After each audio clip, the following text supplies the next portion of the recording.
Just a warning that this manhwa will give you a lot of anger before you start liking it. The protagonist is a loser who does dungeons on crutches. Yes, he enters the dungeon on crutches. And then what? Starts giving crutch hits on the monsters? His brother that he helped his whole life awakens as S rank and turns his back on him. Spits on the plate he ate from. But of course in the future he will awaken some absurd powers and get revenge on everyone. Things here started exactly like in Solo Leveling. Portals all over the world. Our failure of the moment works in a moving company. With the appearance of the portals, people always want to move far away. You can even drink water on this job. Looks like a profitable business, always profiting from other people's misfortune. The protagonist works to support his younger brother, buy Pokemon cards and things like that. You are gay. The brother that is still in school. On a certain day when they were going to do a moving job, they noticed that one of the portals that used to be dark was now red, and since they didn't pay much attention to the road, they ended up crashing into something, and it was right into Satan's cockatiel. The thing was hungry and came at them. At that moment he thought he had lost his job and his boss, but when he looked to the side things were even worse. Several monsters were coming out of the portal. The portals connect to dungeons, and since they were not completed in time, the monsters came out to have lunch. Instantly, hundreds died in minutes. In this case, they hired the moving service to the afterlife. Perhaps it would be better to open a funeral home now. The guy was still worried about the job, so he went looking for the boss, when suddenly he saw buff arms holding the monster. I didn't know that old man went to the gym. The truth is that the one holding the beast was the old man's wife. Dear, are you taking steroids? Obviously, along with the portals, awakened humans also appeared. Look at that coincidence again. Now we're just missing Sung Jin-woo, right? But remember I said the protagonist has a brother in school. His bus flipped over. That failure of your younger brother also awakened. He is one of the few who awakened with S rank in the whole world. His name is Sung Jin-woo. Oh, I said it wrong. His name is Han Yu-hyun. So 8 years passed quickly. Now a woman who awakened powers was explaining on television that they have a system window, and with this system she can use abilities. In her case, she is the wood woman. After that she joined a guild to do dungeons. Selling what drops inside you can get filthy rich. I'm talking rich at the level of Elon Musk. Having money coming out of your ears. For example, in South Korea, Han Yu-hyun became famous after awakening during high school and founding the Abyss Guild. He was always poor and lost his family early, but now at 25 he has money even to buy one can of Coke. Must make at least $600 clean per month. That girl who was just interviewed would soon become rich too, right? Wrong. She also hired the moving service to the afterlife. She died in the middle of a dungeon. Ooh shit. You think life is a strawberry? Life is a very sour lemon. Now that I already explained all this portal and economy crap, let's go to what matters. People wanted to go to a dungeon, but something was wrong. The hunter who uses crutches of rank F called Han Yu-jin was also in that dungeon. As you must remember, this is the protagonist. Of course he does this to survive, but the other hunters think he is a burden. Only the group leader defends him, since it is cheap to hire him, and the price is cheap because he already survived multiple failed dungeons where everyone died. He is a parasite. The hunter even says he was abandoned by his brother, even when he crushed his legs. This made him furious and he went forward. But in the end he is just rank F and the other guy is rank D. The difference in strength between them is monstrous. He should at least have thrown the crutch at the guy. At least the old group leader cares a little about him. The bald guy used a bone strengthening skill to help him for a few hours. He knows he is a burden, but he needs this to live. So he stands up shaking hands and praising the old man. It was enough to say a few words like, "Your baldness is beautiful," that he already got all happy. In the end, what the crutch guy wanted was to shake the old man's hand to use his ability. When he influences someone, the person is added as a target, and soon we will find out what it is for. So now let's go to what matters. The business is to grab the crutches and enter the dungeon. Now inside the dungeon, the party was attacked by Pokemon like bats,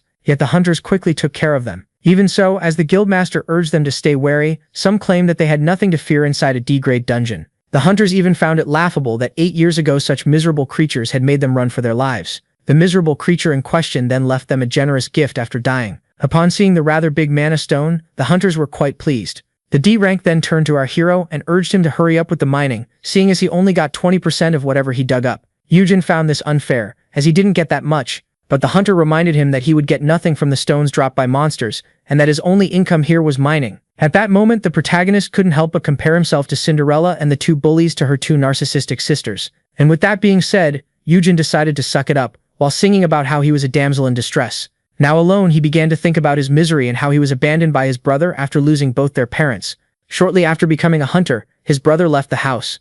Our hero urged the boy to stay with him, as the outside was dangerous, but he didn't pay him any mind. After some time, as the protagonist was drafted into the military, his younger brother created Haiyan his own guild, which quickly became the #1 in the nation. And just like that, the protagonist was once again abandoned. Yujin was now all alone in the world. For that reason, he began to crave an awakening, thinking that it would change everything. And so our hero abandoned everything and invested his entire savings into a broker who convinced him with his sweet tongue that he could get him an awakening. Yet to everyone's shock, the older brother of the #1 Korean hunter turned out to be a meaningless F rank. Rumors began to spread about how the weakling was trying to leech off his younger brother and how he had lied to the investors. At the end of it all, the protagonist found himself the favorite target of the media, as well as under a mountain of debt. His younger brother was quite ashamed of the scandal he had caused and mocked his power. Yu Hyun even claimed that the one who had raised him was a total disgrace. His bad luck didn't end there, as it led to a leg injury while raiding a dungeon. The younger brother didn't even lend his caretaker one of his healers to help with his injury, and pointed out how this should stop him from raiding ever again. With that being said, the one who had it all ordered the one with nothing to stop dragging his name through the mud. For that reason, the protagonist was mining like a slave nowadays. Yu Hyun felt hollow inside, but in the end, he claimed he understood his brother for ditching him, as at the end of the day he couldn't fully deny the fact that he was nothing but an F-rank hunter trying to leech off his younger brother. The job, however, was particularly dangerous, and the only reason an F-rank like our hero was still alive was because of his special power. Yu Hyun was known as the Custodian. This allowed him to take some people into his entourage. The people in question were Yu Hyun, whom he had spent his entire life caring for, as well as those who became good friends to him. His skill was easy to use, as it only required him to say 3 simple magic words in order to bring people under his care. Once their custodian, the protagonist would be able to provide his targets with all kinds of buffs. But in the end, this was never enough, as he was nothing but an F-rank hunter with F-rank powers. Yu Hyun had a secret technique up his sleeve that allowed him to survive impossible scenarios, even when all of his teammates were wiped off the map. His survival had nothing to do with luck. In fact, he was only able to survive due to a hidden power that came with his title of Custodian. That power alone allowed someone as weak as our protagonist to survive the literal impossible. This skill was known as Final Thanks, but as the skill in question was activated out of nowhere, our hero was left startled. In his great search for power, it suddenly filled his entire body. It didn't take our hero long to realize that this was the energy of the Guildmaster. At that moment, his heart dropped to his feet. He rushed in panic, thinking about how this should be a safe D-rank dungeon. With the power of Final Thanks, the protagonist would acquire double the abilities and stats of the one under his wing for a short amount of time. In other words, if the one under our hero's wing was quite powerful, even the F-rank hunter could temporarily become a titan. But this power wasn't all rainbows and sunshine, as it had a pretty dark requirement to be activated. This requirement was directly linked to the one under the protagonist's custody. Yujin refused to believe that anything had happened to the Guildmaster, when all of a sudden he stepped into a pool of blood. For Final Thanks to be activated, it required the one under his custody to lose his life. At that moment, our hero was left horrified, as his dear Guildmaster was now a lifeless corpse on the ground. Desperate screams for help forced him to look up. The D-rank from before was now inside a giant dragon's mouth. The hunter was fully aware that such a strong monster shouldn't exist inside a D-grade dungeon, and blamed it all on the curse of the F-rank. And just like that, the one in red was torn to shreds. That horrifying creature was none other than the Dragon King of Venom and Curse, Rochitas. That creature, who definitely didn't belong in such a low-ranked dungeon, was an all-powerful, undefeated dragon that no one had ever successfully slain before. And to make things worse, our F-rank, who couldn't even walk straight, was now forced to face it all alone. He was still unable to wrap his head around the fact that one of the safest dungeons was now housing a literal Tier 1 dragon. So, in order to escape, our hero used a skill that allowed him to strengthen his legs. He was now using the doubled version of his Guildmaster's power in order to try his best to escape. His goal was simple: to flee the dungeon as fast as possible. But what seemed like a possible goal was quickly crushed by the wiggle of a tail. The dragon had blocked the exit. In front of the incoming attack, the protagonist decided to shield himself by strengthening his arms, but the beast didn't even try and was able to easily fling him away. Yujin then crashed onto the ground. Shortly after, he started vomiting blood. Even with the enhanced power of his Guildmaster, the protagonist was still far too pitiful to take on the 3-headed dragon. Final Thanks then started to pour the last moments of the boss into his head. It made him see how the hunter who bullied him tried his best to buy the old man some time. But before he could even realize it, the monster had already attacked, and just like that, blood splattered everywhere as screams echoed in the cave. Such horrendous memories left the hero horrified. His legs had now given out. Wounded and in front of the Tier 1 dragon, Yujin had no way to escape. But despite knowing fully well that he stood no chance, our protagonist wasn't ready for death just yet. Suddenly, a powerful attack hit the beast. By a twist of fate, a savior came to the rescue of our hero. It was none other than his younger brother, the S-rank hunter. Yujin hid his older brother behind a stone and urged him to stand down, but the hero tried to warn him about the 3-headed beast. With that being said, the strongest hunter in Korea braced himself for the fight. He resorted to one of his powers. A storm of feathers then appeared, as he used his skill, Blue Willows. With that being said, he gracefully jumped into the air and unleashed a series of quick attacks that the beast just couldn't keep up with. The prodigy then used one of his other abilities, allowing him to turn his blade black. The dark flames had been summoned. He then proceeded to channel all of that power into one point, before inflicting a devastating strike upon one of the 3 heads of the monster. Yujin was baffled by the speed of his younger brother, as it was the first time that he had seen an elite hunter fight. Yujin then quickly noticed the second head preparing something, and at the last minute the young man was able to evade the incoming attack. He warned him about this being a toxic poison with no known antidote. Yujin then stepped in for his older brother and used his Titan shield in order to protect him from the poison. Even so, he himself didn't come out unscathed. Seeing this, the older brother was horrified for Yujin, while the younger brother stood tall. The elite hunter then unleashed a series of powerful slashes, desperately trying to damage the beast, but to the brother's horror the blade had started to melt.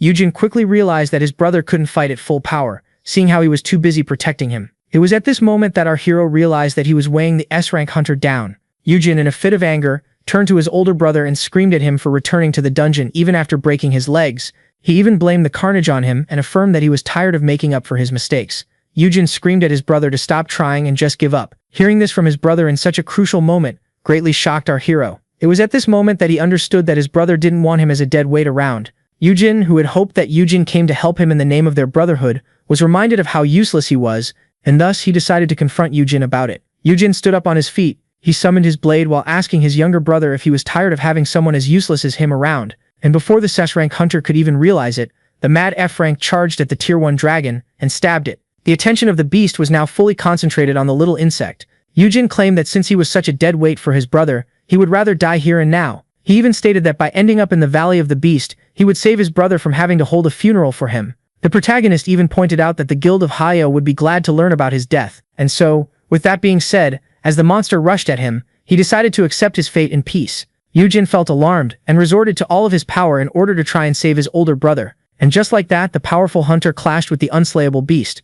But in the end, it was human blood that soaked into the ground. The protagonist was stunned, and after realizing what just happened, he found himself in front of his younger brother, impaled by the claws of the beast. At that moment, Yujin began to wonder where it all went wrong. In childhood, the two brothers were extremely close, and after being orphaned, they practically became inseparable. Despite the grief, the older brother always kept a smile in front of the younger one. Yujin decided to spare no effort in raising his younger brother, as back then, it was only the two of them against the world. Now, as tragedy occurred once again, Yujin found himself holding an impaled Yujin. Our hero was unable to understand the sacrifice of his younger brother. Even so, the hunter was successfully able to take down one of the three heads.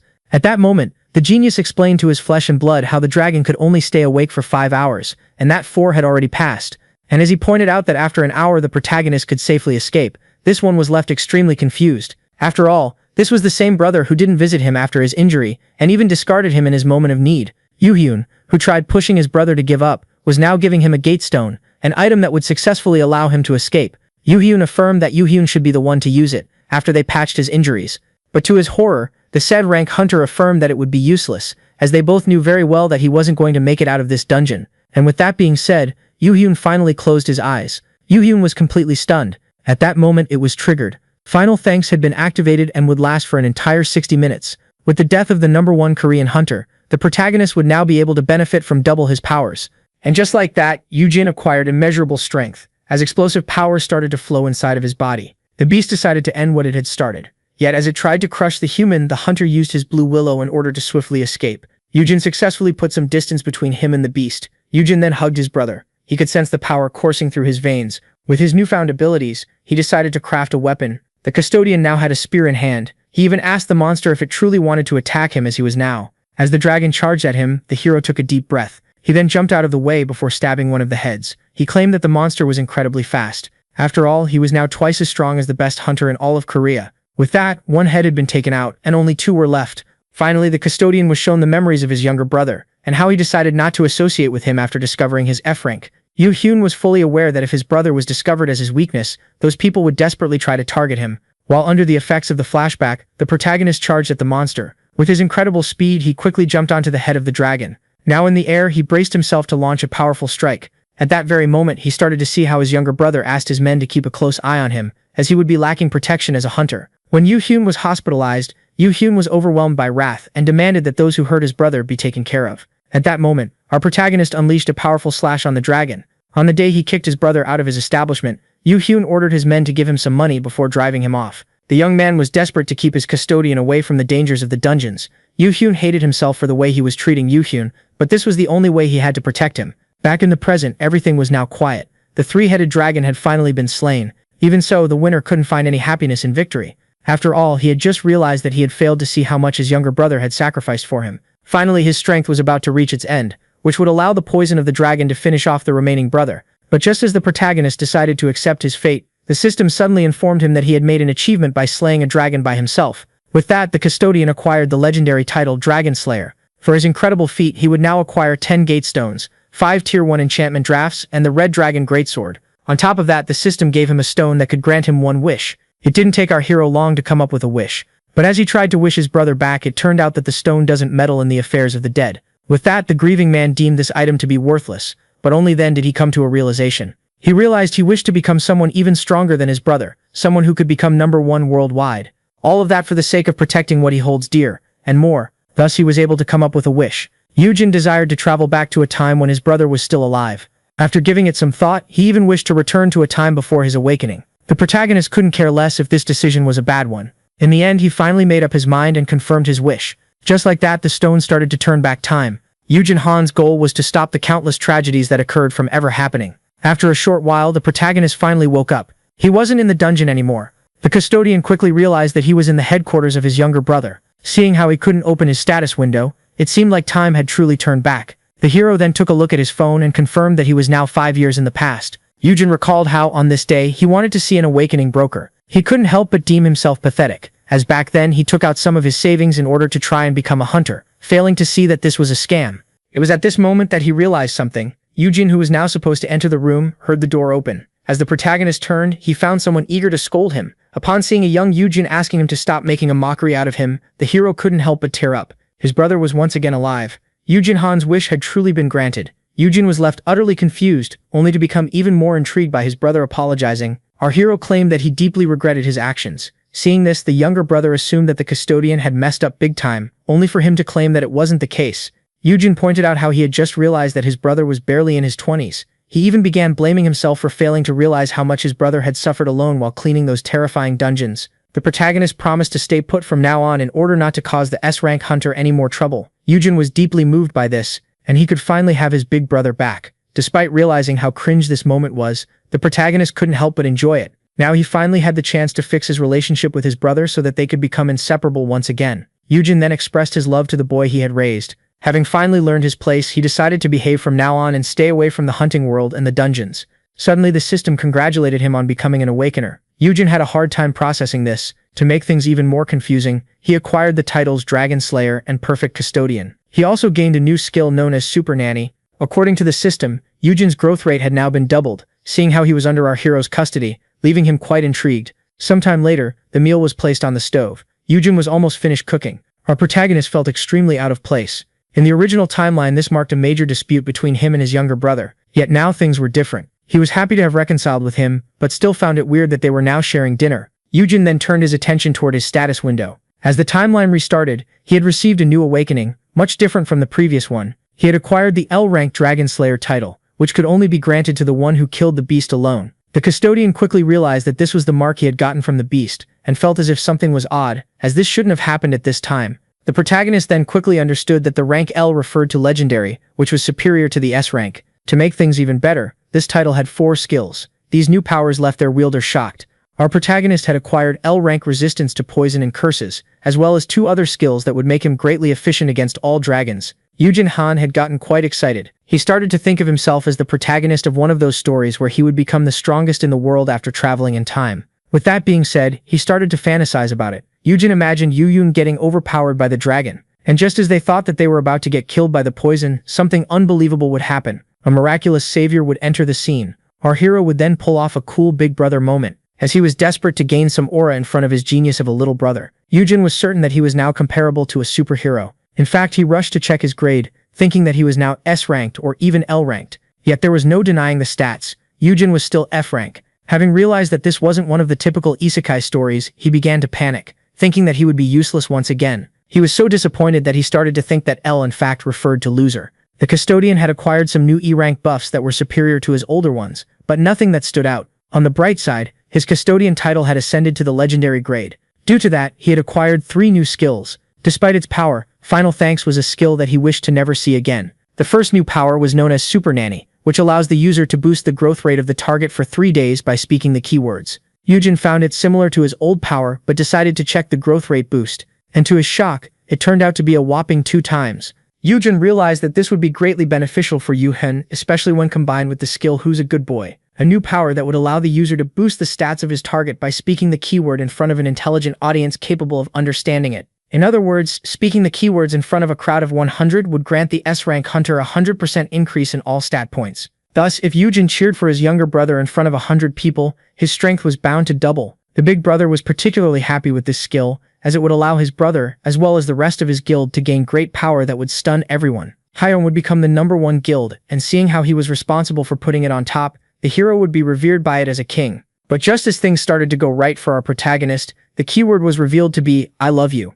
Out of nowhere, the older brother started to bang his head on the table, as this couldn't get any more embarrassing. He quickly realized that the keyword must have changed when he restarted the timeline. Yet every time he used the keyword on anyone he met, he was bound to have a lovely night in jail with the police. Seeing how this skill was unusable, the hero decided to check the final one. The final power would allow the protagonist to see the potential rank of an unawakened target and awaken their full potential by chanting the keyword. But just as he was deep in his thoughts, dinner was finally done. His brother gave him some rice. Yoo-hin wasn't sure if Yoo-hin would like the food, seeing how it was made from leftovers in the fridge. But the hero's reaction said it all. Yoo-hin was happy to see his brother enjoy the food, and he happily stated that there was more in Japan. Yoo-hin didn't expect his brother to be able to cook and was, in fact, intrigued by it, as he was rich enough to eat out. Yoo-hin stated that it was safer, and back then he didn't have poison antidotes or curse-lifting items when he started his journey. This made the older brother realize that some people had tried to poison the younger one in the past. According to Yoo-hin, some must have grown envious of his great talent despite his young age. After all, most big guilds sold themselves to giant corporations for the sake of progress,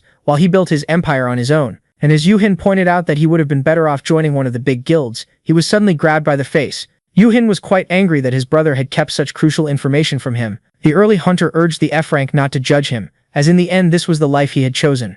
The 20-year-old then expressed that his biggest regret was the fact that his relationship with his brother had deteriorated. Yoo-hin was forced to keep a close eye on his brother while pretending not to like him in order to keep bad people from hurting him. The young man even claimed that he kept all of this a secret in order not to become a dead weight for his brother. But as it turned out, he admitted that he was wrong. Yoo-hin was deeply touched by his brother's apology and how he expressed his love for him, especially after he had given him the cold shoulder. Seeing his little brother act like this, the older one immediately filled up his plate, as he didn't know what else to do. Yoo-hin Hwan was grateful to have reversed time, claiming it to be the best decision of his life. At that moment, the younger brother decided to take his leave. But before that, he urged the protagonist to delete the broker's number, seeing as he wouldn't be answering the phone anytime soon. Way too afraid to find out what his brother truly meant by this, our hero immediately obeyed. As the guild master was leaving, Yoo-hin promised to clean up everything before taking his leave, but his brother didn't quite understand. Yoo-hin explained to him that he was to stay here. In fact, not only was our hero going to live with him from now on, but he was now even forbidden from ever leaving. Yoo-hin had a hard time understanding this, as somehow he had become his brother's hostage. After fathoming this, our protagonist demanded an explanation, so his brother simply pointed out that the outside was far too dangerous. Everything was now different for our hero, as he had fixed his relationship with his younger brother. In other words, he was now a walking target for his many enemies, who would be eager to kill him. Well, that meant the custodian was forbidden from exiting the house. Yet on the bright side, he would get to live in the luxurious apartment of his younger brother. Yet unable to accept this truth, Eugene rushed to the door, only to quickly find himself behind bars. At that moment, a mailman entered the room and urged the protagonist to sign the form so he could get the items he had requested. As it turned out, Eugene didn't waste a second and called a moving company to empty his brother's apartment and move everything here. Eugene didn't understand why his caretaker wasn't okay with the plan, as he had already agreed to all of this. The moment he had apologized to him and forgiven him for the cold shoulder, everything was set. According to the 20-year-old, by doing this his brother had agreed to become his prisoner. Yet Eugene, with a little bit of defiance left in him, affirmed that it wasn't the case. Just like that, the custodian found himself alone, trapped in a cage of gold. At some point, he started to assume that his brother had gone mad. After that, he had reversed time. Without wasting a minute, our hero packed a bag of essentials and decided to leave the house before his brother returned. But just as he was about to exit through the front door, he suddenly stumbled upon someone. In front of this giant, gorilla-like man, our 5-foot-something protagonist could only shiver. That person was Sungan Kim, the right-hand man of Eugene and an A-rank hunter with capable defensive powers.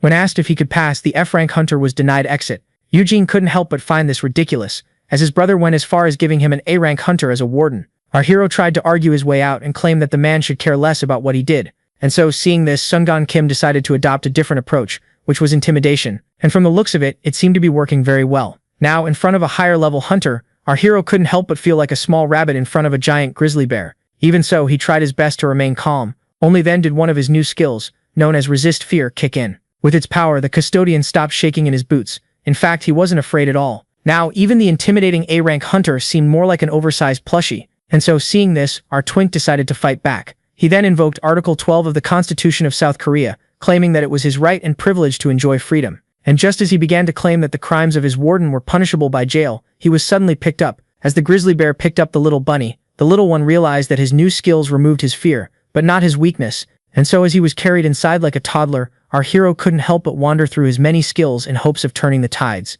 Yet as he resorted to his skills, as the twig is bent, so grows the tree, he realized something intriguing. Out of nowhere, the little bunny grabbed the face of the giant grizzly bear. There was no mistaking it. This man had the potential to become an S-rank awakener, which would make him the second elite hunter in the guild after Yu-hyun. Our hero was eager to exploit this potential to its fullest, and began to wonder if his power could be of any help. The system informed him that even if the man wasn't under his custody, he could still unlock his full potential by speaking the keywords. In other words, he truly had a way to help. Yu-hyun speculated that by becoming the custodian of the grizzly bear, he would acquire a friendly S-rank ally, as well as regain his freedom. Even so, the little bunny felt embarrassed, as he had to express his love toward the grizzly bear, and so, being unable to say it, he decided to resort to sign language. Well, he started making heart shapes. At first, the man was confused, but after understanding, he was left quite irritated, as he wasn't swinging that way.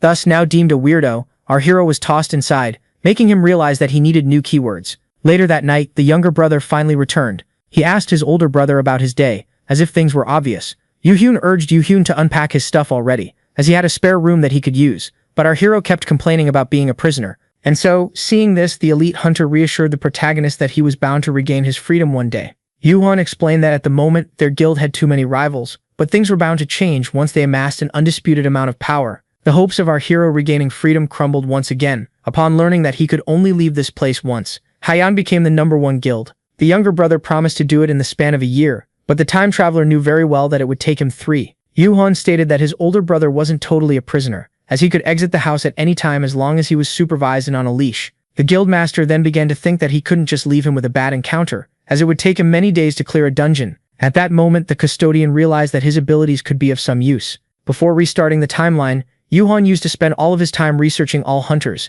meaning that he knew very well who would become the strongest. His plan was to find one of those hidden gems before they awakened and turn them into hunters, in exchange for becoming his bodyguard. By acquiring his own powerful people, Yu-hyun wouldn't be at the complete mercy of his brother any longer, and his title and skills made him a perfect scout. And with that being said, Yu-hyun announced to his brother that he wanted to personally find an A rank. The younger one was confused, but the older brother was determined, as he was eager to find himself an A rank or even an S rank. The most suitable target would most likely be young and naive, and to his fortune, there was someone like that outside, someone he could one day convince to become an S-rank hunter. Without wasting any time, he was there to explain his grand plan to his younger brother. When asked how he would even be able to scout an awakener, the young man claimed that he had his secrets. It didn't take the elite long to realize that his younger brother had awakened. Fearing that his brother had now acquired a scouting skill, the S-rank feared that his brother might become a center of attention. It was at this moment that the protagonist realized that being truthful to his younger brother would mean rotting in his apartment forever, and so he claimed his power to be an F-rank skill that could allow him to sense if someone had good or bad potential once a month.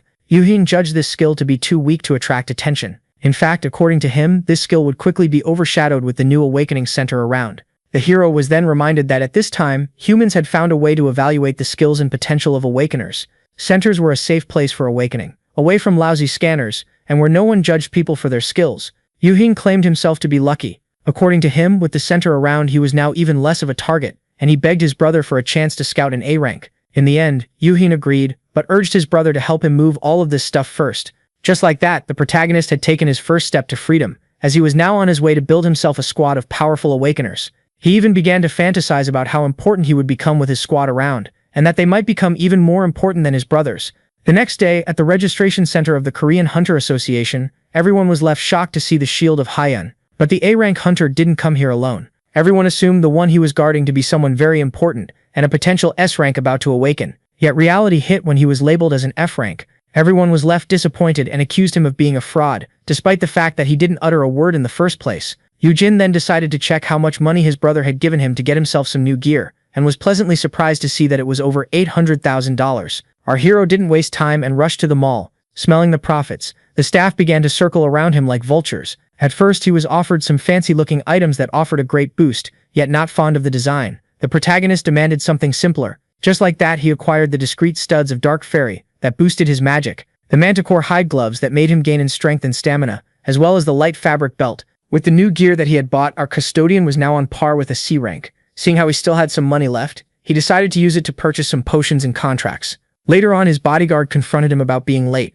but the annoyed bodyguard showed the grizzly bear that was just roaming around inside that one building. The bodyguard urged the protagonist to be more wary of his movements and decided to drive him home, yet this one still had one more stop in mind.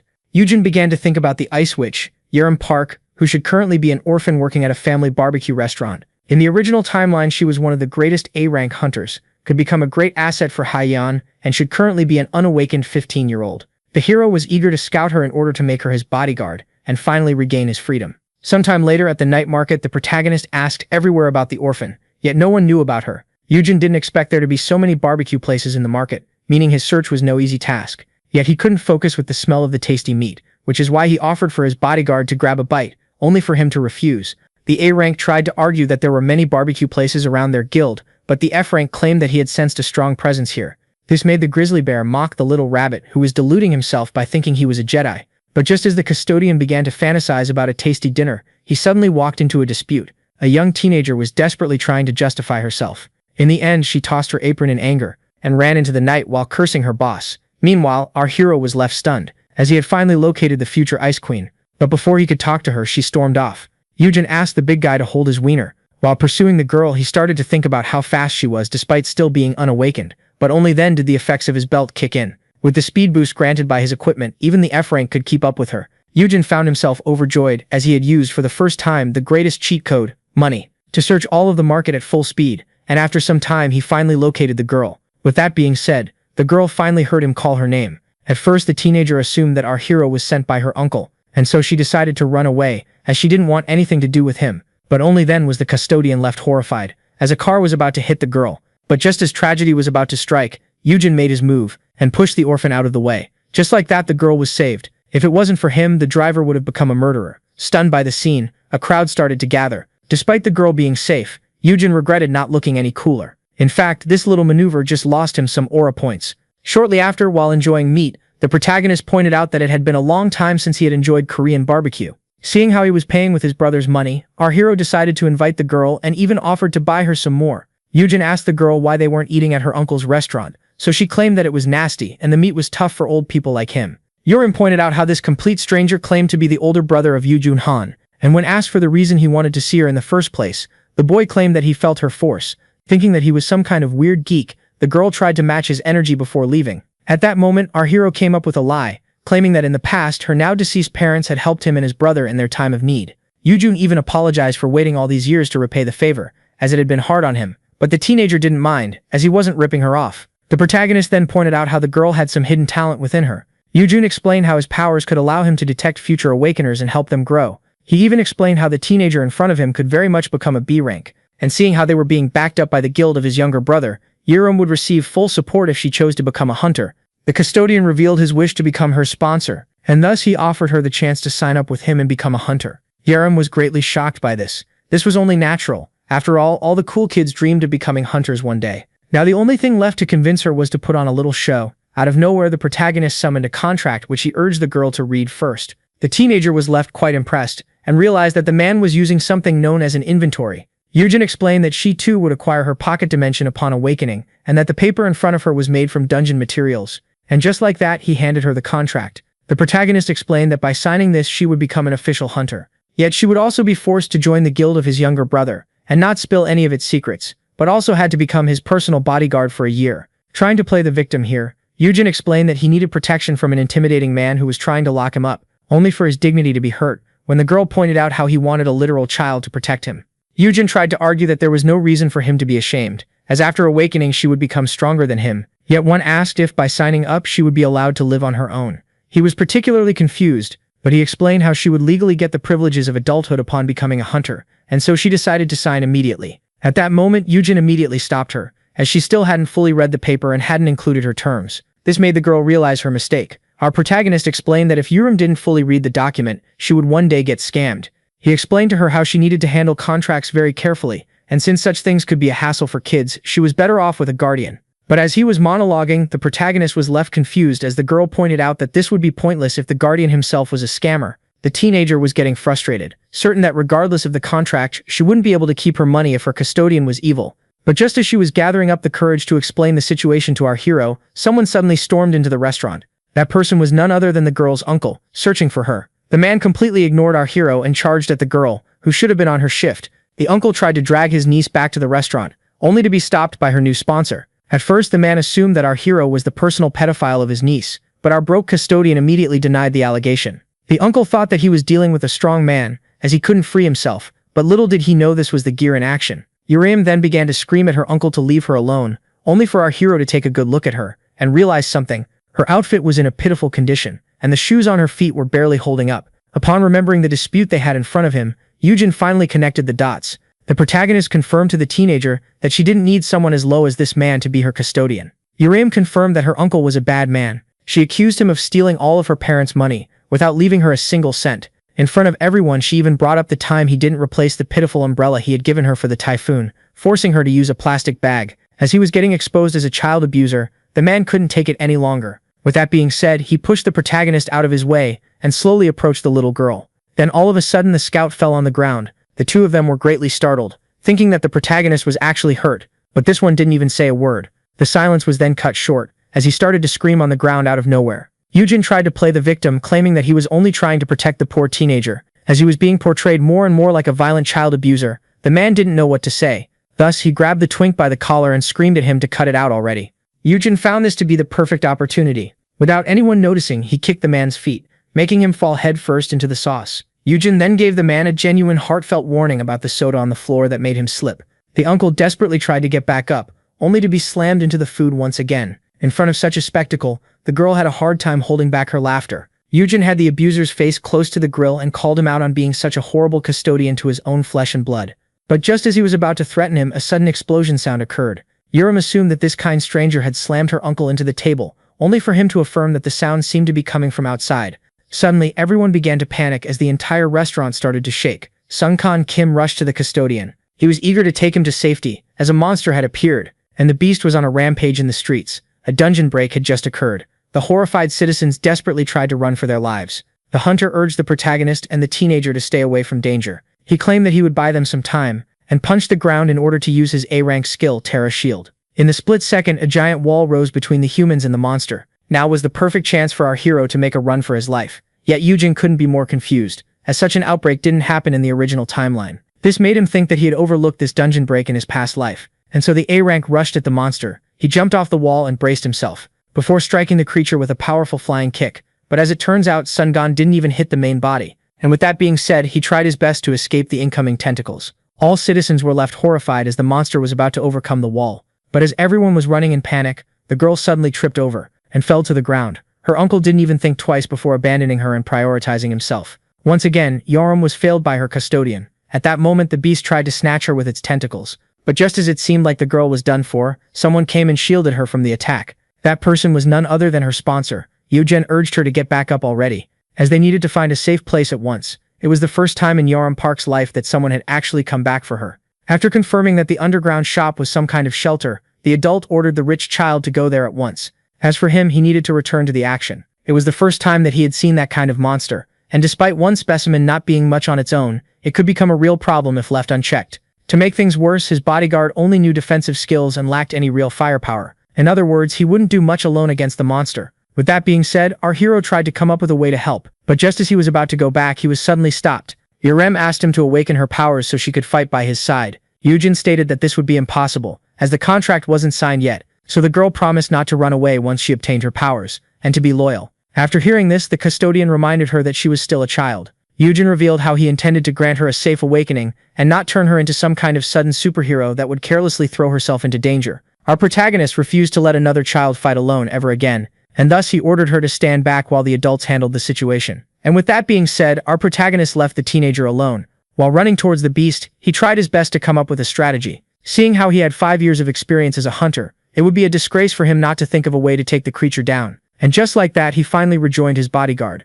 As the grizzly urged the bunny to get to safety, the latter asked him to use his shield, which was ridiculous, as it couldn't shield the entire area. But to the A-rank hunter's shock, the F-rank claimed that it should do the trick, as he had a plan in mind. Just like that, the two of them climbed on top of the wall and braced themselves for the upcoming fight. The defensive hunter prepared all of his skills and punched the ground as hard as possible. Before the monster could even realize it, a giant dome of stone had been set around it. Sung-Gon Kim wasn't aware that his power could be used to trap an opponent. With that being said, it was time for our hero to make his move. Using his gear, he rushed to the cage. Since his shield was basically a sturdy surface, it could be easily used to create a sturdy dome. While on his shopping spree, the protagonist found some black venom pods of rank A. Seeing how he liked to stay ready, he purchased some of them. Using one of them inside a closed cage would surely be enough to take care of the monster. But just as our hero was about to throw it in, he noticed something intriguing. The cage was empty, and just as he began to wonder where the monster had run off to, something suddenly grabbed his leg, and before he could even realize it, the beast emerged from underground.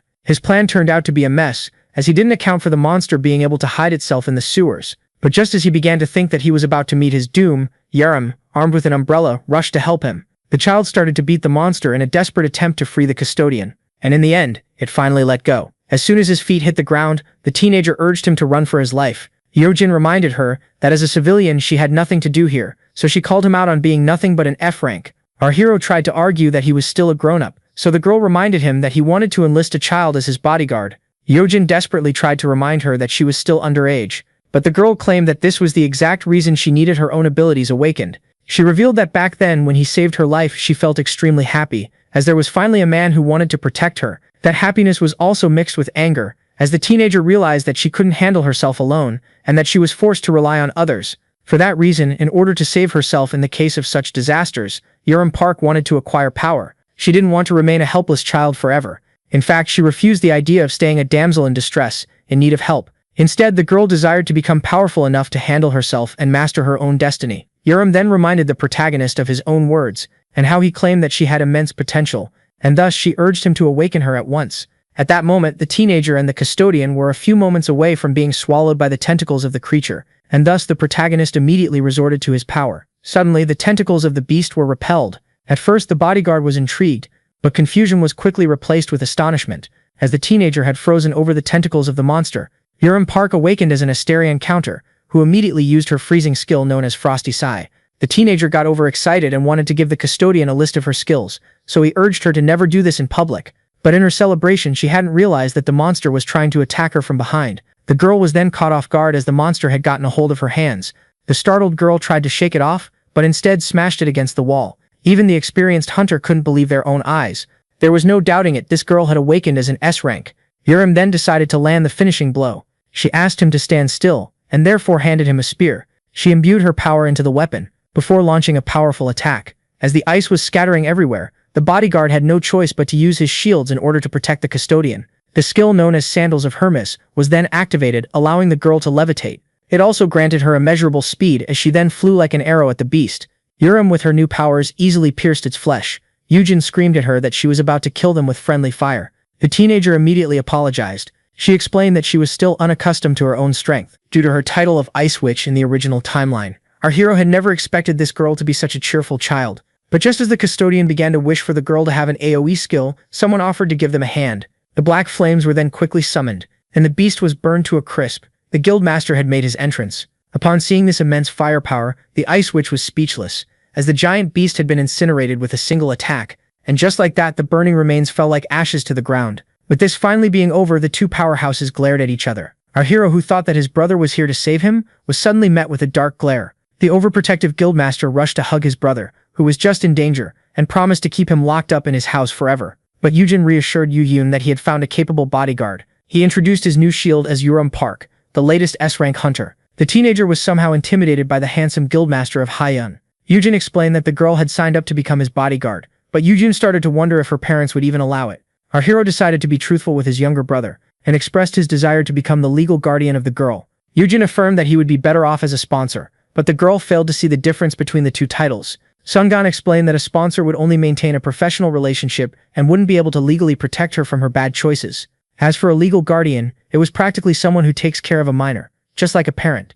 Yerim Park stated to Yujin that this was a little over the top, and Yujin immediately agreed with her. But to his horror, the mind of the teenager seemed to be changing as his older brother pointed out how she was better off with him instead of her abusive uncle. At that moment, the younger brother decided to stop this madness for the sake of his custodian. The stories of powerful young awakeners abusing their legal guardians were all over the news. In other words, there was a fat chance that Yerim would harass the Yash rank. But the girl affirmed that she was a kind person. In a fit of anger, the young man offered himself to become her legal guardian. But the girl refused, claiming that she would rather have the older brother instead. And so, as fire and ice clashed with each other, the custodian desperately tried to stop them. Yet upon being caught between the world's strongest hunter and a newly awakened S rank, the shoulder of our twink was ultimately dislocated. As both felt sorry for what they had done, our hero urged them to leave him be. Yushen wanted to go get a healer, yet Yushen started to wonder if he had raised him wrong. He screamed at the younger one that the girl was free to choose her own guardian and that he should be thankful that he had earned him a new S rank. Our hero even pointed out how, as a guild master, he needed to go with his right hand in order to take care of the damage.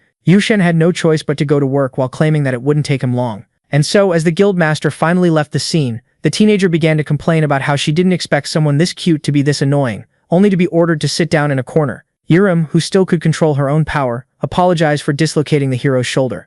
Yushen then offered to help her put on her shoes. To make things even worse, the pair wasn't even the right size, showing just how much the uncle was a bad parent to his niece. For that reason, the custodian decided to buy her new shoes first thing in the morning. At that moment, Yurim felt as if she was living inside a TV show. She claimed that this situation was similar to rom-coms. Only then the Chinote saw a fly passing by and tried to kill it. The hero, who dodged the claws of death at the last minute, didn't come out unscathed. Yushen, who almost had a heart attack, pointed out that this seemed more like a horror movie than a rom-com. Yushen then decided to answer the teenager's question regarding why he was so desperate to protect her. According to him, the two of them weren't so different, as he too had been orphaned at a young age.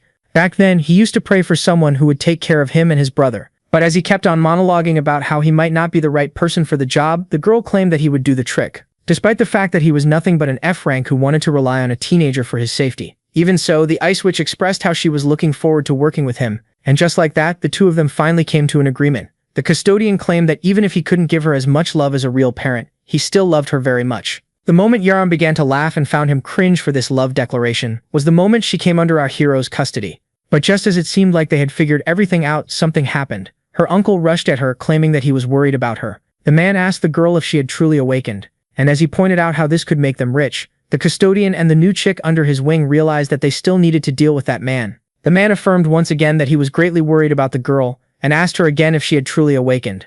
And upon learning that she was now an S rank, he felt overjoyed, claiming that they were going to become rich. The uncle was then left quite shocked, as his niece claimed that she had signed a deal with a new custodian, and that she was going to move out. The man explained that this would be impossible, seeing how she was still a minor. So Yujin explained to him how the law explicitly stated that a hunter above the age of 14 was free to live on his own. But just as the man who didn't believe him was about to scream, he suddenly showed him something. It was a recording from back when they had first met at the restaurant, where it seemed like he was beating up Hiro. Yujin even offered to get the live footage from the restaurant, to make things even more convenient. Hiro then began to scream at the man, seeing what a bad parent he was to the girl. And as he accused him of being about to steal all the teenager's income, the man screamed that he had been taking care of her for years. Yujin moved his hand out of the way just in time in order to keep his phone to himself. At that moment, the man attacked him, as he couldn't take it any longer. But as he was about to threaten to see him in court, Yurim suddenly smashed the ground with her umbrella. Both adults were left shocked. Yujin, thinking that the girl was angry, warned her that, as an awakener, she wasn't allowed to harm civilians. But all of a sudden, an innocent look sparkled in her eyes. Yurim turned to her uncle and explained that violence wasn't needed. And as he explained that he was just defending himself from his camera, the girl snapped the umbrella in half, leaving him speechless. With a bright smile, the teenager affirmed that this wasn't the case at all. If anything, it was her uncle who was the attacker. The abuser was horrified by this, as he could no longer recognize his niece. In his eyes, she had become some kind of devastating monster. As the resist fear skill was triggered, our hero pointed out how this girl was just as scary as the rest of the S ranks. Yurim pointed out how she didn't need to pay her uncle back for anything. She then turned the steel umbrella into a small ball, and recalled the incident when he left her without one during the typhoon. The hunter then pointed out how she could easily squash him like a bug if she wanted to. Even so, she decided to show him mercy. After all, such a pathetic man wasn't worth her time. Yurim urged them to never forget how useless he truly was. The girl even claimed that if he ever dared to trouble her or her new custodian, she would make sure to give him a fate far worse than death. And with that being said, the F rank and the S rank left the scene, leaving the civilian shaking in his boots. Yurim cheerfully declared that she had learned this intimidation technique from her new guardian, who realized that he might be a bad example. But in the end, he managed to get the guild a new S rank and regain his own freedom. But little did he know, something unexpected was coming his way. One morning, someone burst into his room. That person was none other than his younger brother. Yujin was left startled, wondering what could be so urgent at dawn. Yu Hyun then demanded the items that he had purchased yesterday. At that moment, the protagonist felt ashamed of himself, thinking that he shouldn't have bought so much, but his brother only wanted the venom pods, and so he quickly handed them over. Our hero was then left intrigued as his younger brother suddenly asked him if he truly thought that he wasn't worthy of the task. Suddenly, the young man hugged his custodian.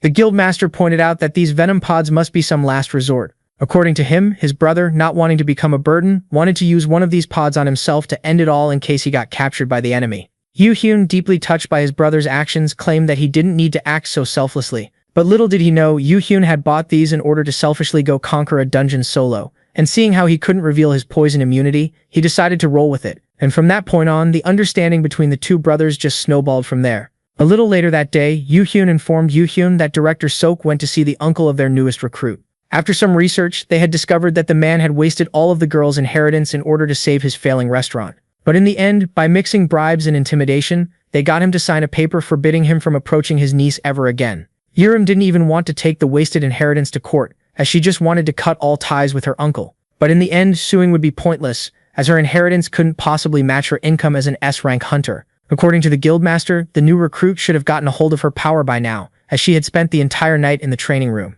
Yu-yen proudly bragged that his training chamber could withstand the powers of an S-rank, and yet the two of them walked into what seemed to be a battlefield. The room that was supposedly S-rank proof had been completely obliterated, and just like that, Yu-yen had no choice but to swallow his own words. Everything was ice and shambles. The girl was exercising her powers to the fullest. Upon landing on the ground, she focused her effort on her target and delivered a chilling punch with incredible strength. The hunter then resorted to her skill, Shadowless Day, allowing her to stretch her shadow all across the room. Her custodian was left confused, and before he could even realize it, he found himself immobilized by the girl's shadow. Yerim then used one of her new powers. Like tentacles, her shadow started to grab everything heavy nearby, including something that was almost lightweight. Now that everything had been connected to a single point, the girl braced herself and delivered a powerful stomp to the ground. The impact was so powerful that it began shattering the floor. But the real damage came with the final punch, as the last attack caused incredible destruction. With that being said, even the walls started to crumble. And just like that, the entire room was destroyed. But as the teenager was trying to catch her breath, she suddenly heard the mention of her custodian. Upon seeing that the protagonist had passed out, both Yerim and Yoo-hyun were left in a state of panic. Upon coming back to his senses, the protagonist noticed something intriguing. He didn't recognize the young lady in front of him. At first, Yerim grew worried, as this meant that the man had been hit on the head, but Yoo-hyun explained that he simply didn't recognize her because of her new hairstyle. Upon learning that the stylist of the guild had paid the girl a visit, our hero claimed that she was now pretty enough to start any sports drink advertisement. From now on, Yerim would have to take care of her appearance, seeing how S-ranks were basically celebrities who were always the stars of the news. The girl had already finished all of her paperwork and was just reviewing it all in order to make sure she didn't forget to write any of it. Apologizing for failing to realize his presence, our hero asked about her powers. The first one was Frosty Sai, which allows her to freeze anything she wants. The second one was the Sandals of Hermes, allowing flight and a little bit of teleportation. As for the third one, it was known as Shadowless Day, which allows her to buff any stat she has while nerfing the abilities of enemies at the same time. Yujin pointed out how this power basically allows her to absorb the abilities of the target, while the teenager pointed out that she also had a fourth skill. It was known as Pale Corpses, which allows her to extract information from the dead. Both agreed that it sounded kind of creepy, while its owner wished to have awakened anything else instead. For that reason, our hero advised her to leave the necromantic power out of the papers, as there weren't any laws forcing her to register all of her skills. Eugene then started to make some adjustments to the paperwork while leaving out the buffs of Shadowless Day and the teleportation of the Sandals of Hermes. Yerim, with a wide smile, praised him for being so knowledgeable. At that moment, the younger brother intervened and firmly affirmed that his brother only became an expert in order to help him, and him alone. And just like that, the adult was once again the first to break up a fight between fire and ice. Eugene even started to wonder if it would be possible to leave these two alone like that. It was safe to say that he was genuinely concerned about leaving two atomic bombs alone together. As soon as she got out of the car, everyone rushed towards the new member of Hamian, Yerim Park, the latest S-rank. And so while everyone was focusing on the 8th elite warrior hunter, her custodian hiding in a dark corner was watching her from afar. When asked why he was disappointing the Ice Witch by refusing to appear with her, our hero pointed out that he disliked the attention of crowds. In fact, according to him, once the girl became a real superstar, she wouldn't even have enough time to think about an F-rank like him.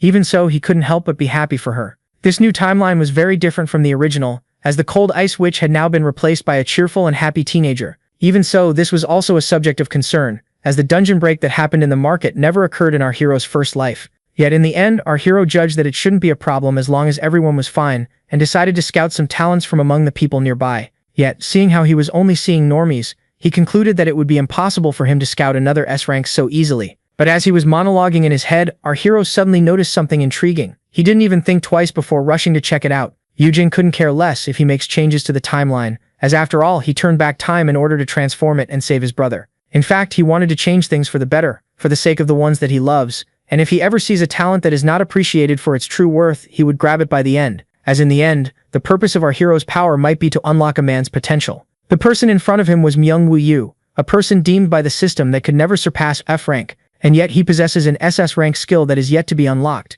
Yujin recognized the man by name and asked him if he didn't recognize him as well. Myung-woo claimed that he couldn't remember him, but Yujin didn't blame him, as it had been ages since they had last seen each other. Naturally, all of this was a lie. Yujin was blown away by the powerful skill of the man known as Master of the Golden Smithy. It was obvious to the eye that this was an SS rank crafting skill that can produce very expensive SS rank items, and yet it was unheard of in the original timeline. Yujin was certain that if they used the talents of this man to the fullest, they'd be able to acquire a fortune. No one would have expected that such an underfed sack of bones could turn out to be a living lottery ticket. Yujin noticed that the man had just awakened, and as he started to monologue about how he could still make a living despite being an F rank, our hero showed him that the two of them shared the same rank and offered to go get some training together. Myung-woo politely declined as his F rank talent was basically useless, and he pointed out how he lacked the funds to pay for training. Yujin stated that he could train for free at his guild. Suddenly, the bunny was snatched by the grizzly bear, who reminded him that only guild members were allowed to access the facilities.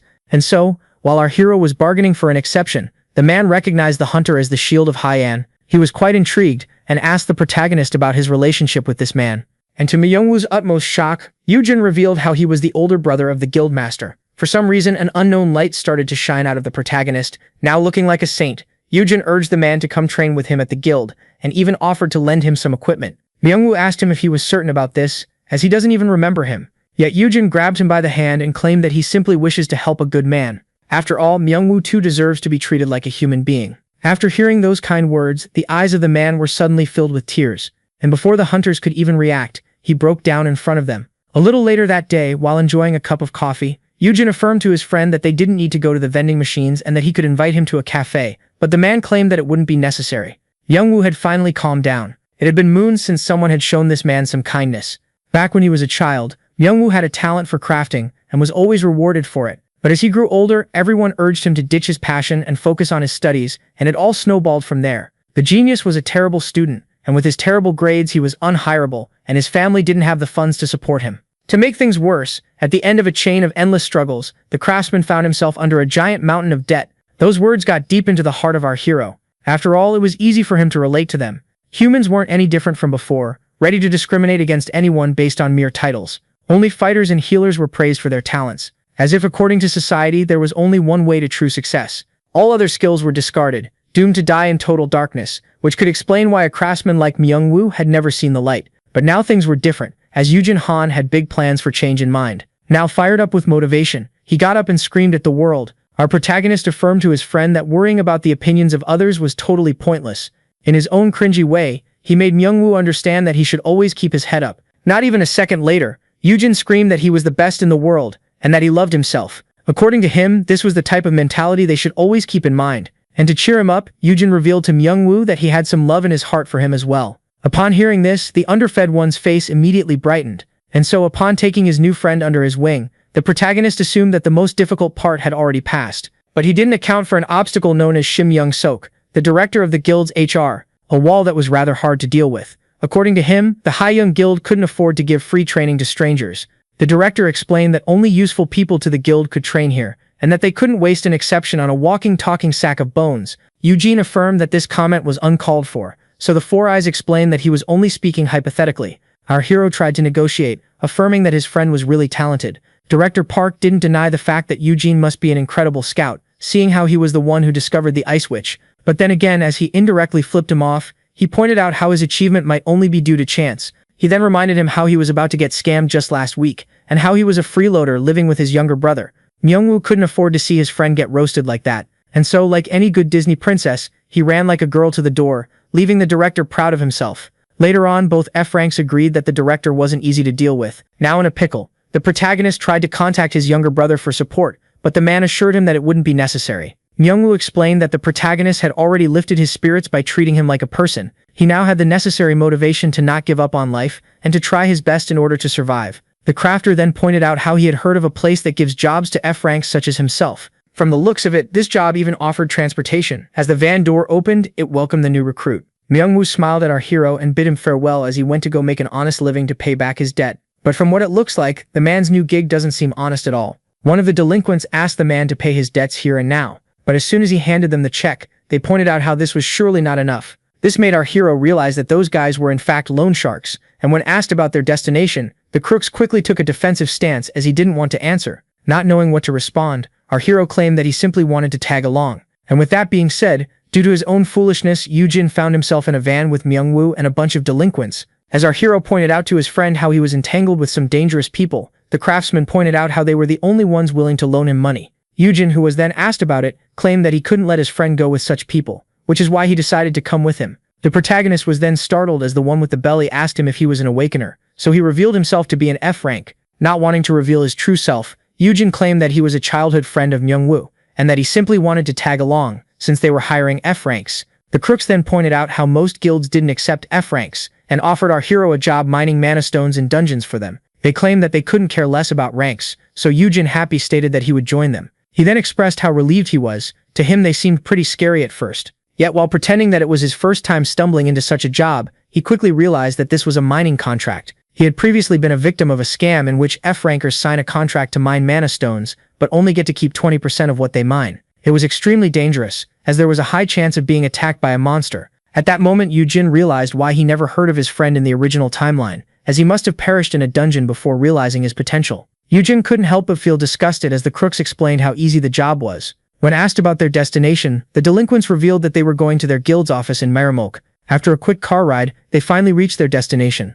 Yujin found the name of the place rather adorable, while the crooks welcomed them inside. Yujin pointed out how this old and rotten building was filled with hope, and as he kept on monologuing like a Disney princess, he was suddenly kicked in the back, making him fall on the floor right in front of the rest of the men. Yujin didn't quite understand the reason behind this roughness, but only then did he find his friend getting viciously beaten up. The crooks apologized for dragging him into this mess but blamed him for coming along with them in the first place.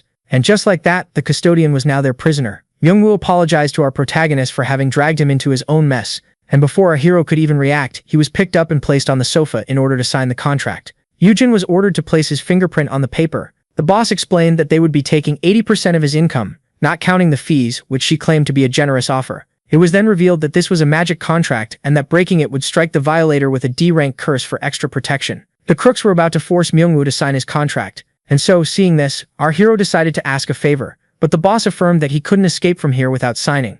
Yujin simply wanted to compare his contract with his friends, as it would be unfair to receive the same terms as someone who owes the crooks money. Upon hearing this, the crooks couldn't help but laugh at his cleverness. The boss decided to reward him by allowing him to take a look. After carefully reading it, it was revealed to our custodian that his friend would be forced to give up 90% of his income to his employers. In other words, this paper would turn him into a real slave. And thus, in order to protect him, Yujin tore the magic contract. Everyone was left stunned and started wondering why the curse wasn't taking effect. But little did they know, the D-rank curse was being cancelled out by an L-rank skill. At that moment, the custodian charged at the boss and kicked him in the skull. Everyone was left horrified and baffled by this strength, as the young man should be F-rank. Yujin then quickly smashed the boss's head into the ground, knocking him out cold. Our hero affirmed that he truly was an F-rank and that he was just backed up by his gear, while the delinquents charged at him at once. Even so, he did not cower in front of them. As he pulled out his phone, the crooks claimed that calling the police would be useless. But little did they know he wasn't calling the cops, but summoning something far worse. The grizzly barged into the room. As soon as he arrived, he immediately started swinging his punches, while the gangsters thought that he wouldn't do much, seeing how he was all alone. But a single one of his punches turned out to be devastating.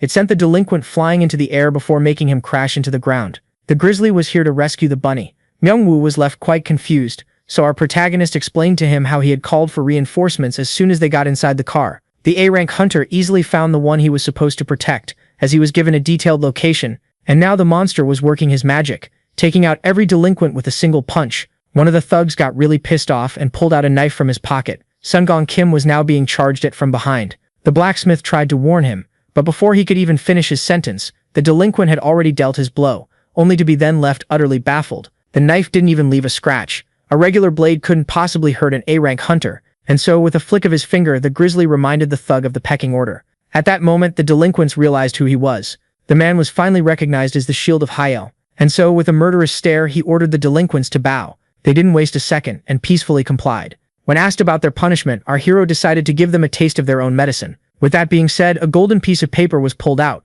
That document was an S-rank contract. Upon reading it, the boss felt scandalized, as it would be forcing him to give 90% of his profits for the next 50 years. Yujin stated that this was a lucrative offer, seeing how he didn't owe him any money in the first place. The men claimed that they would rather die than sign this, and as the boss pointed out that this would practically turn him into a slave, he found his sins suddenly raining upon him. Those contracts were found in his cabinet. There were at least 30 papers, and each was a contract with a different F rank. The man tried to argue that these didn't count, as the Awakeners had signed willingly, but as soon as Yujin pointed out how a few of them must still be alive, the delinquent was kicked in the head. Yujin understood that this man didn't value the lives of F-rankers, as according to him there were too many to count. In his eyes they were expendable. The infuriated hero affirmed to them that they were toying with human lives. He wanted to give them a taste of their own scam so they could know how heavy their sins truly were. As Yujin pointed out how they all deserved to rot inside an A-rank dungeon, one of the men tried to negotiate with him, claiming that a decade was too long for a punishment. With that, our hero felt satisfied. They were starting to see how wrong they were, thus they should have no problem atoning for their crimes. And with that being said, the thugs were taken away. Later on, while on a car ride, it was confirmed that the thugs were delivered to the association. Their assets had been confiscated and would now be used to compensate the victims. The underfed one then thanked his friend. Yujin explained to Myungwoo that he didn't need to thank him. After all, he was going to use him to make himself rich, but the man insisted that his life had been saved twice by his friend already. Myungwoo affirmed that he would have met a gruesome end if he hadn't met our protagonist. And before he could even realize it, the protagonist found himself getting hugged by a hobo. With that being said, Yujin, who was pretty tired, tried to get his friend off of him and urged the bodyguard to help him. Apparently, our heroes rushed to the HR department, and after whining like a child, Yujin was able to convince the director to give him a dorm as the new legal guardian of Yerimo. The room in question was spacious and simply magnificent. And while the skinny one was left totally amazed, our twink explained how it had 4 bedrooms. As Myungwoo brought up how he would be living here until his training was over, our hero asked him if he knew how to clean and cook, so he claimed that his skills were limited. It was then revealed that non-guild members could only stay here as housekeepers, which is why he would need Myungwoo to pretend to be one. Our protagonist showed the homeless man that he didn't actually have to work. In fact, this was just a temporary solution until he could get back on his feet. And with that being said, the crybaby homeless man rushed to hug his friend once again. As soon as he got into bed, Myungwoo fell asleep. Yujin, who was at first thinking how his friend must be tired, found himself quickly weirded out as he mumbled in his sleep about how he wanted to have a bath with him. With that being said, he rushed to get his stuff from his brother's place while wondering about his reaction upon learning that he had moved out, only to then stumble upon a giant grizzly bear at the door. The bunny started to panic, thinking that he was about to play the trapped Rapunzel once again. His bodyguard affirmed that it wasn't like that and urged him to come with him. Sometime later, at a trendy restaurant, the server who was welcoming entering customers was quickly startled upon realizing who was at the door. Sunkan asked him if he knew Minnie Kim. The server affirmed that they had been informed of everything and guided the 2 gentlemen to the table that had been reserved for them. Our heroes were so out of place that customers thought they were gangsters. A little later, the best dishes of the restaurant were laid in front of them. The server asked them to call him if they needed anything before finally taking his leave. Yujin didn't understand why the middle-aged man took him to such a youthful place. Only then were they reminded that he was still young in his timeline and that this place had been recommended by a colleague of Sunkan who was the same age. Yujin felt completely awkward as the man kept a straight face while listening to what is known as white girl music. Our hero then asked the man why he wanted to see him. Sunkan took the bottle from him and decided to pour him the first cup out of respect. The man simply wanted to apologize. Yet his apology felt more like an insult as he pointed out how he had mistaken our hero for a leech, sucking on Yujin. Yet as the bear cracked a smile and pointed out how he was wrong about him, the rabbit didn't know what to say. Sunkan pointed out how the hero went back to help him during the dungeon break. He even convinced a teenage S-ranker to sign with him and helped her with her family issues that would have been a problem for everyone. Even today, Yujin showed heroism by risking his neck for the sake of his friend. Upon hearing the reasons why the shield had decided to trust him, our protagonist understood that this was one big misunderstanding. Even so, he realized that he might be able to seize this opportunity, as this little bro date might finally allow him to speak the keywords to the A-rank hunter. And thus, Yujin clinked cups with Sungan Kim, as tonight he was determined to make him his.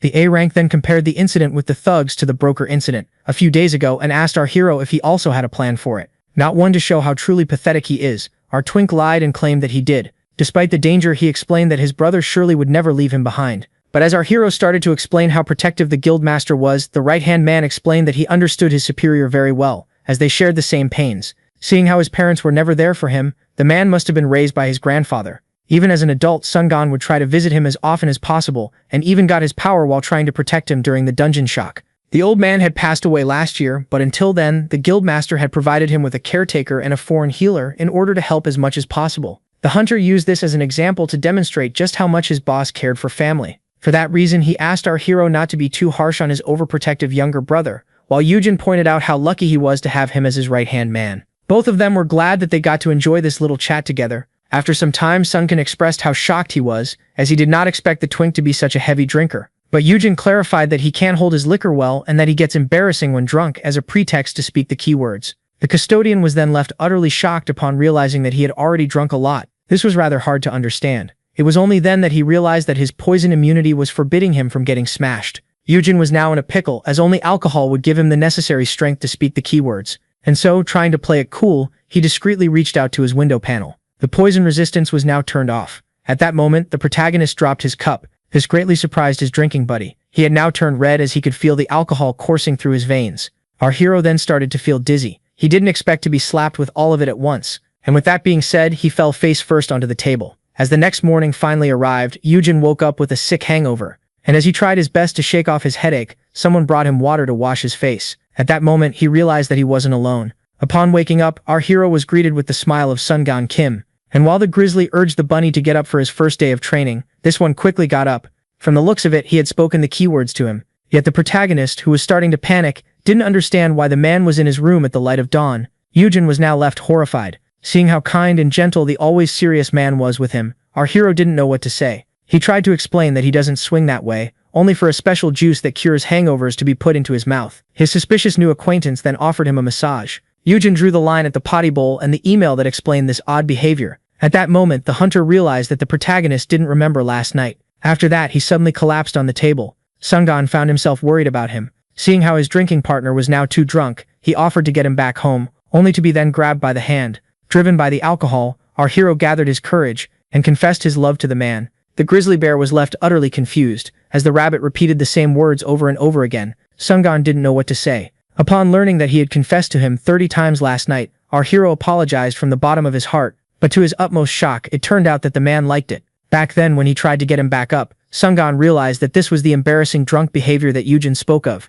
Thus, as he repeated the same words again and again, the grizzly started to recall a tender past. Back then, his grandfather would also get wasted, and as he tried to pick him up, he would always tell him how much he loved him. The grandfather asked his grandson to pay no mind to those who gossiped about his parents not wanting him. As far as he was concerned, he was the greatest young man in the world. Every time the man got drunk, he would repeat the same words, and while the grandfather affirmed his love to his grandson, the boy would try to tuck him into bed. Thus, as the protagonist reminded Sungan Kim of his grandfather, the system considered this a response, and took him under our hero's wing. But upon hearing this story, Yujin was particularly intrigued. In the eyes of his bodyguard, he reminded him of his old man. The hero felt disappointed, as he was still in his 20s, so his friend explained that, despite how strange it sounded, he gave him a feeling of safety and comfort that was only given to him by his grandfather. The man acknowledged his behavior to be weird and promised not to act like that with anyone else. Yet he asked the protagonist for permission to come and visit him often, as a way to pay tribute to his deceased grandfather. Upon recalling how the A-rank hunter was raised by his grandfather, he realized that he was practically his caretaker, and it allowed him to understand something about his skill, perfect custodian. The L-rank skill must use the keywords to remind the target of someone they hold dear, and pass on their aura to our time traveler. This made sense, as the S-rank and the homeless man were treating him like a dear parent, and the effect on Yu Nguyen must be stronger, as he practically raised him. With that, the protagonist could only come up with one conclusion that stuck in his mind all morning. As soon as the A-rank hunter left, Yu Nguyen clung to our hero and asked why the scary man was here in the first place. At that moment, the ice witch barged in, happy to learn that her caretaker was now in the neighboring dorm, only to then stumble upon her legal guardian getting cuddled by some unknown homeless man. Yu Nguyen tried to intervene, but Yu Nguyen reassured her that Yu Nguyen was a friend. Our hero realized that each time he took custody of someone, he was in fact putting them under a powerful hypnosis that not even S-ranks could resist. This made him wonder why he had gotten such a skill in the first place. At that moment, he was reminded of his poison resistance, as it was still turned off. Some days had passed since then. From the looks of it, the housekeeper had greatly improved his cooking skills. Yujin stated that he didn't have to do that much, but the man affirmed that this was the least he could do for him, which the ice witch agreed with. She tried to hide the fact that she liked the food while claiming that he needed to do much more, as not even she got to share a dorm with her caretaker. When asked about the A-rank hunter who hadn't shown his face for a few days, Yujin explained how he went raiding with his younger brother. And as he pointed out how the teenager would soon join them and become a celebrity, she started to brag about how she would soon become a billionaire. The S-rank deployed her power as she got overexcited while pointing out how she would buy a mansion just for her and her caretaker, away from the homeless man. So the custodian asked the two of them to be nicer to each other. After all, they would be going to boot camp together. Just as the child was about to throw a tantrum, our twink rushed to get the door. As soon as he opened it, Yujin was surprised to see the HR director in front of him, who pointed out that their hunter orientation training would take place today. The director explained that since their theory and structure class was late, he had to pick them up himself. Seeing this, they would be proceeding with the practical test first. According to him, there was nothing difficult about the practical, The beasts seemed harmless enough, and so according to him, the task they had was pretty easy. Even so, our heroes were scandalized. Yujin explained that they should be only fighting one monster at a time, while the S-rank stated that they simply had to exterminate them all. The director said that the purpose of this test was to make them more familiar with monsters. According to him, getting attacked by a swarm of rats was the best way to gain experience. Without even giving it a second thought, the teenager charged into action in order to wipe out the enemies. In the space of a second, she managed to take out 3 monsters using her spear. But according to our protagonist, she started to enjoy herself after switching to her destructive magic. Yurim then asked her custodian if the meat of the beast was delicious, so he reminded her that she wasn't a barbecue worker anymore. Meanwhile, in the control room, there was no doubt left regarding Yurim being an elite hunter. Even as a beginner, her stats seemed to be off the charts. As soon as the lady arrived, she pointed out that the director might be overdoing it for the practical test, so Yujin explained that there was nothing to worry about. After all, the S rank was having the time of her life and didn't seem to want to share her toys with the F ranks. Yet, underneath the pile of corpses that was turned into a Christmas tree, one monster that was very much alive had managed to get away. The creature immediately launched itself at the housekeeper. Our hero urged his friend to defend himself using his spear, only for the man to drop his weapon out of cowardice. Youngwoo then started to run for his life. He found himself unable to take the pressure, and to his utmost horror, the monster was slowly closing the distance. But as soon as the creature launched itself, Yuojin intervened just in time to get his friend out of harm's way. Our hero then firmly advised his friend to never abandon his weapon again. He then proceeded to explain that these creatures were F-rank monsters known as Fang Moles, who had really bad eyesight and only ran forward. In other words, it was easy to make them charge at the tip of the spear to kill them. Back in the control room, the director explained that one of the reasons he proceeded with the special training was the protagonist himself. He simply wanted to see the extent of his abilities, as the young man seemed like a walking encyclopedia on monsters and dungeons. Aside from his knowledge, the contract that he had signed with the teenage F-rank hunter was a powerful card up his sleeve, making him a subject of interest. As Yujin explained that despite being an F-rank, he could handle that much. Young Wen pointed out how courageous he was. He compared his fearlessness to that of an experienced hunter, making our hero realize that he had messed up. Killing the monster might reveal that he was no beginner, so he decided to act like one in order to keep his cover and join his friend in his misery. With that being said, he tossed his weapon away and started to pretend as if he was also terrified of the mole. Upon seeing this, the director started to think that he might be overestimating the custodian. After a short time, the training finally ended, and while the F-rankers were worn out, the S-rank felt happy as she got to exercise the skills that she had finally mastered. Seeing that it was the injured one carrying Myungwoo, it didn't take a genius to figure out that he was no fighter.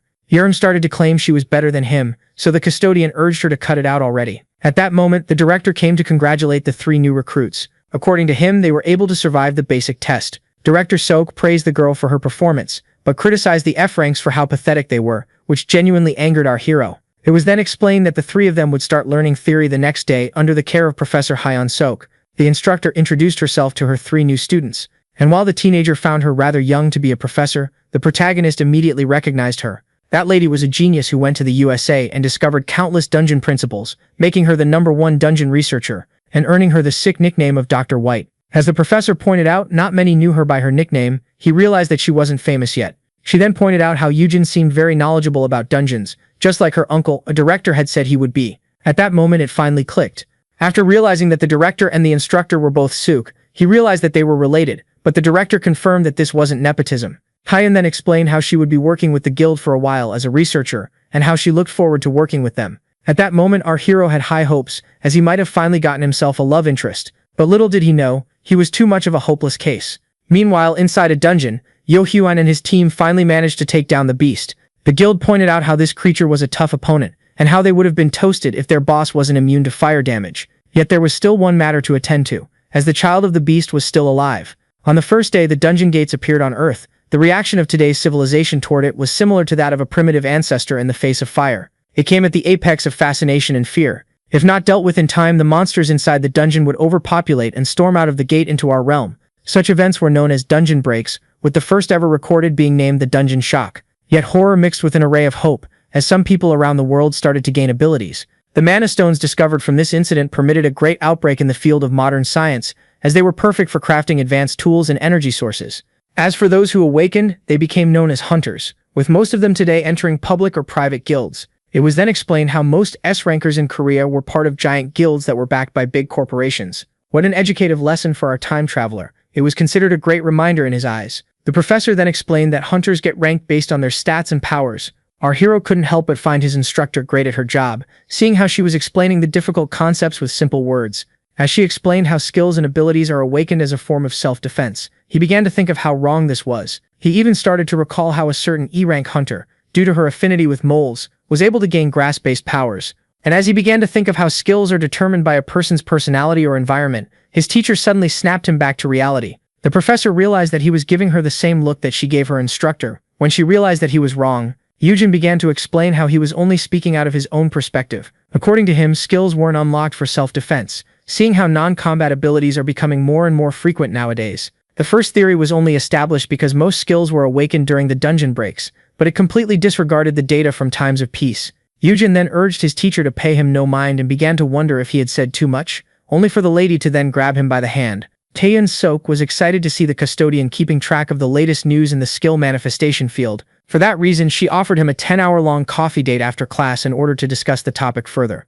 In order to avoid attention, he asked the teenager if she had anything to ask. Yerbin was curious about how big the salary of an S-rank was. Out of nowhere, the teacher pulled out a money gun and left the girl overjoyed as she explained how an S-rank can easily make $10 million a year. According to her, this was rather expected, as only a select few countries had more than them. The authorities count the elite hunters by country. Not only were they the ones entering the deadliest dungeons in order to shield humanity, but they were also the bringers of the treasures found in the S-rank dungeons, like mana stones and rare plants. Sometimes the hunter would even bring back some exotic animals. Later that day, the older brother discovered that his younger brother had brought a baby fire manticore from the S-rank dungeon home. Yu Hein hoped to tame the beast and use it as a mount. The monster had a single horn, rat fur, and a tail similar to that of a fox. That creature was a Tier 2 monster and a unicorn subspecies, renowned for its power, speed, and fire-based skills. Fire manticores are so powerful that they could even give S-rankers a run for their money in a 1v1. As for the wild creature currently in the fridge, it was still a little cub. When asked about the taming hunters in his guild, Yu Hein explained that they weren't of any help. He even tried using an item known as the Mark of the Master that would make the creature easy to control, but it didn't seem very effective. The young man tried to use it to order the monster to get down on the ground, and so it immediately flinched. At first, our hero assumed that the creature was about to obey its master, but the manticore wasn't planning on showing any friendliness. And with that being said, the baby monster launched its attack from above. Yu Hein immediately stood in front of his custodian in order to protect him. He then resorted to his fire powers and blasted the baby monster with all of his might. Yu Hein tried to argue that barbecuing the creature was overkill, yet both brothers had forgotten for a split second that fire doesn't work against this breed of manticores. And with that being said, the monster landed a devastating attack on its supposed owner. This left the older brother horrified. After a long tantrum, the creature was finally neutralized. Yu Hein had enough of it and tossed it inside a cage. Both brothers agreed that this creature was way too wild. The older brother doubted that it could be tamed, seeing how it was still so savage even after receiving the mark. For that reason, Yu Hein pointed out that he might need to get rid of it, which made our hero think that he wanted to sell it. So the guild master clarified that he meant putting it down so that it wouldn't end up in the hands of a rival. Yujin couldn't argue with the fact that this was the only way. Even so, he found it rather shameful, as this creature would make the perfect mount for his brother if tamed. Yet even in the original timeline, no one had tamed such a beast. Yujin then felt alarmed as the system explained that he still hadn't tried the keywords on the creature. At that moment, he finally understood that he could become the custodian of beasts as well. If our hero succeeded in taming the monster, he would be able to turn his brother into an unstoppable force. Yujin then asked his brother if other kids possessed mounts. He was pretty happy to learn that they only had weak steeds that couldn't possibly compare to the manticore. Thus, the custodian asked for a chance to tame the monster, as this might be their only chance to acquire a high-level mount for their guild. The monsters who were only spoken of in fables had manifested into the real world after the appearance of the dungeons, and while humanity judged most of them as creatures that must be slain, they deemed some exceptions that could be turned into allies. Most of the hype was about rideable monsters. Seeing how dungeons became more spacious as they elevated in ranks, having a fast steed could give the rider an important advantage. Our hero then added that since this creature was fireproof, it would be a waste to put it down so soon. According to him, it was the perfect steed for his brother, as another creature that could withstand his fire powers would be hard to come by. On top of being fireproof, the beast would become the highest tier mount, which would grant the great guild master even more power. Yujin expected to receive lucrative rewards in exchange for the advantages that he would provide the guild. The only thing left to do was to figure out how to befriend the creature. Our hero took a deep breath. His plan was to try and win its heart by offering it something to eat.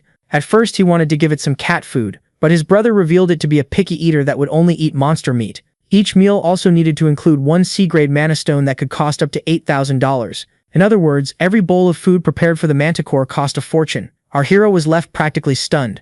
as according to him, nourishing the beast would cost them between $2.8 and $8 million per year. And as his brother pointed out that he would be taking care of feeding it, Yujin couldn't help but find the cub adorable and began to wonder how it would respond to the keywords. He compared the new keyword with the old one in the original timeline and theorized that simply expressing his affection would be enough. But before all of that, he needed to find a way to get close to it. As the Tier 2 monster attacked him, the protagonist realized that he should play with it a little bit. And thus he pulled out his B-rank belt. In the past, Yujin had babysat enough dogs to understand that all of them liked to play tug, but from the looks of it, baby manticores seemed to be a little more than dogs. Yujin reassured Yujin that he wasn't harmed before pulling out the taming stone. At first, the baby seemed to be on guard, but then it quickly adopted a friendly expression. As a perfect custodian, the power of the mark of the master had increased, allowing the creature to become friendlier with him. It started to show a less wary side, but High Taker immediately fell in love with the adorable little monster. Yujin immediately started to play with it as soon as his younger brother tried to approach his new pet. He got bitten immediately.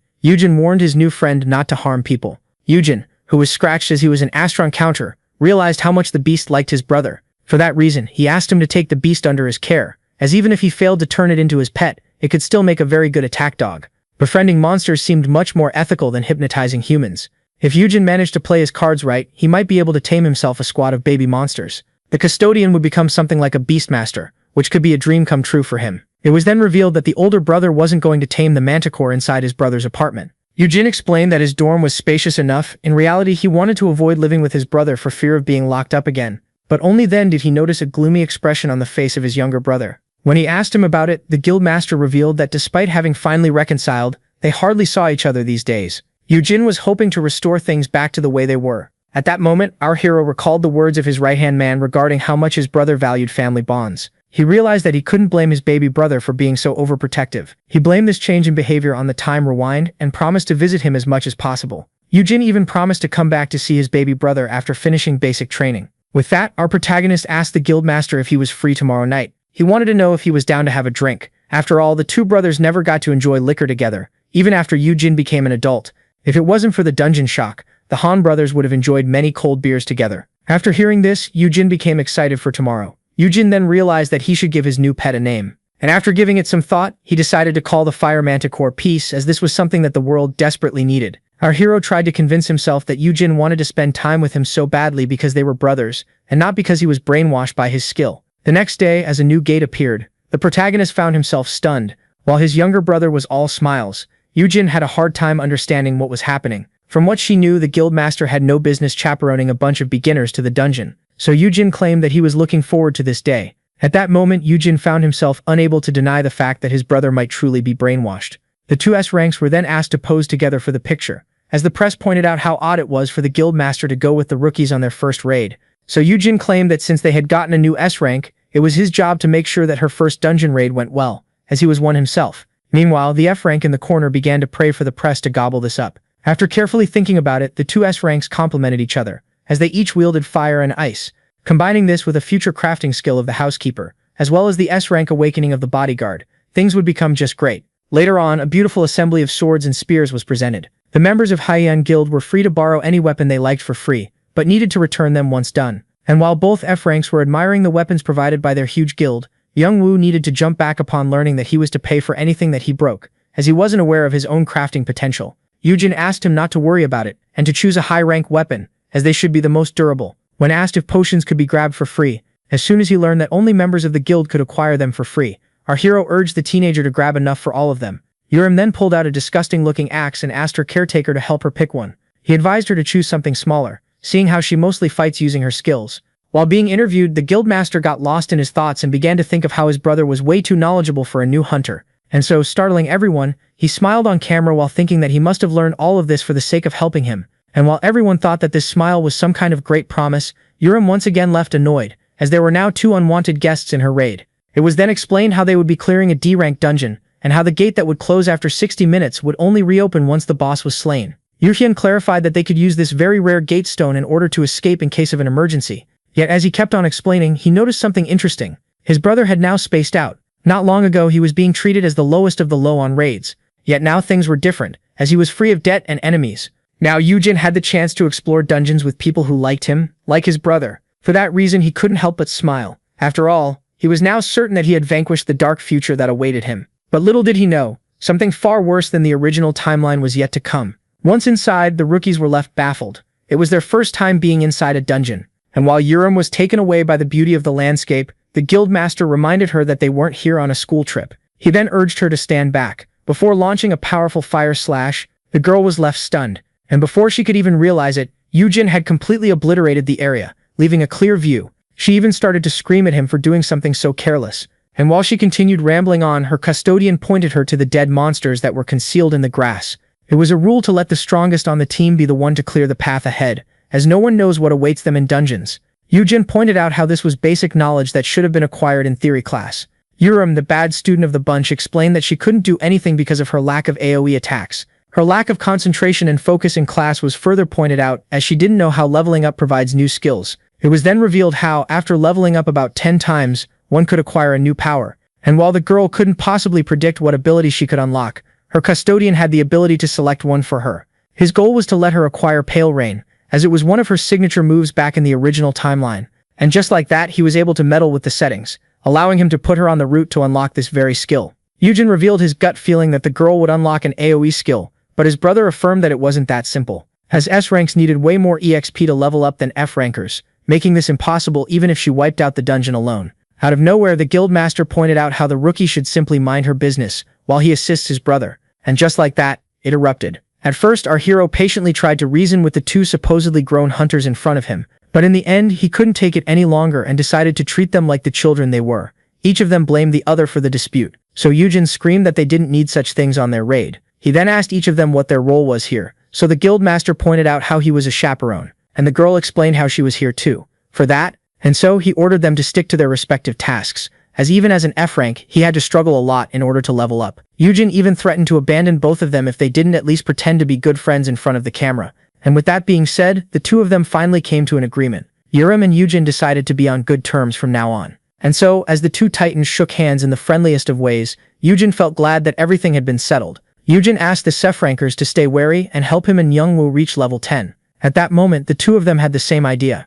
Our hero's two most powerful brainwashed slaves started to argue among themselves about who was to carry him to level 10. At that moment, it became clear to the protagonist that these two could never work together. Meanwhile, elsewhere, someone was able to detect that the time rewinder had finally entered a dungeon. The mysterious group rushed to locate which exact dungeon he had entered. They were short on time as they could only exert their power while our protagonist was raiding. They had been searching for him for a long time. A little later, inside the dungeon, while all the beasts were peacefully minding their business, an intrigued goat looked up into the sky, only to then witness his peers getting slain by an underage girl with a spear. While committing such a butchery, she didn't even break a sweat. The Ice Witch wanted to freeze all of them in order to give the custodian the chance to land the final blow. Only then was she reminded that ice was hard to pierce through. According to Yohyuan, his brother was better off sinking his spear into a well-cooked piece of lamb. And with that being said, the frozen and burnt corpses kept piling up. This greatly stunned Myungwoo. As for Yujin, he rushed to collect the mana stones, as unlike the well-pampered Sef rankers, these things were still valuable to him. Our hero then invited his friend to come and farm the goats with him. Myungwoo asked our protagonist if he would get something nice upon leveling up. Yujin reassured him that he would, but upon checking the stats of his friend, it was revealed that, on top of needing to reach level 10, he also had to meet a certain condition. But upon taking a look at the requirement in question, the custodian found something that left him stunned. This was rather unexpected. In the requirement description, the letter O was replaced with P in the word collect. Like that, the housekeeper finally reached level 10, yet was left utterly disappointed as he didn't get any new skills. Even in the original timeline, the system was something mysterious in the eyes of humanity, yet many considered it to be a gift from the divine. At that moment, the fire and ice still urged the F rankers to hurry up, while being curious about how much EXP Kostadin had gotten. Yujin explained that he was wrapping things up. Only then did he receive an odd message. Weird notifications kept popping up in his status window. He was particularly intrigued, as one of the messages was apologizing to him, and before he could even realize it, he found the startled S rankers rushing to protect him. Not even 1 second later, a huge fireball was cast in their direction. They were now being attacked by a boss monster. This was rather intriguing, as no monster inside such a D-rank dungeon should be able to cast such a skill. The original boss, which was the Black Ram, truly didn't possess such an ability, but the giant bird monster that picked him up like a pebble most surely could. Seeing how the gate didn't open despite the black beast being dead, it meant that the dungeon was considering the bird as its new boss. In other words, in order to escape this dimension, the party needed to kill the bird at once. The guildmaster had never seen such a creature before and rushed to hand the gate stone to his brother, so that he could escape. Yet to his shock, Yujin was having a panic attack. Here he recalled the incident with the three-headed dragon, and how his brother used his last breath in order to give him the key to escape, and so he quickly stopped him. Yujin affirmed that the crystal was unnecessary, and even affirmed that his brother was stronger than the creature. He revealed it to be a gold-beaked Maya, a fire-type monster as strong as an A-rank boss, which had a spare pair of wings and a soft skull. Yujin was intrigued by his brother's knowledge, so our hero affirmed that they could discuss it later. Yujin was now more determined than ever not to lose anyone in this raid. He didn't want to repeat the same mistakes over and over again. Yujin then ordered the Ice Witch to create a protective shield. The girl immediately obeyed. She used her frosty scythe in order to create a barrier. Yujin then put his brother on bird hunting duty. Yujin asked Yurim to keep his brother safe, so she asked him to have faith in her. Yet, being the overprotective brother that he is, he still gave our hero the gate stone. With that being said, the guildmaster charged at the bird, while being urged to attack the head. Yurim tried to argue that she should be the better pick for attack, seeing how she could fly, so Yujin explained how she would be roasted in seconds. He explained that only his brother, with fire resistance, could take on the bird, and that his set of skills should fill in for his inability to fly. At that moment, the boss noticed the human charging towards it, and so it dived on him at once. Yujin immediately evaded the incoming wing. Now that the beast was finally on the ground, the opportunity to attack had finally come. Yujin braced himself and delivered a powerful slash. While everyone was impressed, Yujin screamed at him for attacking the wings, as he had explicitly told him that the gold-beaked Maya had a spare pair on standby. And with that being said, the bird gained altitude once again, and then unleashed a powerful fire breath. If it wasn't for his fire resistance, Yujin would have been done for. Yujin found it odd that his brother was stuck on the ground instead of charging a monster high in the sky and taking its head. And as he began to think of how he should be able to do so by riding his Blue Willow skill, he began to think that he might not have unlocked it yet. At that moment, the bird changed its target. It wasn't targeting the powerful guildmaster any longer, but the three rookies nearby hiding behind the shield. It was safe to say that the new recruits were starting to panic, as an overgrown dinosaur was now charging at them head first. Yurim and Youngwoo were especially terrified, doubting the ability of the shield to block the giant monster. The guildmaster had no time to waste. He immediately used his Blue Willows in order to attack the monster. His brother was happy that he had already unlocked the skill in this timeline and was expecting him to go for the finishing move, but to our hero's utmost shock, the Sesh-rank hunter was doing nothing but blinding the bird. Yugin screamed at his brother that he was using his skill wrong. Yugin found himself confused as he was ordered to step on the feathers, and so he tried it. And from the looks of it, his brother was right. Just like that, the tides of the battle were turned. Yugin had now gained a footing in the air. The bird charged a powerful attack and unleashed its devastating fire breath on him. But the fire resistance of the hunter made the flames of the monster ineffective. At that moment, Yugin went for a stab. He then gathered all of his power and focused it on the skull of the flying creature. And just like that, a great explosion occurred. Yugin found herself startled, but Yugin urged her to get a hold of herself, as she was the only thing protecting them from the explosion. And just like that, the headless chicken fell to the ground. As for its slayer, he gracefully landed on the soil. The battle was now over. Yugin rushed to check on his younger brother. Yugin immediately embraced his brother and asked him how he was able to know that his skill Blue Willows could grant him footing in the air. He had never thought of using it this way. The joy of the guildmaster was justified. After all, his brother had resolved one of his greatest problems, which was his inability to get off the ground. Yugin was happy and compared this mechanism to a brand new skill. Our hero found himself quite happy, as his brother seemed like an overexcited kid who just received 2 presents instead of 1. And so, while exiting the dungeon, Yugin offered to take a look at the other skills of his brother, making the girl want some of the action. After finally getting out, all were startled by the state that the guildmaster was in. The outside was already aware that the rank of the dungeon changed on its own, so the raiders revealed how there was an A-rank boss hiding in there. And while the S-rankers were handling all of the questions, our hero tried to be as discreet as possible. The little Barney wanted to give back his weapons quietly and get out of here without getting too much attention. But only then did he notice an enraged grizzly rushing towards him. Suncan rushed to the gate upon learning that the rank of the dungeon had changed, which made him worry about his custodian, and by that point, he had arrived. And so, as the protagonist was generously turning down the help offered to him, Myungwoo was disappointed in himself. Later that night, our hero came to visit his younger brother. The concierge had given him some expensive alcohol so that he could share it with his brother. Judging by the sound of the running water, Myungwoo quickly guessed that his brother was currently in the shower. So in order to kill some time, he decided to play with Peace. The manticore rushed to play with his tamer. First they enjoyed a peaceful game of tug. Then the little creature ate its usual meal. And just like that, the protagonist had worn himself out. His day had been quite long. Between the spelling mistake, the panel window, and the message apologizing to him, he didn't know what to think. There was also the dungeon that changed ranks and spawned a high-rank monster, which was something that should only happen years from now. At that moment, the time traveler came to a realization. To think that he might have caused something to happen by traveling back to the past, he feared the possibility that he might have broken something in the process. Our hero theorized that the system tried to contact him directly, as he had caused a major event to happen much earlier than expected. And just like that, he began to blame the system for all of this. as it was too confusing to begin with, and it didn't even explain anything to him. If the system had been only slightly clearer, our hero affirmed that he would have picked much better keywords. But upon clicking the button, something suddenly appeared. Yujin didn't expect this. Meanwhile, the creatures who tried to force the contact began to wonder if the item had been successfully delivered. Despite not having enough time to explain, the one with dog ears stated that the target was bound to understand what they wanted. After all, she had customized the entity to make it look like something appropriate for Earth. For that reason, the protagonist was given some kind of odd, weird book. Yujin had no clue what was going on in the minds of the creators. Judging by the pictures, the book could only show the custodian the S ranks that were under his wing. The yearbook was also filled with positive messages and had 50 blank spots. At that moment, Yujin finally got out of the shower, and while he pointed out that his brother's expression seemed odd, Yujin realized that the system wanted him to become the custodian of 50 S rankers.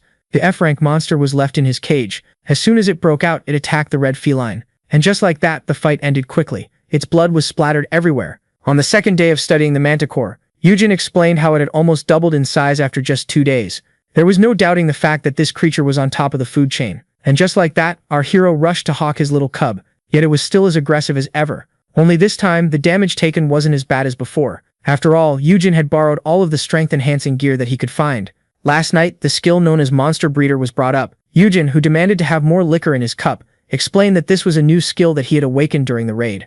Naturally, this was a lie in order to cover up his custodian skill that lets him brainwash every living organism. For that reason, he claimed that he had an S-rank skill that allowed him to tame monsters and help them level up. Yujin immediately pulled out the leash, thinking that it was way too dangerous for his brother to have such a skill while lacking so much in strength. Yujin immediately explained that they needed to bring this skill to light instead of hiding in the dark, and brought up the potential of a fully mature piece. According to our hero, many S-rankers would die for a proper mount, and providing everyone in the guild with one would be amazing in those huge dungeons. In other words, the skill of our hero could be a major breakthrough in the field of dungeon raiding. Back in the present, Yujin started to play with his little piece. He was well aware that the system wanted him to recruit 50 S-rankers, yet he knew very well that it would be better to bring beasts to his side instead of hypnotizing humans.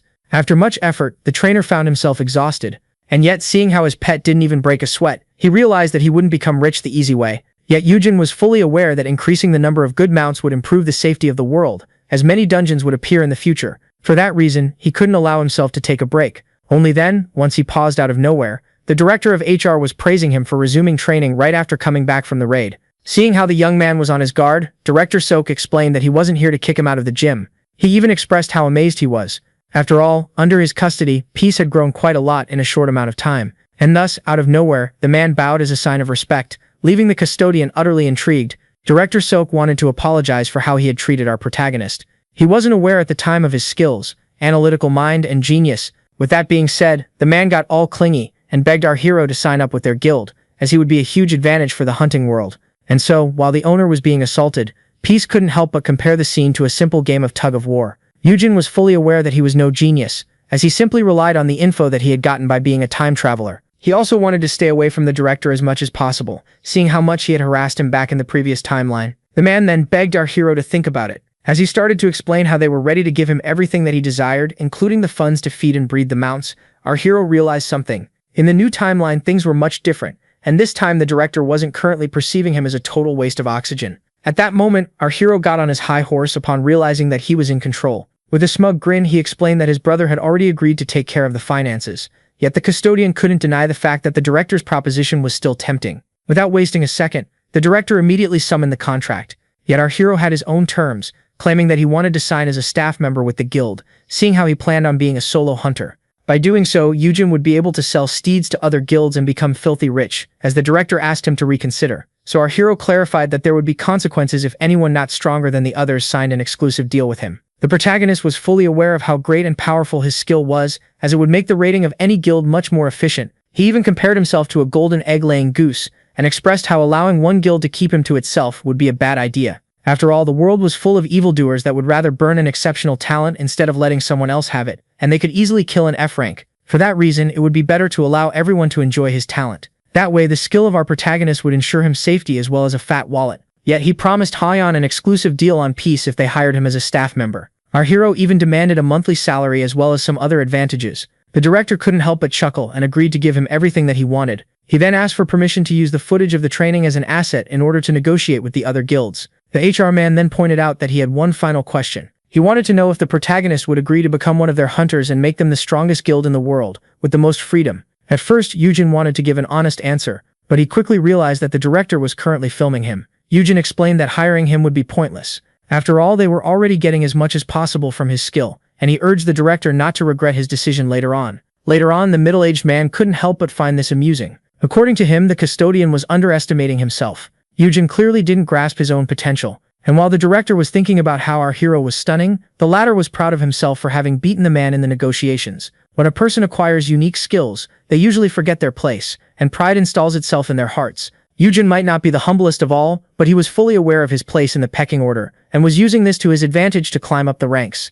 The director started to speculate that he had failed to discover this genius because he was being overshadowed by his brother. Yet things weren't as easy as they seemed. He had already predicted that the other guilds could cause problems after discovering that they wanted to own Yujin, yet Hayo was ready for the heat. But things take a different turn if the tamer becomes a freelancer, as guilds will start to focus on him as an individual. In other words, Yujin would enter a world that was full of opportunities, but also swarming with danger. It was safe to assume that the young man still wasn't aware of how savage the world of the elite hunters truly was.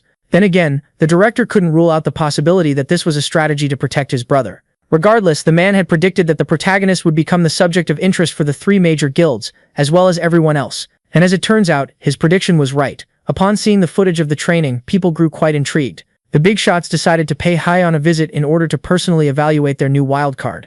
After much effort, the new pet house was finally ready. From that point on, Peace would be sharing the dorm of its master. At that moment, the housekeeper and his neighbor came by to visit, and while the girl found the beast adorable, the hobo was left scared. Yuram rushed to pet the newcomer as it desperately tried to bite the housekeeper. At that moment, the guild master arrived in order to have a word with his brother. Yujin was at first confused, but was then left shocked upon learning that the guild masters were on their way to meet him. Yujin assured our hero that he wasn't forced to accept the invitation, but Yujin pointed out how he would come across as rude. As the younger one pointed out how he might feel out of place as an F-ranker among S-rankers, the older one couldn't argue. And so Yujin rushed to cancel the meeting, only to be quickly stopped. Yujin explained that the simple fact that the heads of the three big guilds were on their way to Haya already made them look more important. For that reason, our hero decided to make an appearance at the meeting and refused to take no for an answer from his brother. Yet as he began to talk about how they wouldn't mind his presence, seeing how they wanted to negotiate with him, he entered a room with a weird atmosphere. All eyes were on him, and all seemed equally menacing. Yujin didn't expect them to be so intimidating.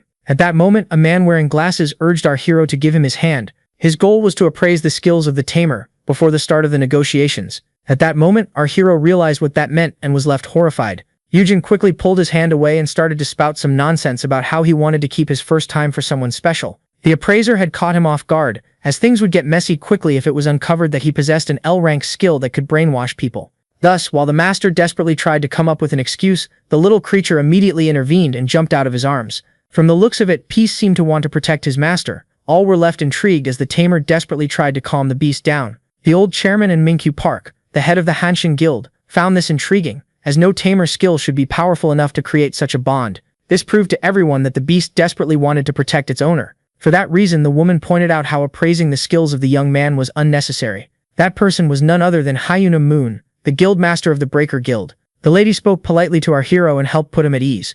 And while the hero was left baffled by how tall the lady was, she pointed out how she was surprised to learn that the cute head of Hyuhan had such a brother. This made Yujin speculate that since Yuram was an S-ranker as well, she would grow up to be as big as that lady. Miss Moon then pointed out how a fully mature fire manticore had the potential to be as strong as an S-rank boss. For that reason, she asked our hero's younger brother to give her guild a fire cub if he ever found another one. Yujin accepted but firmly stated that he would only exchange it for a steed that had ice resistance. This made him seem greedy, seeing how he was looking for a mount for the Ice Witch. Another tan person seated at the table called out the guild master of Hyan, as his guild had already bought every steed on the market. That person was none other than the guild master of MKC, Sukwon Choi, who explained that an exchange would be impossible since Yujin had monopolized the market. But as the young man pointed out how they just needed to clear dungeons for creatures worth exchanging, Sukwon was quickly irritated. He pointed out how Yujin was trying to make them his personal beast fetchers and accused him of wanting to scam them with the powerful skill of his brother. The man claimed that Yujin running as a freelancer was a trick from Yujin, who had obviously called dibs on him,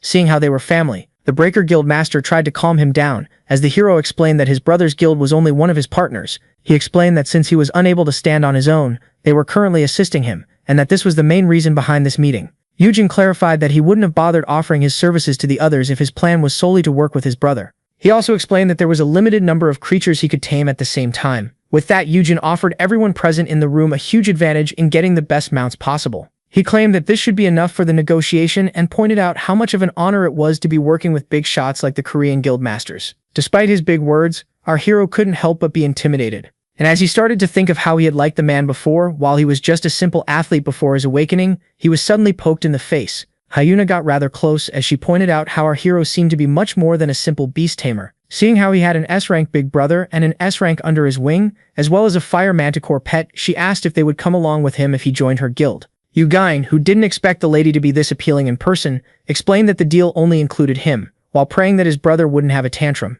As soon as a calm voice pointed out how our hero had claimed himself to be the best in all of Korea, with that, the protagonist pointed out how he would officially sign with Hyuna once they became the best in all of the land. At that moment, a calm voice found this rather interesting. All eyes were quickly turned to him. Upon hearing this, Yu Gain-sung, the guild master of Sesong, understood that he could buy the tamer right now. At that moment, our hero didn't know what to say. At this point in time, Sesong was the strongest guild of hunters, with the strongest guild master which would ensure our hero's protection. But the fact that he had entered the conversation so late made him seem hostile, which increased the tension in the room. For that reason, our hero decided to refuse the offer and explain that this offer was only on the table for family. He explained that in order to monopolize him, the rest of the guilds would have to become number one on an international scale. At that moment, Miss Moon burst out laughing, as she couldn't help but find his confidence and boldness entertaining. She even pointed out how the two brothers shared the same toughness. If it wasn't for his resist fear skill, the pressure would have been unbearable for the E-Franker, who felt like a shrimp among whales. Yujin was fully aware that E-Frankers had aggressive behavior as they were constantly in danger, but he didn't expect them to be this intimidating even while smiling.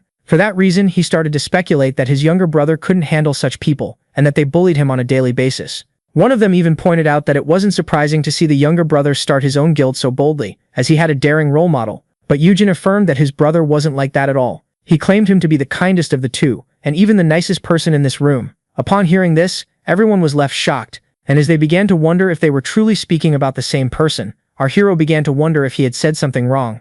In his eyes, there was no kid sweeter than his baby brother. One day, as he was going out, the child rushed to hug him. As Yujin gave his big brother a birthday present, he started to think of how, despite being the youngest of the two, he always tried to be there for him. Our hero could only remember his younger brother as a kind young man, someone who wanted to become a doctor in order to ensure his guardian an easy life. Yujin declared that even with him not being around often to raise him, as he was too busy with his jobs, his baby brother grew up to be a docile gentleman. Upon hearing this, the guild masters couldn't take it any longer. In the end, they burst out laughing all at once, as he had called Yujin Han docile. The strongest in the room desperately tried to compose himself, as he finally realized why the young man was acting uncharacteristically nice toward them. Miss Moon even pointed to the brat, who was putting on the act of the perfect gentleman in front of his caretaker. At that moment, the F-ranker screamed at the muscle mommy, seeing how she was harassing his poor baby brother. The old chairman tried to claim that he was fond of the brothers' bond, but he had almost forgotten to wipe the tears from his eyes as he left uncontrollably. With that being said, the big shots decided to wrap up the meeting, while our hero was certain that Yujin was simply putting on a tough act in front of them.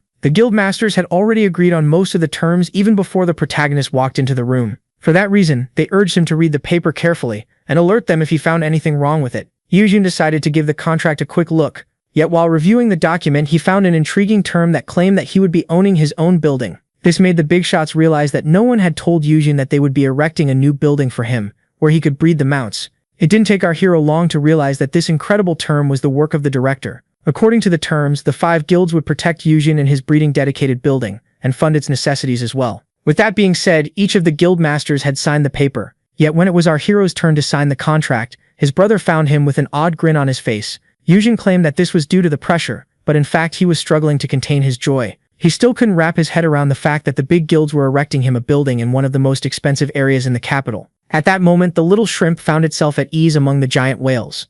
Yujin was about to acquire his very own building that would be under the protection of the 5 strongest guilds in Korea. His first thought was to build a workshop there for his friend, and he even thought of making a lab for Dr. White, so she could continue her work in Korea instead of the USA. Our hero's imagination even went wild as he imagined himself being interviewed on how he turned himself from a bum into the country's greatest billionaire. With a pretentious laugh, he would affirm that he simply had the chance of working with the best in the world. And so as he began to dream of how life would be easy from now on, and how he wouldn't have to work for a living any longer, he was suddenly snapped back to reality.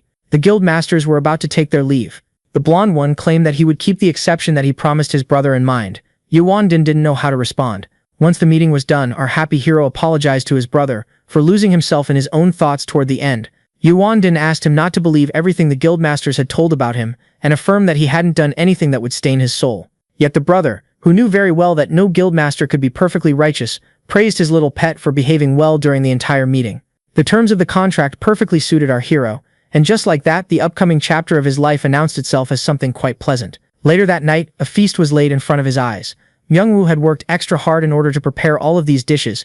According to him, our protagonist only deserved the best in the world. Upon tasting the food, Yujin compared the colorful flavors to the future bright days that awaited him. Yujin then pointed out how his housekeeper had a lot of stuff of his own. Yet as soon as he asked him to ready himself to leave this place in the near future, his expression suddenly gloomed, and a chill ran down his spine. But before our hero could even announce the good news of the new building in his name, Myung-woo started to cry intensely and crumbled on the ground, thinking that he was being kicked out. And while the protagonist had a hard time following, the man claimed that he had expected this day to come. After all, he was nothing but a waste of space and an F-ranker. Yujin tried to reassure him that they were both of the same rank, but Myung-woo affirmed that they were nothing alike. Back then, our hero took a stand for him in front of the powerful loan sharks. In his eyes, Yujin was so exceptional that his advice was treasured by his brother, the S-rank. On the other hand, the housekeeper failed to unlock a skill upon reaching level 10. Yet the time traveler knew very well that none of his feats were well earned. The custodian desperately tried to cheer up the housekeeper, only for him to misunderstand the situation even further, and thank our hero for everything before deciding to take his leave. Yujin tried to argue that his friend had no other home, but Myung-woo would rather be homeless than abuse his kindness any further. The protagonist tried to affirm that the man wasn't abusing anything at all. Myung-woo had a major role to play in his plan to retire at a young age, and was only 10,000 unsharpened blades away from unlocking an SS skill. Even so, Yujin couldn't just tell him about the skill, and even if he did, there was a high chance that his friend wouldn't believe him. With that being said, he decided to adopt a different approach. Yujin explained that he had no right to keep the man here if he didn't want to stay any longer. He revealed that he wasn't aware of how much this was torturing Myung-woo, and blamed himself for giving him all of these chores. Even so, the custodian found it to be rather a shame, as he had some information that could really help the man. Yet Yujin, who wanted his friend to be free, decided not to tell him anything, as it would be obstructing his liberty. As he pointed out how this was a great secret that he wanted to share with him as a friend, the housekeeper couldn't take it any longer and urged him to spill it already. In the end, Yujin judged that he wouldn't be harming anyone if he revealed a simple piece of intel to his leaving friend. Seeing how the best way to convince someone was to quote a genius or a celebrity, our hero claimed that he had learned this training method from Dr. Seok. Even so, the protagonist couldn't help but blame himself, as he was lying by using the name of Dr. White. Meanwhile, in her lab, the doctor had finished the paperwork and hoped that the rest would proceed smoothly. Yet as she was immersed in her work, she failed to sense the dark entity lurking behind her. Back to our hero, who pulled out the knives. He claimed this to be the best training method for his friend. Yujin then firmly warned his friend against speaking about this in front of anyone, even Dr. White. He then pointed out that since his friend's skills were related to weapons, he should try sharpening the knives. Myung-woo obeyed without asking any further questions. Yujin found himself quite pleased, as the craftsman was now on the way to greatness. And just as expected, a counter had appeared. Yujin claimed that if his friend kept sharpening knives, he would be able to unlock a crafting skill according to the rumors, and a good one at that. He calmly tried to explain to his friend that he needed to sharpen at least 10,000 knives, only for a positive reaction to spark. Yujin didn't expect the housekeeper to be so into it, as he pointed out how he would finish the task in 3 months by sharpening 100 per day. Our hero then asked the hobo to put the knife down, as with it in hand his excitement seemed more like murderous intent. Myung-woo was determined to work as hard as possible in order to pay back his friend. Yet Yujin knew very well that his retirement plan didn't owe him anything. With that being said, it came time to check on the second investment. The doctor was greatly excited to see our protagonist. Yet our hero quickly grew tired as his fellow dungeon nerd kept on talking for hours.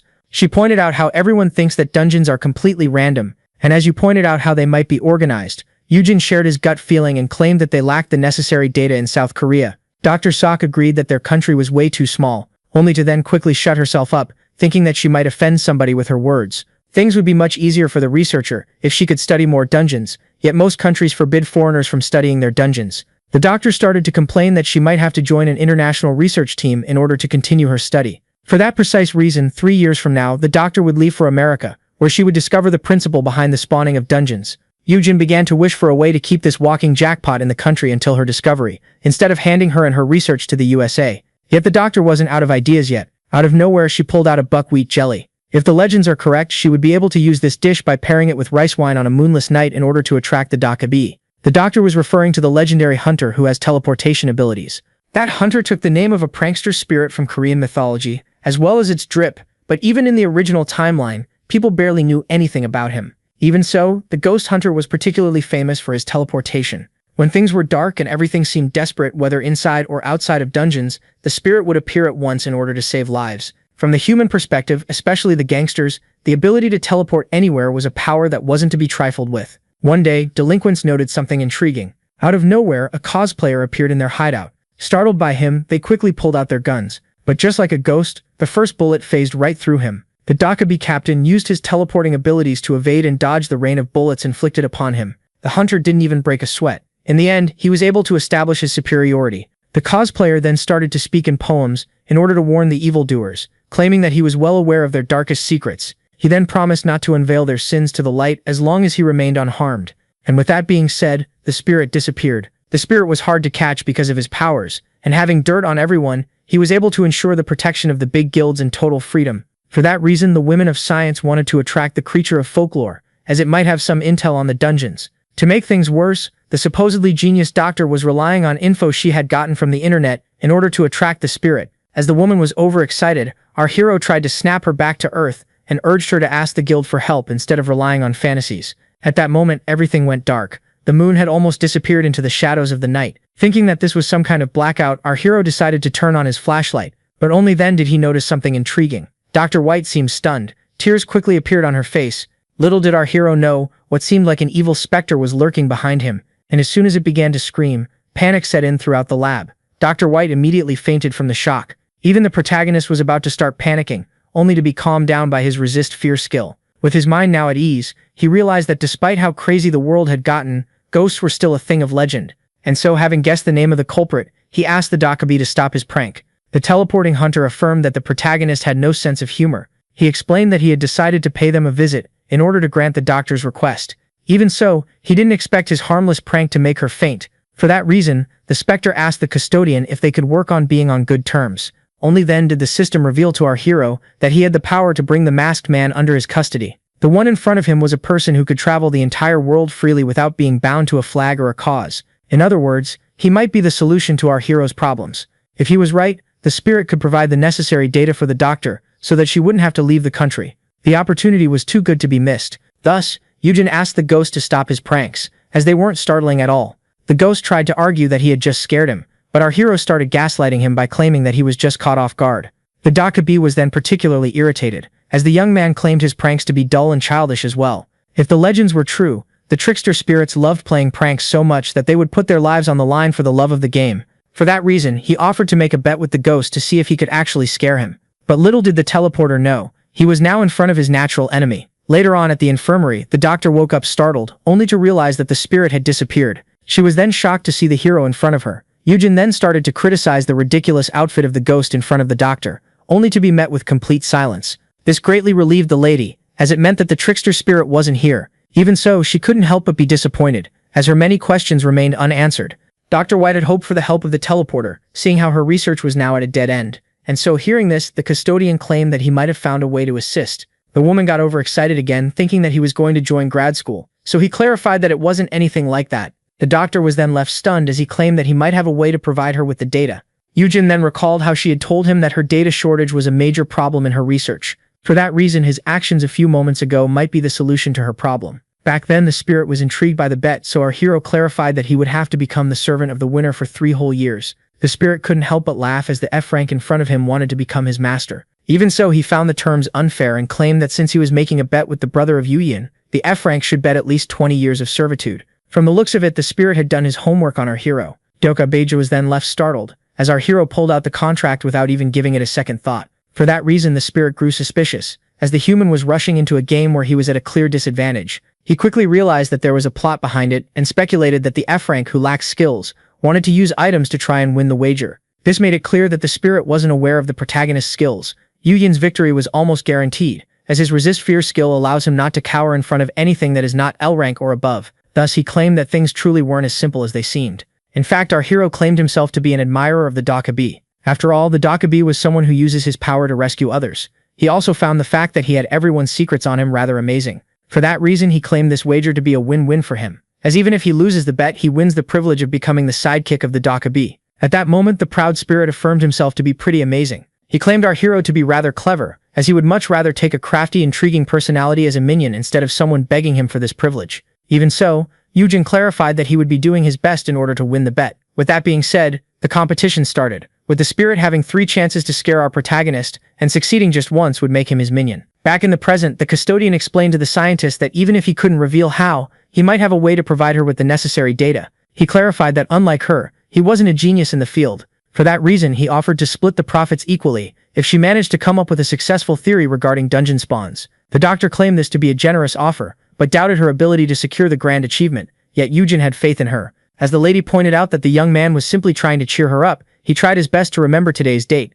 and with that, he decided to declare something. Based on his gut feeling, Yujin revealed that the new A-rank dungeon that appeared near the capital was filled with either slimes or a coastal setting. This made him seem like a psychic in the eyes of the doctor, but he was simply abusing his time traveler privilege. With that, the hero urged the lady to reconsider his offer, if his hunch turned out to be right. He even affirmed that no matter what she thought, he had full faith in her research and in the fruits that they would bear. Our hero then urged the lady to ask her uncle for the rating rights to enter the dungeon. With that being said, he finally took his leave. Once outside, the custodian was relieved, as Yujin didn't unveil enough info to reveal his secret. Now the only thing left to do was patiently wait for the pranks of the spirit. At first, the Daka-B posed as the ghost of a scary old lady, yet seeing how our hero was way too absorbed with his pet, his first attempt was met with failure. One day, as he returned home while carrying dull knives for his friend to sharpen, creepy hands suddenly wrapped themselves around his feet. And just like that, the ghost made our hero fall to the ground.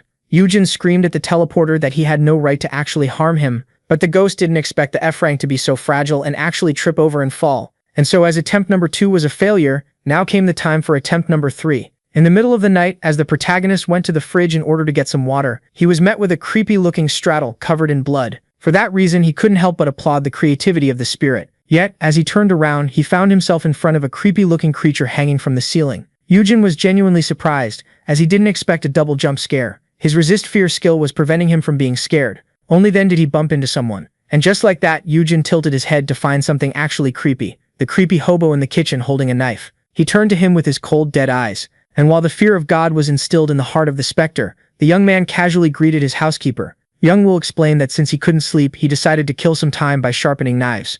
Only then did the housekeeper notice the creature hanging from the ceiling. And just like that, the creepiest thing in the room fainted out of fear. Seeing how he had resisted jump scares 3 times in a row, Yojin was the winner of the wager. With that being said, the spirit started to cry like a baby. It then came as a shock to our hero, as the creature truly had minions that were going to mark him, seeing how he lost the wager. At one point, the screams of the whiny little ghost became unbearable. Yojin asked him to cut it out and asked him about his age, so the one with the mask revealed himself to be a decade old. According to our hero, the one in front of him wasn't actually a spirit, but only a human putting on an act. The Dokaibi then pointed out how the existence of ghosts was actually plausible in a world full of monsters and superpowered individuals.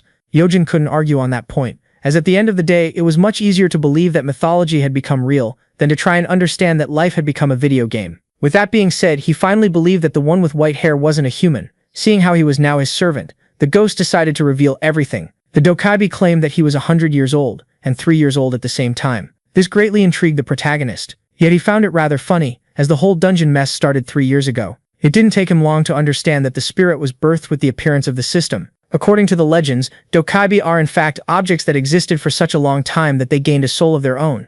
The one in question had existed but had been asleep for over a decade. He was then awakened by the power of the dungeon. Upon hearing this, our hero was left baffled, but unable to deny this story. In fact, this was the best explanation for the yokai's teleporting ability, as in the end, the system's main function was to link the different dimensions. Even so, it was still amazing for our protagonist, as there was a true Dokaibi in front of him. The spirit was then stunned as our hero guessed his name and from the meaning, realized that he was a watermelon that belonged to a family known as Yoon. At that moment, the specter began to think that our hero was a Dokaibi as well, born from the crystal ball of a psychic. Yujin affirmed to the ghost that he was a human, and urged him to start thinking of him as a boss.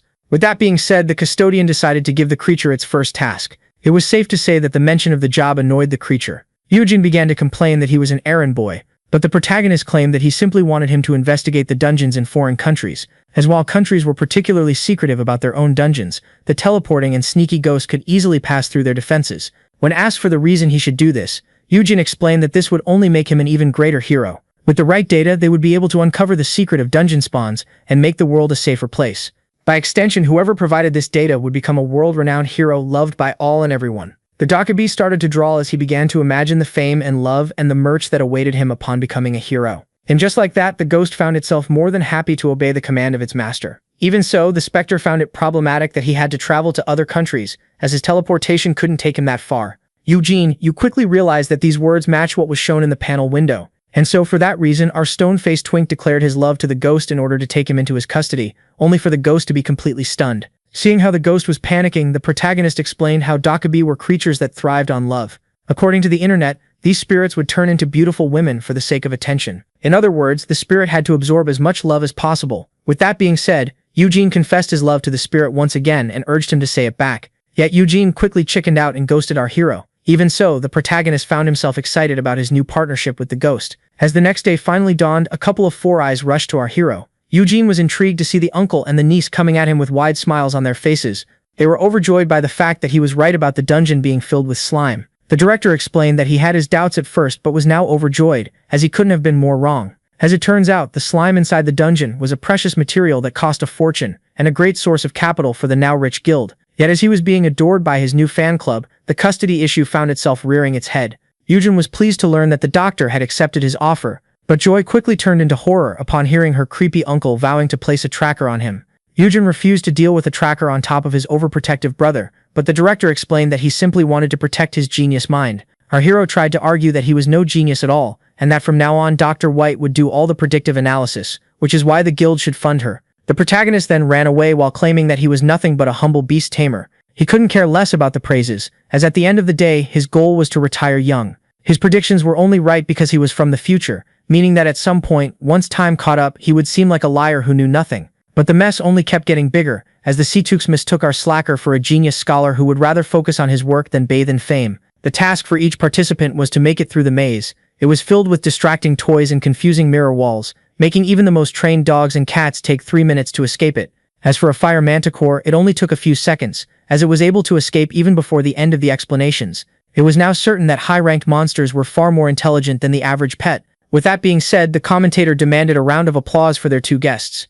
There was a good reason why our hero and his fire-breathing manticore were currently on TV. In fact, it was all the idea of the director. His goal was to make our hero famous, as according to him, with his genius talent, it would be impossible to keep him a secret, and thus he was better off as a star. In fact, it was safe to say that Eugene would have a safer life if he became a celebrity. In the end, the director was able to convince the protagonist to make an appearance on the show, which is why the Ice Wolf was brought as a bodyguard. Because of his past life, Eugene despised the attention of the media and feared the public talking ill about him. Yet all eyes were on Peace. As he was getting indirectly showered with compliments because of his cute little pet, the hero had a hard time keeping his smile hidden. And just like that, his opinion regarding the camera quickly changed. Now finally came the time for a break. Showing off the fire manticore was extremely satisfying. He was quite pleased to see the public fawn over Peace's cuteness and began to think that it was his duty as its tamer to share it with the world. Eugene started to think about other ways to merchandise the creature. He even started to dream of the day his pet would become fully grown and a world star, making him famous by extension as its tamer. And as he began to fantasize about how he would make fans line up for Peace's autograph, he suddenly noticed someone above him. The lady was curious and wanted to know if the autograph in question would be just a paw print on paper. Miss Moon, who startled our hero, greeted him and asked about his younger brother. Since it was necessary for a show to have at least 3 S-rank hunters on standby in order to bring a monster on the air, Miss Moon decided to offer herself as a volunteer. As soon as she arrived on set, all eyes were on her. She was intrigued by the hero, who got up without taking her hand, as he was jealous that she had stolen the spotlight. Seeing this, she assumed that she should have picked him up like a princess. According to Eugene, they should avoid all of those fancy moves in public in order not to spark any rumors. Out of nowhere, the lady asked him to become her breeding partner, causing the exact scandal that the protagonist wished to avoid. She then clarified that she wanted him to join her guild, yet Eugene explained that he would only accept the author of the world's finest. As the lady pointed out his fearlessness, our hero pointed out that he was the brother of an S-rank, and that even the elite hunters were still humans at the end of the day. The guildmaster explained that while she was fond of our hero's ideology, she found it quite problematic. At that moment, Yerim arrived with some refreshments, only to then notice something intriguing. The bodyguard rushed to protect her custodian, but the guildmaster affirmed that she simply needed to kidnap him for 5 minutes. With that being said, the 3 of them were isolated from the rest of the world. Seeing how everything went silent, Eugene quickly realized that he was now inside a barrier. He immediately demanded an explanation, so the lady clarified that this was simply the effect of her skill, and that her people would explain everything to the Ice Witch. Even so, our hero was fully aware that there was nothing simple about that. Hyuna Moon had great mastery over her own powers, and even Yerim, who was an S-rank as well, was powerless in front of her. Now finally alone, the protagonist assumed that a secret was about to be shared, but the lady explained that she was simply being cautious before spilling the tea. Hyuna wanted to share some gossip about Yujin. She then expressed her concern, as it seemed like Yujin was mistaking his brother for someone else. His reaction proved her point even further. The conversation didn't even start, and he was already giving her dark glares. Even so, the S-rank reassured the cute little creature that she didn't come here with bad intentions. She even gave her word that she wasn't here to cause a dispute between the two brothers. Hyuna Moon then decided to be honest with our hero. She wanted him to rethink his view of his own little brother. During the meeting, they all laughed at him, as they thought that he was just joking around. Yet in their world, this wasn't just a detail that one could overlook. Hyuna wanted to know if the hero truly believed that his brother was able to become a guildmaster by being noble and having faith in his talent. Realistically speaking, it was practically unbelievable for an orphan who was raised in poverty by his older brother to become a perfect citizen. There was no denying the fact that Yujin perceives his brother as the embodiment of righteousness. So the Seo rank decided to bring up a very important detail, which was the fact that righteous people never trample on others in order to create their own guild. With that being said, Hyuna Moon asked Yujin if he wished to know more about the hunter side of his baby brother. After awakening as a hunter, the now overpowered Hyuna Moon had to stop being an athlete and become a guildmaster. Yet she was only qualified to be the face, and the real leader was the sponsor of her guild, as the only two who truly managed their guilds were Hyuna Sung and the other one, who was a little bit more problematic, as it was none other than Yu Yun Han. The young man had just turned down an offer deemed as golden by the sponsor. In fact, this wasn't the first time that he had done this, making him seem like a high schooler overestimating himself for wanting to do things on his own. Naturally, this led to him having many enemies, with some even trying to poison him. That night, the lady didn't know any better and decided to go in, upon learning that someone was there to take his life. Once inside, she screamed that the behavior of the culprit was utterly shameless, as no matter how arrogant Yu Yuan was, he was still a high schooler.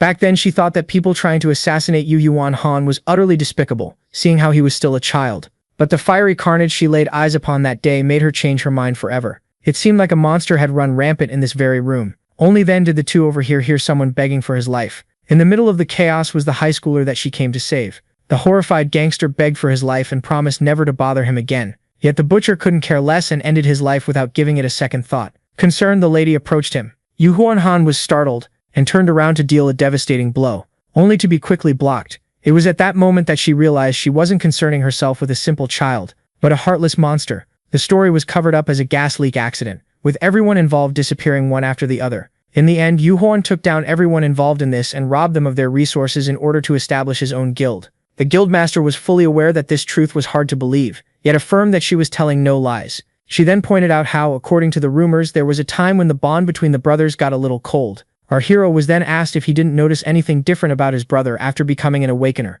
For that reason, she urged him not to lie to himself. She wanted to convince the protagonist that he was mistaken about his own brother, and that, despite things being rainbows and sunshine right now, there was no telling when the beast would attack its custodian. But as she kept on monologuing, her phone suddenly started to ring. The person calling was none other than the one being gossiped about himself. At that moment, Hyuna Moon offered Yujin protection from his own brother. With that, our hero was reminded that his brother had suffered as well, so he quickly snatched the phone out of the giant's hand.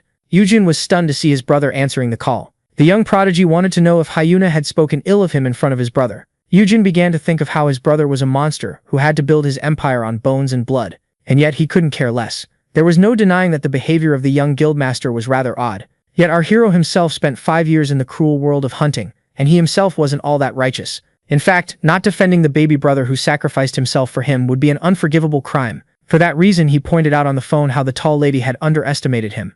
At that moment, Yujin decided to take revenge for his brother by speaking ill of the lady herself, and started gossiping about the most embarrassing moment of her life. Yet as he began to detail the precise time and location of the incident, the phone was quickly snatched from his hand. She then quickly crushed it. Hyuna demanded to know how our hero had gotten such information, and as she started to shake him for an answer, he simply claimed that he had overheard it somewhere. At first, the lady thought about killing him, yet that would mean depriving herself of a supermount. Yujin blamed her for starting this mess by talking about his brother. Thus, as he pointed out how they should both stay silent in order not to embarrass the other, the lady couldn't be more irritated. She started to blame herself for ever thinking that the two brothers weren't alike, but little did she know her secret was 4 years away from becoming public. In the end, she affirmed that she tried all of this thinking that he was nothing like Yujin. Even so, the woman couldn't help but be relieved, as it meant that Yujin would be able to hold his own against the other guildmasters. This made our hero understand that he wasn't done with the kidnappings. As soon as they got out of the barrier, Uraim screamed at the kidnapper, and as the teenager screamed at the woman, thinking that she had hurt her custodian, the good master clarified that they simply had a little chat. She then whispered in her ear to keep her mouth shut at all costs. The teenager realized that the woman was threatening the man and charged at her at once. For some reason, upon watching them, Yujin found his bodyguard and kidnapper to be rather close, since they were the only 2 female S ranks in the country. This made him wonder if his little protege would go and join the Breaker Guild after her contract with Hyun expires. Even so, this would be impossible, as the Breaker Guild was on its last legs. Neither Hyuna nor Sukwon Choi had the patience to be ordered around by suits, which is why both of their guilds would be dismantled in the future.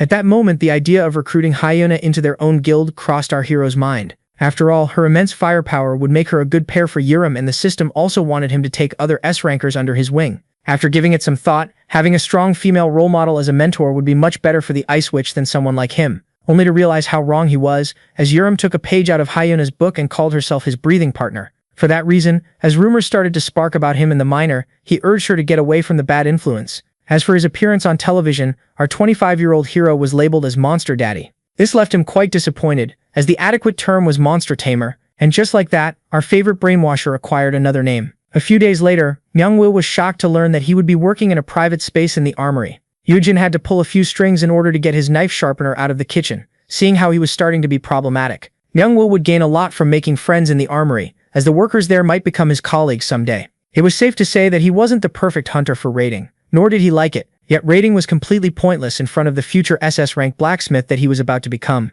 For that reason, the hobo was better off working at the armory than rotting inside of a dungeon. As soon as the door was opened, our heroes felt the heat rushing in. All of this giant workshop was the armory. It was filled with industrial-sized equipment. One needed to be at least an E rank in order to get a job in the armory. Myung-woo found himself intrigued by the mana stone nearby. He was then screamed at, as he was forbidden from touching it. The man explained that this was no public area, so our hero pointed out how HR must have already contacted them, as they were here for the private space that they had agreed to lend Myung-woo. At that moment, the huge blacksmith bowed in respect, as he clarified that he had already been filled in, as the hero started to wonder if his skinny friend could become like him. When asked if he had any experience with blade sharpeners, the hobo explained that he had used some back in his childhood. As soon as he laid his eyes upon the industrial blade sharpener, the man was left amazed. But as the fanboy was almost about to lick the extremely fast machine, the worker informed him that he was forbidden from touching it, as his toys were over there. Our heroes were then left intrigued, as they entered a room that was in complete shambles. Inside was the blade sharpener reserved for Myung-woo. The blacksmith then went on his way, since there was no need for him to explain how the machine worked. At that moment, Yujin tried to argue that this place was a complete dumpster, but only then did he notice something intriguing. All of the workers were giving them dark glares.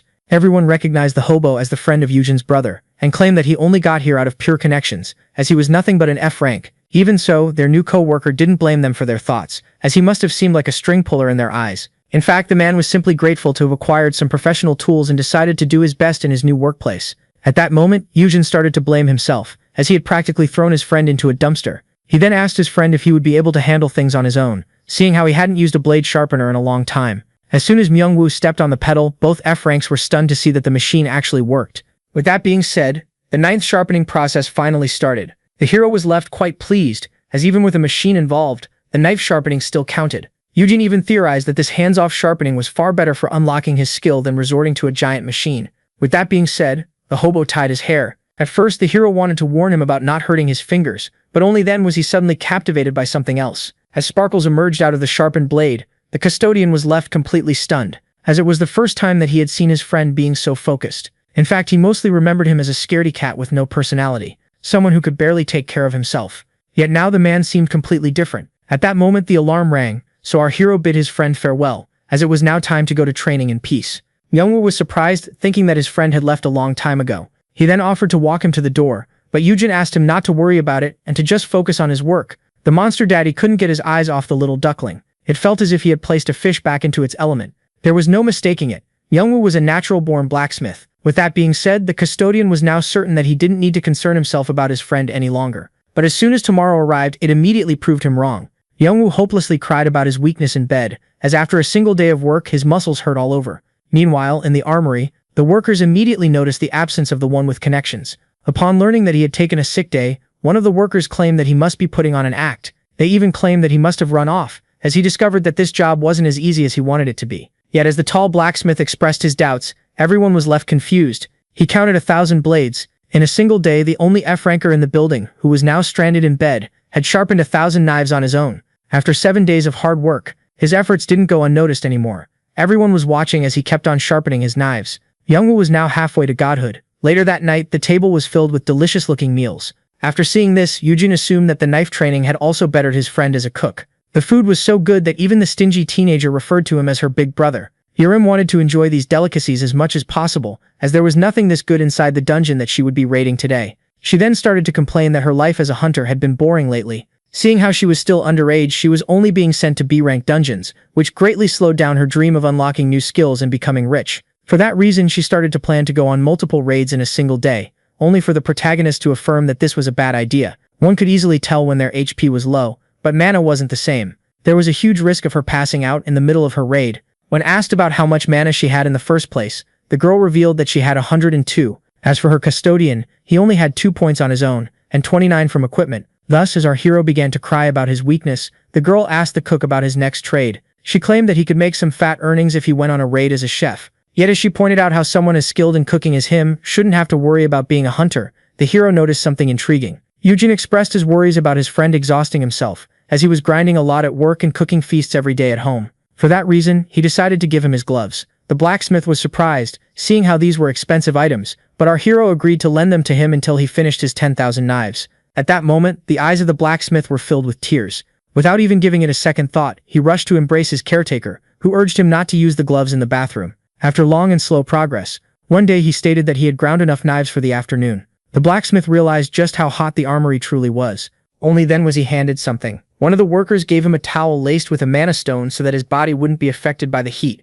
Myungwoo felt incredibly touched by this. His work life was slowly getting better. One time, as he finally finished and called it a day, upon checking his phone, he realized that he had stayed overtime. With that being said, he finally exited his room. As he realized that everyone had gone home, he noticed something intriguing. The man found himself captivated by the mana stone from before. Yet as he was absorbed by the ore and slowly approached it, someone screamed at him to get away from it. That person was the blacksmith from before. It was then explained to Myungwoo how this was an S-rank mana stone that cost almost 800 grand. Such big high-quality ores were pretty rare, which is why it was left on standby as they studied it and found a good use for it. In fact, it was rather disappointing, as despite the guild having many blacksmiths, none of them had the necessary skill to handle the pressure item. The man then politely clarified that this was the reason his co-worker couldn't touch it, as he was an F-rank who couldn't handle it. The blacksmith then brought up the fact that many of them there looked at him oddly, seeing how he entered the armory by pulling strings.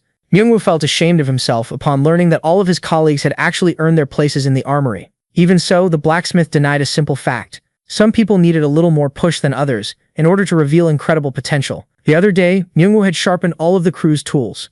According to the blacksmith, they became as good as new.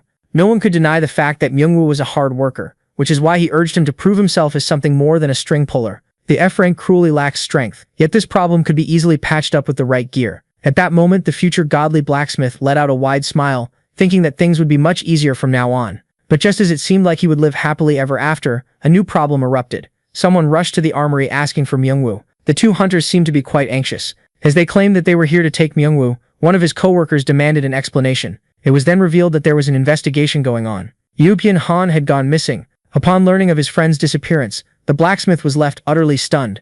Myungwoo had a hard time understanding, as the protagonist should currently be spending his day inside the guild. He even pointed out that he hadn't received any calls that would be deemed suspicious, as Yurim stormed into the room. The girl who was supposed to be inside a dungeon returned at the last moment, upon learning of her custodian's disappearance. The agents then revealed to the Ice Witch that Yoopyeon had just arrived.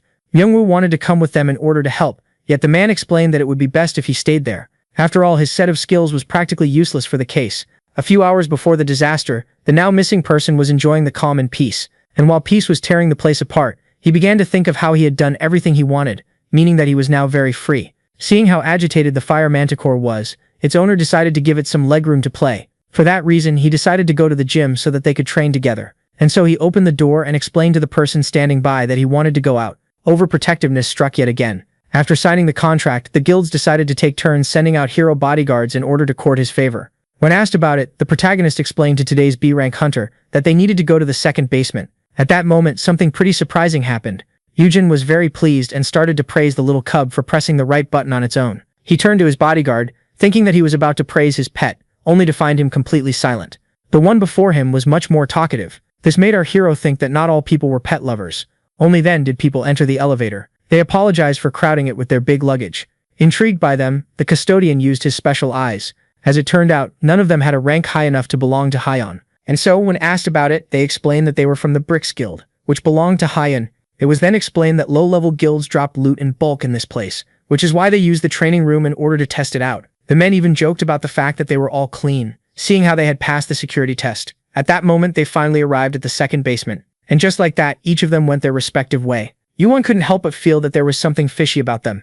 The main reason was the fact that none of them had praised his cute pet. Even so, he decided to clear all doubts from his mind, as at the end of the day, there were still some people who saw Peace as a monster. As soon as they arrived at the gym, the little pet grabbed one of his favorite toys, one thing to play tug with. Yet, as he was putting on his equipment, Yuan found out that danger was lurking right behind him. As soon as he turned around, he found himself startled, as he was suddenly sprinkled with a mysterious powder. That was none other than the Watchman fruit, and while his poison immunity spared him from its effects, Peace wasn't this lucky. The powder had an immediate influence on the little pet. Its owner was then horrified as it crumpled unconscious to the ground. Before he could even react, his mouth was covered with a towel. The kidnappers were quite intrigued, seeing how the Watchman fruit should have put him to sleep as well. As they theorized that he might have some special equipment that allowed him to stay awake, Eugen recognized them as the guys from the elevator. With that being said, he decided to act at once. Eugen quickly brushed off the many questions in his mind and kicked the one with the rope.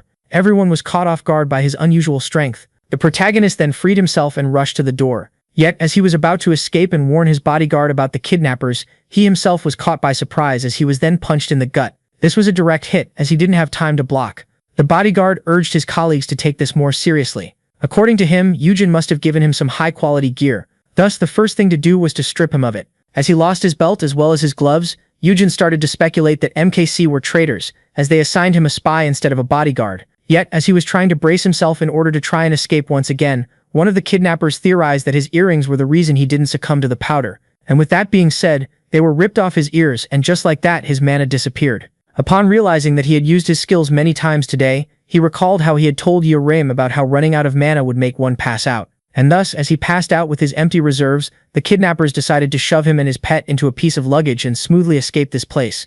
At that moment, Eugen blamed himself for ignoring all of the signs, as no good person could resist the charm of peace. Sometime later, water was splashed over his face, and with that being said, he was forcefully woken up. Our hero was intrigued as he found himself tied up. In front of him was a scary-looking man with a scar and an evil grin on his face. Eugen quickly used his abilities in order to appraise the stats of the man. The kidnapper was a B-rank hunter known as Woo-jae Kim, a name that our hero had never heard before. At that moment, the delinquent explained that he doesn't like harassing F-rankers and decided to stop beating around the bush. Woo-jae grabbed our hero by the hair and demanded the mark of the master that allowed our hero to control the fire manticore to be handed over to him. The man affirmed that no one was coming to save him, which is why he should peacefully comply. Seeing how the kidnappers wanted the mark of the master, it was safe to assume that Peace was still alive but captured. The hero tried to argue that the 5 big guilds would be coming for him at any time now, but the man wasn't so sure about that. After all, he had been exchanging texts with the hero's bodyguard, who was still on standby in front of the training room. In other words, no one knows that the protagonist had been kidnapped. Woo-jae explained that even when they realized what happened, it would be already too late. Seeing how they were inside one of countless containers that looked exactly the same and that they would be departing for Japan soon, Eugen assumed that the Japanese had something to do with it, so the man clarified that this wasn't exactly the case and that they were promised a huge reward. Upon learning that he was also being sold at an auction, Eugen quickly analyzed the situation. Seeing how he was very well protected in the country, the abductors who teamed up to get him decided to sell him overseas. There was no doubt that the big guilds would resort to any means necessary in order to get him back, but things would become difficult outside of Korean waters. In other words, Eugen had to try and buy as much time as possible. Out of nowhere, he started to chuckle. With a grin on his face, he explained to the kidnapper that he was no fool and that he won't be so easily scared by him. Eugen had made a mistake by revealing to him that he was important enough that they needed him in one piece. Eugen even started to mock the B rank, claiming that he got outsmarted because of his own incompetence. At that moment, the man couldn't take it any longer. And as the protagonist kept babbling on about how they were forbidden from touching him, he suddenly received a mean kick to the gut. Eugen assumed that the target had failed to grasp the danger, but Eugen was fully aware of the situation he was in. He even claimed that he had been abducted by people who were too miserable to live by the rules, and as he kept on mocking the man, he struck the wrong nerve. With that, the B rank stomped the F rank with all of his strength, making him scream in agony. Woo-jae just grabbed Eugen's ankle. The man then revealed how irritating it was that he wasn't allowed to rough him up any further. The real goal of the protagonist was to make the torture keep going, as he was desperate to stall for time regardless of the pain. With that being said, the kidnapper realized that he could use some help. Eugen was then slammed and thrown against the steel bars. As soon as the man started to explain that he himself was a pet owner, our hero found something viscous near his neck. His screams greatly pleased Woo-jae, as he was finally getting scared. That reptilian creature, characterized by cursed venomous tentacles, was a C-rank monster known as a critic. Its curse was so painful that almost everyone would succumb to it after half an hour. The best part about this was that even if poisoned, Eugen would still be intact enough to be sold. With that being said, the kidnapper decided to give the kidnapped man 30 minutes of alone time with his little pets and closed the door behind him. Meanwhile, back at the guild, Yurim stormed into yet another room. She had finally found the guild master, and just as he was about to fill her in on what MKC had said, the girl suddenly grabbed him by the collar. Yurim demanded an explanation. She demanded to know how her custodian was kidnapped in the first place, if the security of their guild was supposedly unreachable. And so Yurim revealed that normally this wouldn't have happened. Guild hunters, and especially those who go on raids with their guild masters, become instinctively attached to their authority like wolves to their alpha. For that reason, the guild masters decide to send some of their closest hunters in order to serve as bodyguards for the monster tamer. Yet the one that was supposed to guard him today was replaced with someone else. This swap happened at the last second. MKC was split into two factions, with one having the guildmaster as its head and the other being overrun by its rich sponsors, who wanted Yuring for themselves. Yuring pointed out how this was a perfect example of Sukwon's inability to control his own guild, and that despite a war between the factions being expected, the young genius didn't foresee that the sponsors would reach out to his own low-rank subsidiaries, who were still stronger than his F-rank brother. With that, Yuring demanded to know if the guildmaster of MKC had revealed anything about the location of Yuring. Yuring explained that this was the reason he wished to see her, as her skilled pale corpse was now needed. With that, Yuring finally understood why this place was reeking of the smell of blood. The guildmaster wanted the Ice Witch to use her power in order to search the memories of the dead bodyguard for the sake of finding a lead to his brother. He had already informed the guild of the bodyguard that he would be taking care of his punishment. After all, scavenging the hardware of a corpse was much more efficient than an interrogation. In the end, both Fire and Ice agreed to keep this a secret from Yujin. Meanwhile, back at the container, Wu-jae found it intriguing that the bodyguard stopped messaging him. This made him suspect that they had been discovered sooner than expected. Yet this detail was now trivial, as they would be filthy rich as soon as they got the mark of the master. With that being said, the B-rank decided to check on the torturing process, yet what he found left him rather stunned. Seeing how there was a curse that should have kept the now unconscious Yujin awake, Wu-jae then started to laugh, thinking that the young man was simply tired of screaming in pain. He was then even more entertained as the protagonist gave the signal to someone called Sally, and before the man could even realize it, he found himself getting attacked. The B-rank hunter dodged the surprise attack at the last second. Even so, the now confused man was still caught in the tentacles. Only then did he realize it, and he was left completely stunned. Yujin should only be able to tame juvenile beasts. With a grin on his face, the hero explained that all hunters keep some of their skills as hidden aces, and ordered the lizard to attack. The man had a hard time believing this. No one had informed him that the hero had such an ability under his belt. He didn't expect an F-rank to have such a neat trick, and little did he know his pouch ran much deeper than this. Back then, when the torture process started, the protagonist found himself disgusted by the many tentacles of the creature. Due to his immunity, the curse of the lizard shouldn't be a problem, but regular attacks were still a threat to him. Despite his injured ankle, he tried his best to get back on his feet. He then pulled out a small blade from his inventory and freed himself from the rope. Yet, as the hero tried to come up with a way to stay with the beast for half an hour without dying, he noticed something intriguing. For some reason, the C-rank monster was terrified of the F-ranker in front of it. At that moment, Yujin realized that his Dragon Slayer and Raushida's Bane had been triggered, and as the system informed him that all of his skills would be multiplied by 2 against the lizard, he finally understood what was happening. Yujin remembered that he was a Dragon Slayer with 2 high-ranked titles that allowed him to dominate dragons. Seeing how he had gotten this ability by killing the Tier 1 3-headed dragon,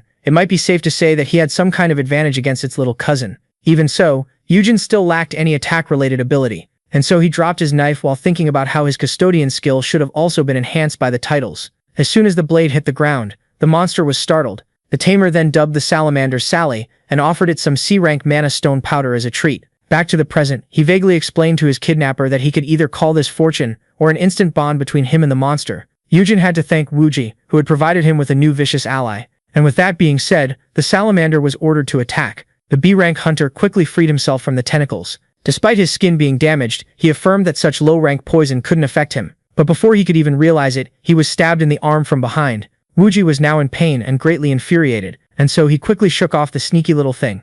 Even if the poison was weak, with enough of it, even the sturdy body of a B-rank becomes pierceable by steel. The man was now boiling with anger. At that moment, Sally was ordered to attack him once again. Now in front of the creature that was of a lower rank than him, Wu-jae decided to act fast. He quickly summoned his weapon. Shortly after, he affirmed that he only needed one hand in order to take care of such a monster. And so with one swing of his weapon, the salamander, Sally, was defeated. Wu-jae took a second to catch his breath, and started to mock the protagonist for thinking that the lizard had a chance against him. In fact, he firmly affirmed that even with trickery, an F-ranker can never take down a B-rank. But as Wu-jae thought that this was his victory, everything suddenly started to spin. Before he could even realize it, he fell to the ground. The poison kept progressing inside his body. This should have been impossible, as the cursing monster that was also of a lower rank had been defeated. It was at this moment that Final Thanks had been triggered, granting our hero double the stats and skills of the now late Sally. And because of the title he had acquired as a Dragon Slayer, the power of Final Thanks itself would be multiplied by 2. Even if the monster was a C rank, quadrupling the power of its poison was still enough to overwhelm the B rank. Yujin affirmed that Wu Jie had no right to give him such looks, as this was simply payback. The custodian explained that he simply wanted to enjoy a peaceful life, but people kept coming to mess with him. He then proceeded to grab the head of his kidnapper. Our hero demanded to know the whereabouts of his little pets. The B-rank hunter was shivering in his boots, yet he refused to answer and vowed to take the life of our hero after discovering what was going on. Yujin understood that he would get no answers from this man and deemed him useless while alive. And just like that, some kind of weird viscous matter was poured on the skull of the gangster. This was the power of a skill known as toxic ooze that was melting Wu Jie alive. As the one in front of him screamed in pain, Yujin coldly explained that this was something he needed to do to keep Final Thanks, and the rest of his skills a secret. Karma had struck the B-rank hunter for having kidnapped the protagonist. Our hero genuinely wanted not to catch any more bodies in this new timeline. He even wished to leave a body behind to be put inside a coffin, yet with a teenager and her pale corpse skill running around, this would be impossible. Later on, the handle broke. Our protagonist was now at fault. Because of the boost he had gotten from Final Thanks, he now had a hard time controlling his own strength. Unlike in the previous timeline, the boost would last for an entire week, meaning that Yujin had to be extra careful to keep this a secret. Our hero then decided to check if he had gotten any other useful skill out of the salamander. 2 abilities immediately caught his eye, with the first granting him camouflage and the other giving him an instinct to detect and avoid anyone stronger than him. At that moment, pain struck once again. Despite the boost, his ankle was still shattered, and despite the absence of any healing skill, his power granted him the ability to keep moving. With that being said, the cloaking skill was immediately activated. Just like that, the custodian immediately turned invisible. Now finally came the time to start looking for peace. Sometime later, the traders of Hyo were enjoying their time outside their room. Yet as they kept on debating whether or not this plan would succeed, they were suddenly grabbed by invisible tentacles. The entire crew was now getting harassed without even knowing what was attacking them. At that moment, a loud bang was heard. The man demanded to know who had entered, only to see in front of him the one that was supposed to be at their mercy. Yujin quickly understood that this man was the captain of the ship, as he was the only one left alive. When asked about how he was able to escape, the hero refused to answer, and simply demanded to know the whereabouts of his path. When all of a sudden, something was thrown at him. If he had been hit, that would have caused quite the damage. The crook claimed that the custodian must have escaped out of pure luck, and called him out for not escaping while he could. He then explained that Peace was trapped inside a cage, and that he had the key on him. The man was being so confident as he was a C rank in front of an F rank, yet as he kept on monologuing, he was suddenly slapped in the face. He desperately tried to comprehend what hit him, as the protagonist demanded the key.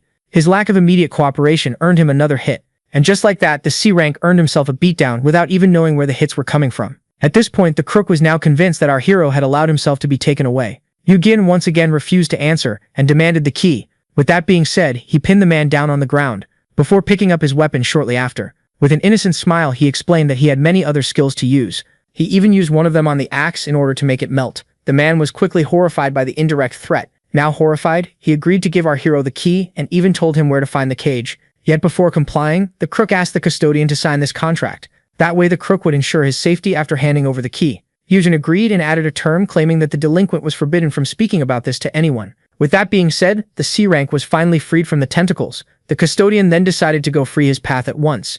Yet at that moment, the crook decided to seize this opportunity. In the blink of an eye, he deployed one of his skills and charged at the hero, grabbing him by the neck. The crook squeezed as hard as possible. He was now confident that the attacker wouldn't hurt him, as violating the contract he had just signed would inflict a strong blinding curse upon him. The man even blamed the protagonist for not being more wary and assumed him to be a beginner that had never been inside an actual dungeon. Yet to his utmost shock, the paper was ripped in half. With the contract having been destroyed, the system would now curse him with blindness. Yet Yujin's curse immunity spared him the worst, as he started to explain how he wasn't a beginner and was probably the most experienced person on this ship.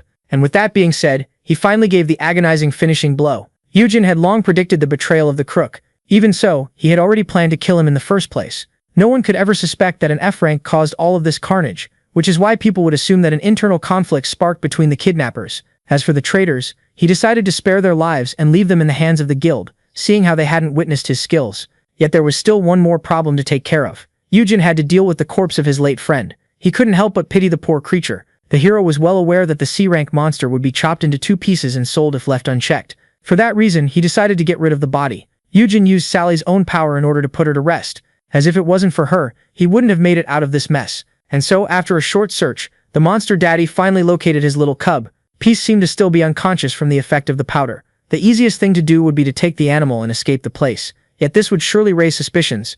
Thus he judged it best to simply wait for the rescue. Now reunited with his pet, he couldn't help but find it adorable and urged it to enjoy its sleep until help finally arrived.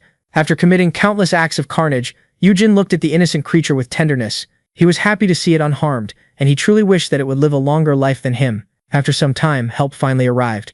As soon as the hero and his path had been located, the agents who found him immediately relayed their coordinates. Without wasting a second, the men decided to open the cage and contact the younger brother. The hero, who had just woken up, felt a strong presence approaching. It didn't take him long to realize that the strong one in question was his younger brother. At that moment, Yujin finally found his missing brother. The guildmaster rushed to check on him. Seeing how all of his ducklings had gathered here, Yujin concluded that the entire cavalry was deployed for his sake. This was only natural, after all, seeing how valuable he was to the guild. Yet as he tried to stand up, the pain in his ankle struck once again. Seeing this, the monsters demanded to know who hurt him, and decided to get him a healer at once. The twink tried to explain that he could move on his own, only to be picked up like the princess that he is. Yujin was touched to have such a caring younger brother, yet being carried like that completely shattered his pride as a man. After much effort, he was finally placed in the car. Yujin promised to come and see him as soon as she was done with the investigations, and urged him to take care of himself. Yujin quickly realized that she was about to read the memories of the dead, and began to think how she was still too young for such a thing.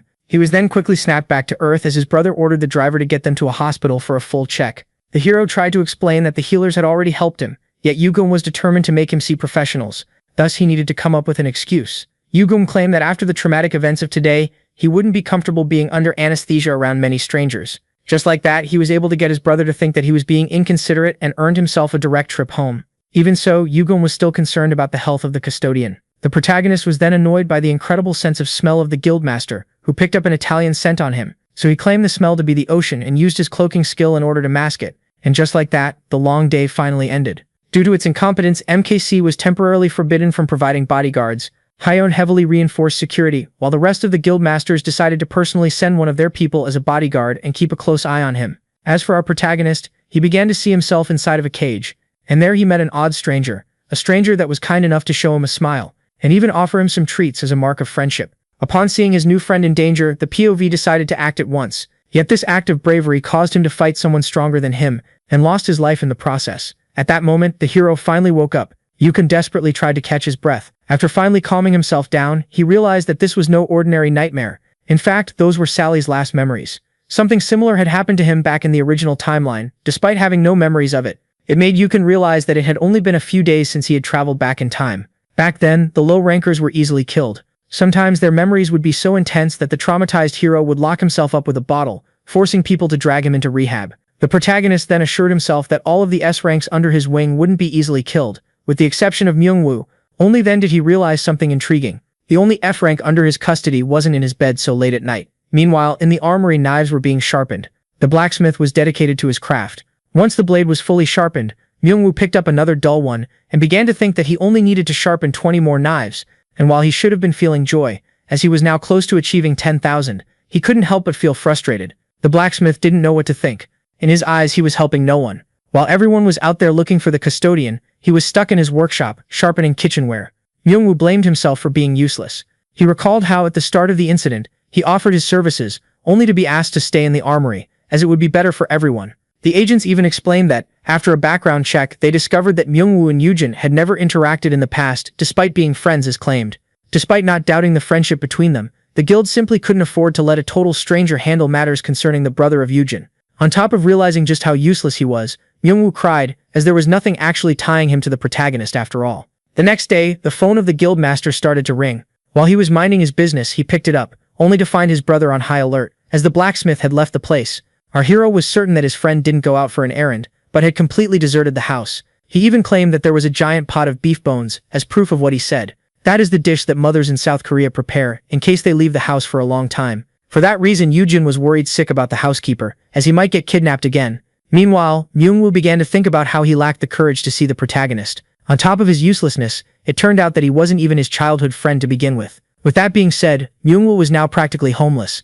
Only then did he notice that his shoelaces were undone. As he bowed down, his bag suddenly opened, making his stuff fall all over the ground. His bad luck struck him yet again. Only then was he approached by two small children. They were practically amazed as they noticed his Hyeon badge. The children immediately got excited, thinking that he was one of their hunters, and claimed that becoming one themselves was their dream. Everyone's attention immediately shifted toward Myung-woo, as the kids bombarded him with questions, thinking that he was some kind of great hunter. Under the immense pressure, the man revealed that he was nothing but a housekeeper, and that, despite being an awakener, he was an F rank with a small equipment buff. The words of the children cut deep as they suddenly found him boring. According to the boy's mother, F ranks had no real use, as they were too useless to make a living by raiding dungeons.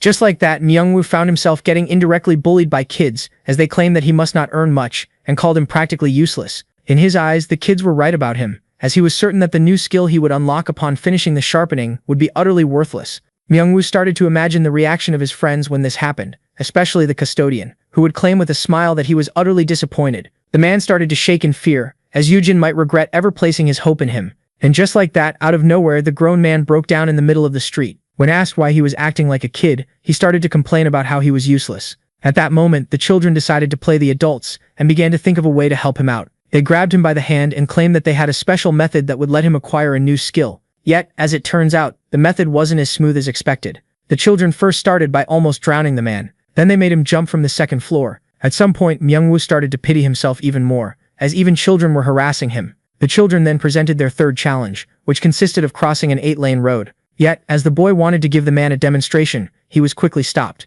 Myung-woo started to scream at the children for being so reckless, and demanded to know why they were constantly putting themselves in danger. The girl explained that they were simply trying to help him. The only way for one to get a great combat skill was to awaken it, while their life was in danger. At that moment, the man recalled an incident that happened to him, and confirmed that he truly did awaken his skill after a life-threatening situation. Even so, the blacksmith still had his doubts. Only then did he realize something truly frightening. As it turns out, the children had been endangering themselves on a daily basis in hopes of awakening as hunters. Myung-woo tried to persuade them to focus on school rather than doing all of this, yet the children found it ridiculous. According to them, no one could get a good job by acquiring a degree, and as they pointed out that only becoming a hunter was the real way to earn money, the man was horrified. History was now repeating itself. In the past, society forced him to continue his studies. Now it was telling these children to become hunters. But as he was lost in his train of thought, a great explosion erupted. An announcement was then made claiming that there was a dungeon break nearby and that people were required to go to shelters. From the looks of it, the dungeon break was rather near their location. The children didn't think twice about going to check out the dungeon break, thinking that this was their chance to acquire skills. At that moment, the adult finally decided to act. He chased the children while screaming that they were acting recklessly. Meanwhile, somewhere nearby in the city, webs were being made. As the gate was finally breached, a giant spider-like monster started to roam the streets of the capital. The news started to cover the event as soon as possible. The streets were filled with giant spider monsters that were shooting their webs everywhere. From the expert's perspective, this dungeon break was the result of a portal at the mall being left unchecked for too long. Then the cameraman noted something horrifying. 2 children and a hobo appeared on television. It was discovered that this area wasn't completely free of civilians. The blacksmith greatly despised the spiders. To make things worse, all other humans in the area had already been killed. And so, while the adult and the boy were panicking, the little girl reminded them that they were here to unlock new skills.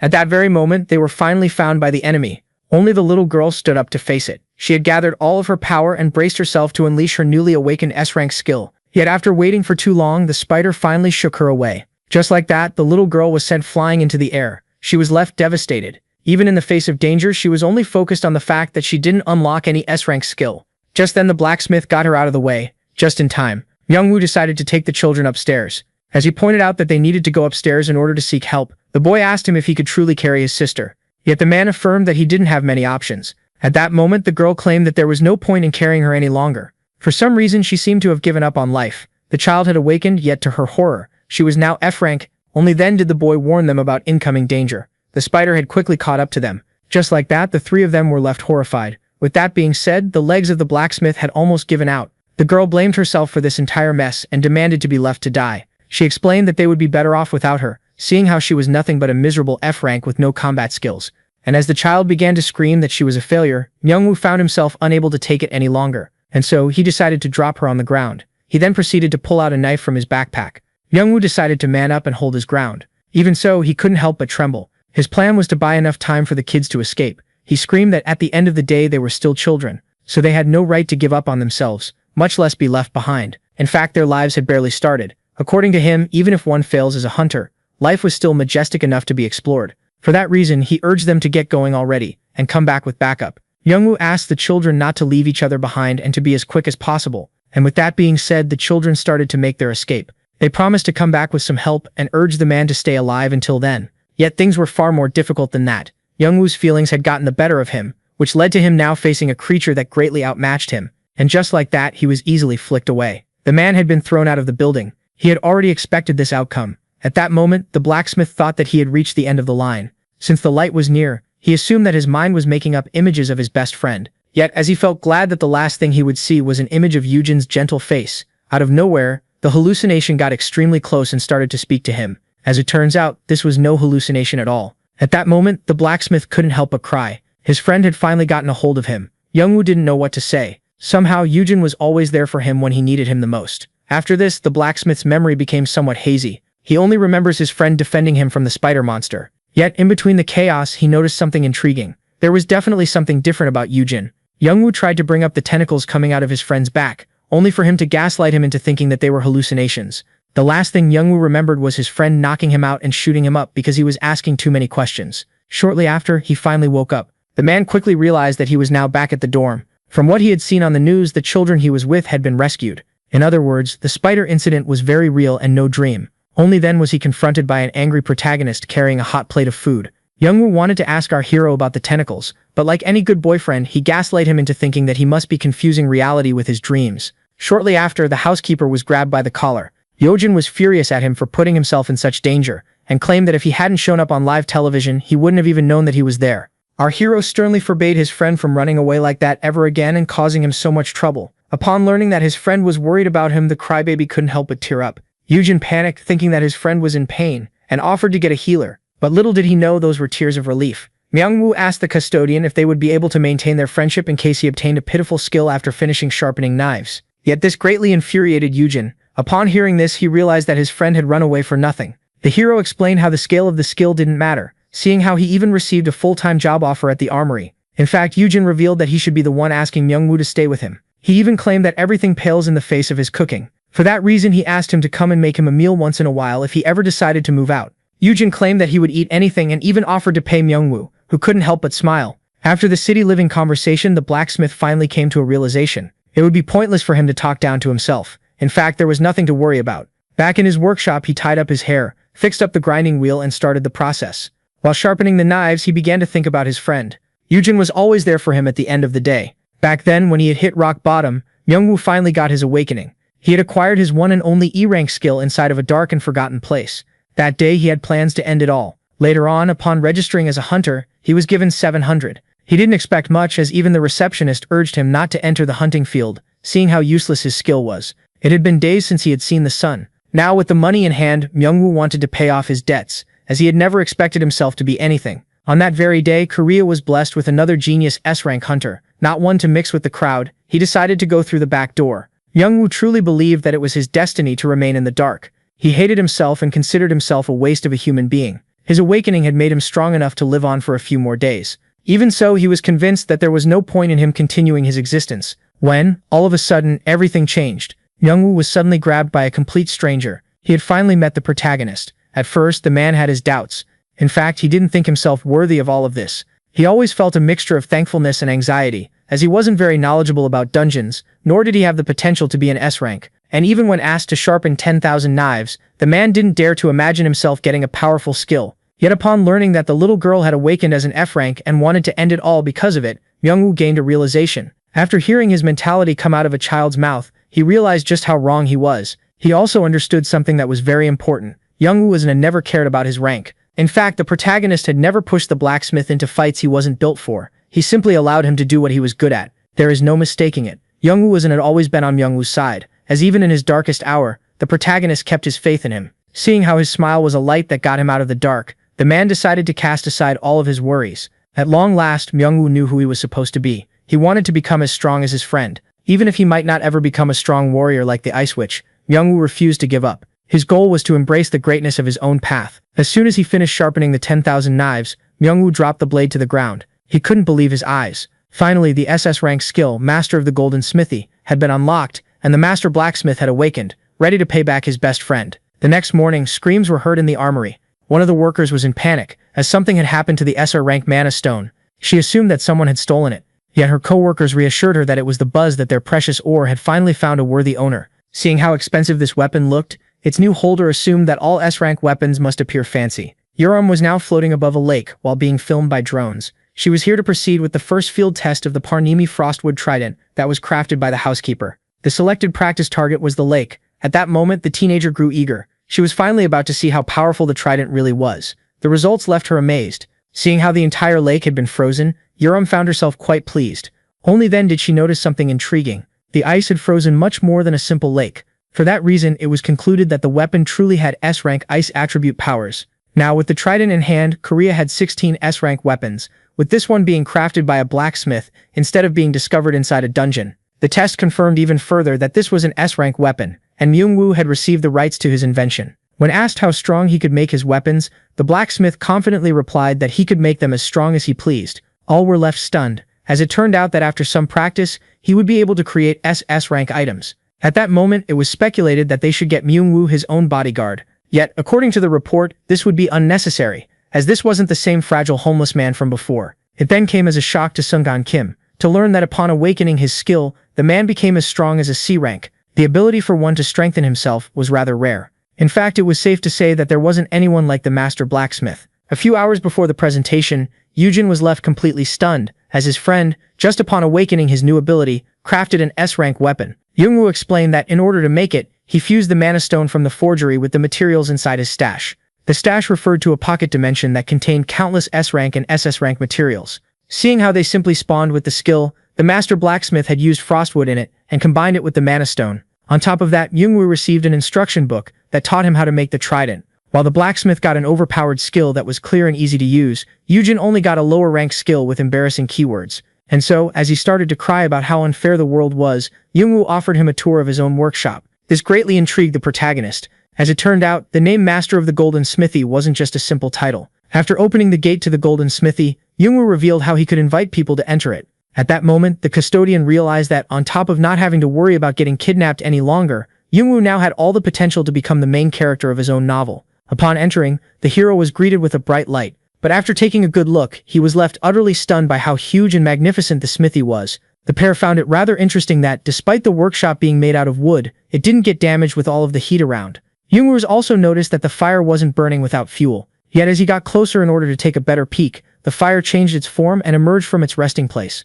Young-woo protected his friend, who reminded him that he now surpassed him in stats. The creature in front of them was then revealed to be a fire elemental. The creature, who referred to the blacksmith as master, called itself Ismor, a being whose creator made it in his last moment. The hero was baffled that such creatures truly existed, so Myung-woo revealed that he was the co-creator of the trident, whose past master had prepared everything for him. This greatly intrigued the custodian, as this meant that Myung-woo wasn't the only hunter on Earth who had this S-rank skill. The old owner also left the new one flowers and a card. Myung-woo again used the ability to read the ancient language that was written on the card. It was a welcome note from the master before him, wishing him good fortune. Some dungeons contain ruins of civilizations that seemed similar and different at the same time from those on Earth. Seeing how it was possible that intelligent life had existed in this dimension before, it was perfectly possible that a master blacksmith existed in the past. The blacksmith in question might have left his skill for future generations to inherit. Yet, as the hero was lost in his thoughts, he was suddenly given the bouquet of flowers. Yujin was quickly slapped back to reality. Young-woo affirmed that all of this was thanks to him. For that reason, the master blacksmith decided to place his faith in the hands of his best friend, claiming that he would do whatever he told him to. The outside young man seemed stunned, yet inside he was having his own little party, as by securing Dr. White and the master blacksmith, he was now finally set to retire young. Yet for some reason, he didn't seem very happy about it. And as he pointed out how this was a bad idea, his friend was left intrigued. Yujin explained to Myung-woo that he shouldn't force himself to be anchored to him. At that moment, the protagonist decided to reveal a secret to his friend.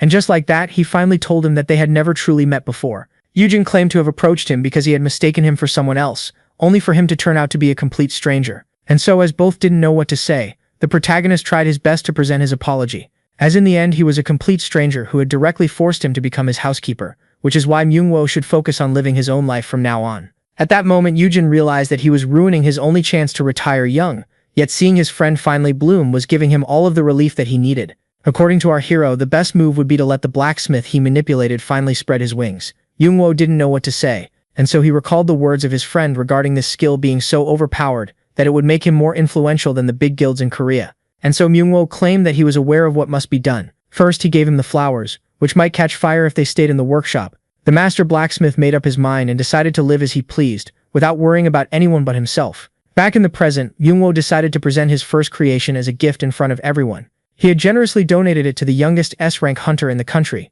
The blacksmith explained that since the Hyang Guild had shown him a lot of support even before his success, it was only natural to grant them the first S-rank item. Meanwhile, our hero was left pretty upset, as he had destroyed his chance of becoming a millionaire. Even so, this would be for the better, as with the master blacksmith in the spotlight, people might finally leave him alone. At that moment, the hero couldn't help but express how proud he was of his friend. The bunny then explained to the grizzly that Myungwoo must be planning on going his own way instead of staying in the dorm. Everyone would want him, seeing how he was the only hunter on Earth capable of creating such high-quality items. In other words, the man had no reason to waste his potential by staying by Yujin's side. Our hero realized that he and the star of the day weren't in fact friends for a long time, before quietly sipping on his drink. At that moment, the young contestant thanked everyone for the weapon, especially its creator. Suddenly, Yujin spilled his drink as he was being thanked on live television. He was particularly stunned as the pair started to talk about him. As the blacksmith explained that out of everyone it was Yujin Han's support that meant the most, the man in question desperately tried to hide himself. Sunggong couldn't help but smile, as the man was now being thanked like a parent who had no idea how important he was to his little ducklings. Sunggong, Myungwoo, and Yerim all felt the same way. The three of them considered the hero as family, and by thanking him on live TV they made him seem like someone important who shouldn't be messed with. The following days after the ceremony turned out to be pretty peaceful. With the heavy security and having nothing to do, Yujin spent his time cooped up at home. The master blacksmith was spending all of his time in his workshop yet came out from time to time to make delicious snacks. With that, only one small detail remained to be solved. The monster had gotten lazy and refused to train. This was rather odd, as Peace was perfectly healthy. His master theorized that the cub must still be traumatized from the kidnapping they had suffered, despite having been asleep the entire time. And with that being said, he decided to go take him out to play. So young Kang, the assigned bodyguard of the day, was more than happy to take the two of them to the training room. She was a genius 19-year-old A-rank who had been personally recruited by Sisung's guildmaster from the UK. It is also important to note that in the future she made the news with our hero's little brother. In other words, the sheer blonde was practically Yoo Hyun's future wife. As the A-rank was escorting them to the elevator, the hero could only think of how he wanted her to wife up his brother. So Young then revealed how surprising it was to learn that he had been kidnapped. She even revealed how she had high hopes for him, leaving him quite confused. So Young explained how she possessed an SS rank skill. It is known as Dragon Rider. Among the beasts, dragons were one of the most untamable races.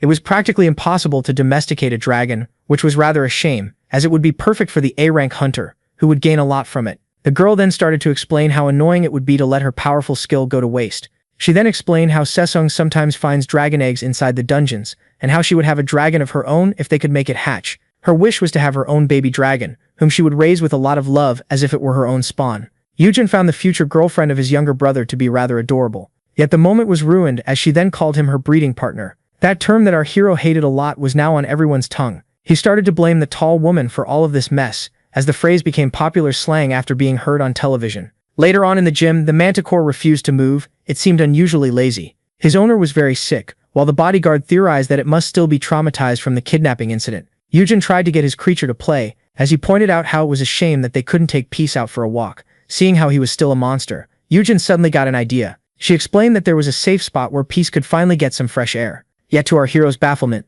the girl was referring to the garden on top of Sesung's rooftop and rushed to inform the guildmaster. The man in charge decided to immediately send them a car. He even claimed that they didn't need permission to visit. And just like that, the guildmaster decided to brace himself to welcome a very important guest. Later on, they finally arrived at the magnificent garden. As our hero expressed how surprising it was to learn that this was the roof of Sesung, his bodyguard explained that it had been reserved for him for the day. It was the first time Peace had been outside. For that reason, he urged it to let loose. Yujin even reassured Peace by claiming that the A-rank hunter was a friend of his. To prove his point, the girl got really close and embraced him in order to show her bond with the creature. This caught the protagonist off guard, as he didn't expect his future sister-in-law to act like that. He assumed that this must be something common in the UK, and began to hope that this wouldn't cause any family drama in the future. Peace was finally feeling more comfortable in the garden. It was the first time that he had encountered this species of flower, and so the little creature in love with nature decided to let loose, leaving its owner worried about the cost of the damage. The girl explained that this wasn't a big deal, and hoped that the fire manticore would one day become a good friend of the baby dragon that the hero would hatch for her. When asked about the kind of dragon she was to receive, the girl explained that it was the Tier 3 thorny-winged dark dragon. This creature, named like a Yu-Gi-Oh card, was one of the toughest dragons out there, with sturdy dark scales and numerous spikes covering its body. Yet, for some reason, the bodyguard claimed these creatures were adorable. The hero even started to worry about her, as in her eyes the fact that they were poisonous made them even cuter. The European then urged the agent to visit the garden more often, as it would be good for both of them. Yu-Gi-Oh wasn't against the idea. Ever since he had rewound time, he had never had the chance to peacefully enjoy nature. Seeing how it was now too dangerous for him to casually visit the woods, this place was a great replacement. It was rather annoying that he needed to go to another guild to do so, yet he was convinced that there was no chance of encountering the guild master. Only then did his skilled prey instinct warn him about an incoming S rank. The bodyguard was intrigued by the presence of the guild master. The protagonist couldn't be more annoyed. From the looks of it, it was obvious. Hyun Jae-sung wanted to personally welcome their important guest. He was the owner of the #1 guild in the country, which was currently expanding itself on the international market. And until his disappearance a few years later while overseas, that man was considered to be the #1 Korean hunter, with no equal. As for the current situation with the strong hunter, it left our hero baffled. As the bodyguard decided to leave them alone, Hyun Jae found himself on a date with him. He desperately tried to convince himself that this wasn't a novel, as the guildmaster decided to make the manticore a gift. He then pulled out a dragon wing bone from his inventory. According to him, this was a high-tier item loved by carnivorous monsters, and from the looks of it, the fire manticore was no different. Peace immediately fell in love with the bone. As our hero was trying to judge the man, something quickly interrupted. Upon taking a bite of the cookie, he realized that despite being good, it paled in comparison to the blacksmith's baking skills. As the guildmaster expressed how worried he was upon learning that the hero had been kidnapped, Yujin thanked him for his concern with a smile. Yet upon being referred to as the guildmaster's reading partner, he began to curse Hyuna Moon once again. Hyuna claimed that he was speaking genuinely. Yujin had become a very important figure as the guardian of an S rank, the one and only Beast Daddy. On top of being the best friend of the legendary blacksmith, he explained that aside from MKC, all of the guilds desperately wanted to get closer to him, and seeing how they would be eager to get on his good side, they would be more than happy to grant him any favor that he liked. In other words, Yujin Han was free to be as arrogant as he wanted, which is why he was urged to test this out. The hero politely refused and began to think about how the guildmaster was insinuating that he now had the power to step on people. As he tried to explain that he was still a weak F-ranker, Yujin reminded him that with a powerful beast guardian, he wouldn't be defenseless. It was then revealed that the guildmasters were debating whether it would be better to give a second-tier monster to the hero as his personal guard dog. Yujin was intrigued by the hero's surprised face, meaning that Yujin hadn't told him about it. According to the #1 hunter, MKC was responsible for paying for everything, seeing how it was in the wrong. Yujin found that rather surprising, as no matter how overprotective the younger brother was, he should have told his elder at least that much. He then quickly apologized as his speech was starting to resemble that of the Breakers Guildmaster. Lately, Yujin had been keeping too many secrets from his older brother, to the point where he even gave a shady answer when asked about the abduction case. Yujin was now certain that he would have been clueless if he had acquired his overpowered skills while still in his first life. There was no denying the fact that the guildmaster of Haya Han had been working in mysterious ways. Haya Han then brought up the fact that Yujin was now important enough to create his own guild that could become a threat to the big shots. Many of the important figures grew to respect him after the negotiations, and he even had the ability to build himself an army of beasts. Yujin pointed out that this might be against the law, so the guildmaster clarified that nothing was definitive. After all, laws could only be imposed by countries and societies, which were currently seeing a big change but still managed to keep the dungeons in check. Yet dungeons were quickly increasing in quantity and quality, which is why the Bloodman theorized that it would take the world 5 years to see an immense change. And in such a world where hunters would die for an ally beast that could help them survive the dungeons, someone who could tame them like our hero would be of the utmost importance. After all, he had the power to tame S-rank and A-rank monsters. As Hyunjae advised Yujin to have a serious talk with his overprotective younger brother, who was wasting his potential like it was something genuine, the protagonist couldn't help but feel like an employee being tested by his employer. Meanwhile, back at Haiyan, Yurim claimed that she was unsure about an unsettling detail regarding the custodian. It all started when she used her skills in order to read the memories of a deceased trader's bodyguard. Back then, she used this skill to try and find clues. This allowed her to see how the kidnappers theorized that Yujin, who was unconscious at the time, was able to stay awake because of an item from Haiyan. Yet Yurim was certain that no such item was given to the custodian. For that reason, she started to speculate that Yujin had some secrets of his own. At sunset, it was promised that a hunter of A rank or above would escort the hero back home. Technically speaking, the S-rank guildmaster met the criteria. Yujin began to think that a guildmaster should be too busy to play the bodyguard, while wondering about the bouquet. Yet as he turned to speak to the man, he suddenly found an ominous hand reaching for him, only to quickly realize that it was, in fact, a friendly gesture. According to the S-rank, someone as fragile as the beast tamer shouldn't forget his seatbelt. Yujin was trying to atone for the fact that he wasn't there for the hero when he got kidnapped. Yujin, who desperately tried to calm his heartbeat, replied with a smile. He showed the man that MKC were the only ones to blame. Yujin pointed out that if things had ended up in a worse way, Yujin might not have seen this very day, where he visits his guild. Putting that to the side, it was undeniable proof that MKC was a corrupt organization, meaning that it was the most expendable of the guilds. Yujin was left speechless. This made him speculate that in this new timeline, MKC might end sooner than expected, despite being the first big guild to go off the market in the original one. Yujin then took a look at the driver. The time traveler had just realized that he barely knew anything about the current strongest hunter in the country. Hyujin, who was speculated to be from overseas based on his appearance, was practically a ghost before his awakening, with no known relations. For that reason, the hero started to wonder if he should appraise his skills. Hyujin grew curious about the skills that the strongest hunter in the country might have, which is why he decided to take a sneak peek. Even so, it took him a lot of courage to do so. He decided to make it seem like he was taking a look out of the window. Yet just as he tried to use his skill in the most discreet way possible, a cold hand was placed around his neck. Just like the bouquet, his heart dropped to his feet. At that moment, silence reigned supreme in the car. Hyujin had no idea what just happened. Even with his resist fear skill activated, he couldn't shake off the feeling that he was about to reach the end of the line, and that it would only take the S-rank hunter a simple squeeze to end it all. His expression seemed so unbothered and relaxed. It was a shock for Hyujin to see himself get discovered even before using the power. Even the beast took a defensive stance. At that moment, the beast tamer asked his bodyguard if he was truly going to turn against him. Hyujin replied with a simple smile and freed the hero's neck from his grasp. The same hand was then used to pat his back. Hyujin claimed to be confused as the two of them simply sat in silence. The hero, who didn't know how to reply, found himself rather annoyed by how paranoid the strongest hunter was. Meanwhile, at the reception of the guild, two middle-aged men took their seats. Hyujin was pleased by their warm welcome. Yet as soon as he opened the door, his date rushed out of the car. Hyujin was still amazed that he made it back home. As the man tried to give back the bouquet, the director explained that they needed to announce his arrival at their guild. Now facing the director of HR, Hyujin pointed out that his gear should have told him about a bodyguard of A rank or higher being assigned to Hyujin, completely misunderstanding the situation.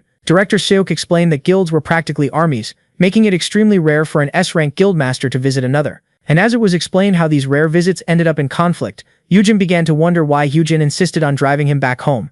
Only then did he realize Hyunji just wanted to mess with Hyen a little bit. The man then pulled out a flower. He gifted it to the director while promising to always look out for Hyujin. On top of the bouquet, he decided to give him yet another present. Hyujin was gifted earrings that had a B-rank shield skill imbued in them, which were to be considered a token of appreciation for wanting to cooperate with Su Young. The hero was left completely baffled, as items with skills basically cost a fortune. It then became creepier as Hyunji pointed out how this was a replacement for the studs that Hyujin had stopped wearing. Hyunji insisted that Hyujin accept this offering. After all, it was meant to show his desire to become good friends with him. Later on, while in the bathroom, the box containing the studs was emptied. Their new owner had decided to try them out. At that moment, he asked his pet to launch itself at him at full speed. Peace quickly stumbled into the shield. Hyujin was rather pleased by how convenient his new skill was. Only then did he realize that his pet smelled after his trip to the garden, and so he decided to give it a good bath. It was safe to say that the fire manticore wasn't fond of showers. Hyujin began to think that his trip to Sejong turned out to be beneficial, as he had gained new studs and his pet regained its vitality. Yet after a well-earned scolding, Hyujin doubted his ability to repeat the trip anytime soon. Director Seok disliked Hyujin and affirmed that if his superior was here, he would have destroyed the entire neighborhood, which the hero found ridiculous. But the man wasn't joking around and greatly feared the meeting of the two S ranks, as Hyujin once got in trouble with the law after visiting another guild. The older brother was greatly stunned by this. He began to think of how troublesome his younger brother truly was, and how he would need to acquire 50 more mad S ranks under his custody. Hyujin greatly hated the system for forcing such a task upon him. At that moment, the pet couldn't take it any longer and tried to run away. Yet its bath wasn't done yet. But upon catching it, the hero found something intriguing, as he was now holding some kind of plushie. His first guess was that Peace had learned some kind of cloning skill. But as it turns out, this was simply a present from the spirit who returned to his side. As it turns out, this was popular Fire Manticore merch that he had brought with him from Japan. And despite not being supposed to look like Peace, these $75 worth of items still had their charms. Eugene, the show with Peace, was now trending, which our hero didn't know about as he was currently avoiding the internet. The spirit then affirmed to its master that it had truly completed its task, and so as Eugene focused on Peace, Eugene praised him for his work. It was intrigued by the fact that he didn't write anything about the dungeon interior. As it turns out, the Doka baby can't enter dungeons. According to him, each time he tries to enter one, he simply gets repelled from it. Eugene understood that since the spirit could teleport like a dungeon, he couldn't possibly be allowed to enter another. Only then did he realize something regarding the spirit being considered a dungeon. And so in order to quickly test this theory, he immediately rushed to hug the Doka baby. Eugene asked him not to refuse his affection. He urged him to stop being so stingy, and to start teleporting while he kept holding on to him. In the end, Eugene finally agreed to grant this favor. And just like that, the teleportation began. Eugene immediately found himself above all the buildings. There was no mistaking it. The spirit's teleportation was identical to the sensation of crossing a dungeon gate. Eugene then made himself a footing in the air, and started to dash through the city using his teleportation powers. His teleporting process was no different from entering a dungeon. On that night, as a driver was peacefully minding his business, a ghost holding a twink appeared in front of him out of nowhere, making the skinny one apologize. Eugene wanted to recreate the phenomenon from the last time he had entered a dungeon. His theory turned out to be right, as the status window immediately started to transform. The only time he had gotten a message from the system was when he was inside a dungeon. In other words, continuous teleportation might finally allow him to engage in conversation. At that moment, the spirit couldn't hold himself back any longer. He finally gave in to his urges and grabbed the young man by his pants, before suplexing him into the nearby concrete. In Korean mythology, Dakobis were known for their love of wrestling. The spirit was not worried about having injured his boss, who survived the fall due to his shield skill. Even so, Eugene hoped to have received a message from the system, seeing how he was suplexed. And upon opening his status window, he received a rather neutral notification, with some letters having a different color than others. This was obviously an encrypted message. The hero understood that the system wasn't particularly allowed to communicate with him, and messages could only be sent while inside dungeons. He then realized that the system could only locate him once inside a dungeon, meaning that even the system had its own limits. The spirit, who offered to get some potions, was then patted on the head. Eugene showed appreciation for his help, which allowed him to confirm his theory. The protagonist decided to visit a dungeon while dismissing the specter. He then tried to sneak in the keywords as a form of praise to the trickster spirit. At that moment, Eugene was left particularly confused, as his young master somehow reminded him of the old lady that owned his watermill long ago. For that reason, he offered to teleport his boss back home, as the latter began to wonder if the keywords could even work on his spirit. The next day, Eugene won a bid, and was now the owner of an F-rank dungeon close to the guild. In order not to be recognized, he put on a disguise. He needed to move at once, as the stealth skill from Final Thanks was about to disappear. Eugene was desperate for some explanations, which is why he wanted to talk to the system inside a dungeon. And just like that, a little later, his operation to sneak out finally started. Eugene tried his best to go unnoticed by making the most unnecessary and flashy moves. The first step of his plan had finally started. As it was backed up by his titles, he resorted to his skill Gecko on the wall. The invisible man didn't go unnoticed when he pressed the elevator button on his own, but only then did it open. In a flash, the hero quickly entered the elevator as the lounge lady made her exit. Everything was going according to plan. Seeing how his style swap was 4 times more effective than that of Sally, not even A-rank hunters could spot him. Invisibility powers were extremely rare and only owned by monsters, with the sole exception of Yoon Yoon. In other words, no one would even think that there was an invisible man inside the building. Now came the time to start the second step of the plan. As soon as one of the workers stood ready for his checkup, Yoonjin dashed forward at the door. He timed it perfectly and made it seem like he wasn't the one who sounded the alarm. And just like that, he dashed outside, leaving the poor worker to deal with the mess he had created. Yoonjin was well aware that his actions were troubling everyone, which is why he decided to behave once he lost his reptilian skills. Later, at the location of the dungeon that was protected by a barrier, Yoonjin began to think that the trip to the dungeon might actually be harder than the dungeon itself. It was a relief to see that there was no tight security around F-rank dungeons. The goal of our hero was to enter the dungeon for a quick chat with the system before finally returning home.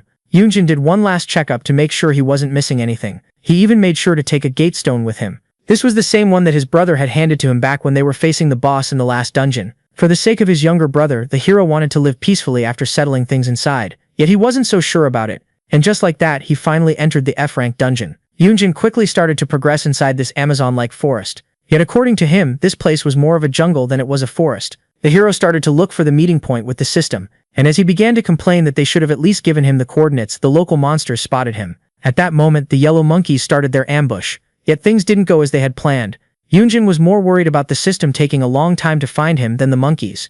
And just like that, in front of his reptilian might, the mammals began to drop like flies. While progressing through the dungeon, he tried to reach out to the system. He then resorted to one of his reptilian skills, before unleashing an acid rain upon the F-rank monsters. Shortly after, he climbed on top of a mountain of bodies and demanded answers. Yoonjin speculated that he was going to quickly clear the dungeon while collecting the worthless F-rank mana stones. Only then did the window panel pop up, almost startling him. The system had initiated contact using symbols. The hero quickly understood that this was a message from the system asking him not to blame himself. And as he began to wonder about all of this, another notification popped up. This was the window panel of the Wish Stone. Yet Yoonjin failed to understand how this item was related to all of this. At that moment, something intriguing began to happen. The message pointing out that this stone couldn't be trusted, like the dead, was being deleted. And before the hero could even realize it, it was replaced with an apology. At first, Yoonjin didn't understand, but only then did it click. As it turns out, the Wish Stone truly had the power to bring back the dead. Yoonjin screamed that he had always had his doubts regarding this, as time rewinding was certainly far harder than resurrecting the dead. And so for that reason, he demanded an explanation for the lies, yet the system refused to answer. Seeing this, he decided to use a different approach. Yoonjin pulled out his gatestone and explained that even if a powerful monster entered this place, he had the means to escape. And so, after a quick silence, the system finally started to talk. But what our hero didn't expect was that his window panel was about to be flooded with messages. The system started to talk about how they understood his pain and how they truly wanted to give him a good explanation. It even claimed that preparations were crucial. From the messages, the protagonist understood that the system wanted him to return here after 7 days, so that it could finish its preparations. This made things complicated, as with the power of Sally about to disappear, Eugen would return to being a regular F rank, and seeing how the system was worried about something, it seemed like there was another entity in action that must also be behind the southern monster in the last dungeon. In other words, the more the system tried to communicate, the more chaotic things would become. At that moment, something unsettling started to happen. Before the hero could even react, the system had been broken into shards. Eugen realized that this wasn't good, seeing how the system had sent him way too many messages. There was a fat chance he would need to fight something even scarier than the Firebird from last time. With that being said, something started to manifest itself from the crack in the system. In front of such a bright show, Eugen sensed that his opponent might be even more powerful than the three-headed dragon.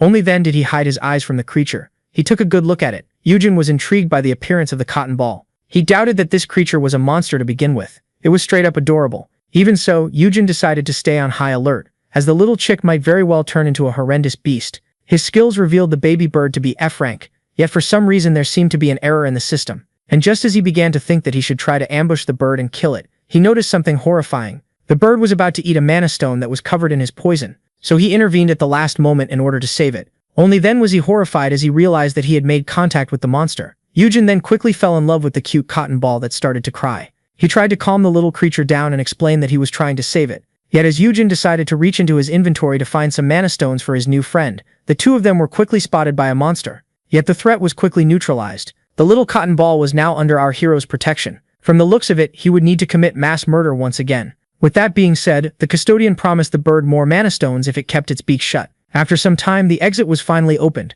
Eugen had managed to kill the dungeon boss by accident. All along the rampage, the cotton ball had managed to swallow every mana stone that he had gotten from the monsters. Yet it seemed to be wanting more, as it was now eyeing the boss's mana stone, which was 3 times its size. And so as he asked it to wait until he broke it into smaller pieces, the system informed him of his latest achievement. Eugen, who had fewer than 3 items on him, had managed to clear an F-rank dungeon solo, while being an Afreet himself. This earned him the title of Miracle Rookie. At first he was simply surprised by the fact that solo achievements even existed, only then did he find something much more stunning. By conquering an F-rank dungeon, he had earned himself an S-rank title that doubled the dungeon drops. This new title was very lucrative, yet the drops of an F-rank dungeon had no value, and the reptilian skills were about to disappear. The bird used this distraction in order to quickly swallow the giant mana stone whole. Eugen started to wonder if solo clearing stronger dungeons would give him better titles, and how he could currently solo a D-rank one on his own. With that being said, he decided not to waste any more time and conquer as many dungeons as possible before returning to weakness. It was then that he realized that the bird had swallowed the mana stone, making it seem like a black hole. After a long day, Eugen returned home in order to relax. Peace immediately greeted its new playmate. Home suddenly became more stressful than the inside of a dungeon. Our hero's kitten was now out of control. He started to blame himself for not realizing that a feline would immediately detect the baby bird as a snack. He also didn't want to leave the glutton in the dungeon alone, as it was still a little chick. Thus the protagonist started to wonder if he could teach Peace to be more gentle once it calmed down. As he began to think that things would get much harder in his absence while the two were alone, someone suddenly approached him. His S-rank detector quickly went off, as it was none other than his brother. Eugen quickly noticed the feather ball, and as he claimed it to be adorable, the hero revealed to him that this was a dungeon monster, which left him completely shocked. Eugen quickly showered his older brother with questions that he desperately tried to avoid. Eugen claimed that someone had abandoned the bird in the hallway, and that he decided to adopt it as he had taken pity on it. Eugen tried to explain that there was something urgent they needed to talk about, only to be quickly interrupted. Eugen needed his help with his Tier 1 fire cub at once. Later on, this was reunited with its worst enemy. Eugen tried to explain to him how he should be treating the little bird, as if it were their brother. And so while the hero desperately tried to get the cat away from the bird, his brother decided to cut straight to the chase. He was here to talk about the kidnapping incident, a subject he wanted to avoid, as it might be a sensitive one. Okay, seeing how urgent this was, he grabbed Peace by the neck and launched it across the room. Eugen thought he had procured the necessary calm for a conversation, but to his shock, this greatly upset his brother. Eugen immediately began to scream at the guildmaster for what he had done. The S-rank hunter was being scolded for having thrown Peace. To make things worse, he didn't seem to understand how wrong his action was. Eugen tried to explain that a C-rank beast wouldn't get hurt by that much. His brother couldn't care less. The hunter desperately tried to calm down the custodian, who affirmed that high stats weren't an excuse to throw the cat like that. Eugen was furious and ordered both troublemakers to sit down. He then started to talk about how the British hunter wanted to treat her future mount like her own child, while her guildmaster offered the manticore a high-tier treat. On the other hand, the S-rank hunter, who should be the rightful owner of the creature, had the nerve to toss it around. Eugen tried to come up with an excuse. In the end, he apologized and promised to treat his mount like his finest weapon, which greatly pissed his brother off. He explained that the only reason he was a bad owner was because he was objectifying his pet, and as the young man tried to claim that fighting together made them closer, the tamer affirmed that he needed to be friendlier. And as he pointed out he had done nothing for peace, Eugen explained how he was paying for everything. Eugen screamed that this didn't matter, and that he needed to do something for the pet on a personal level instead of leaving everything to him. Eugen apologized once again, yet his brother was certain that he still wasn't grasping the situation. He had always been clueless about his surroundings and the people around him ever since he was a young boy. For that reason, the protagonist urged him to use hugs instead of words. Yet seeing how excited his brother had gotten, he clarified that he needed to hug the cat.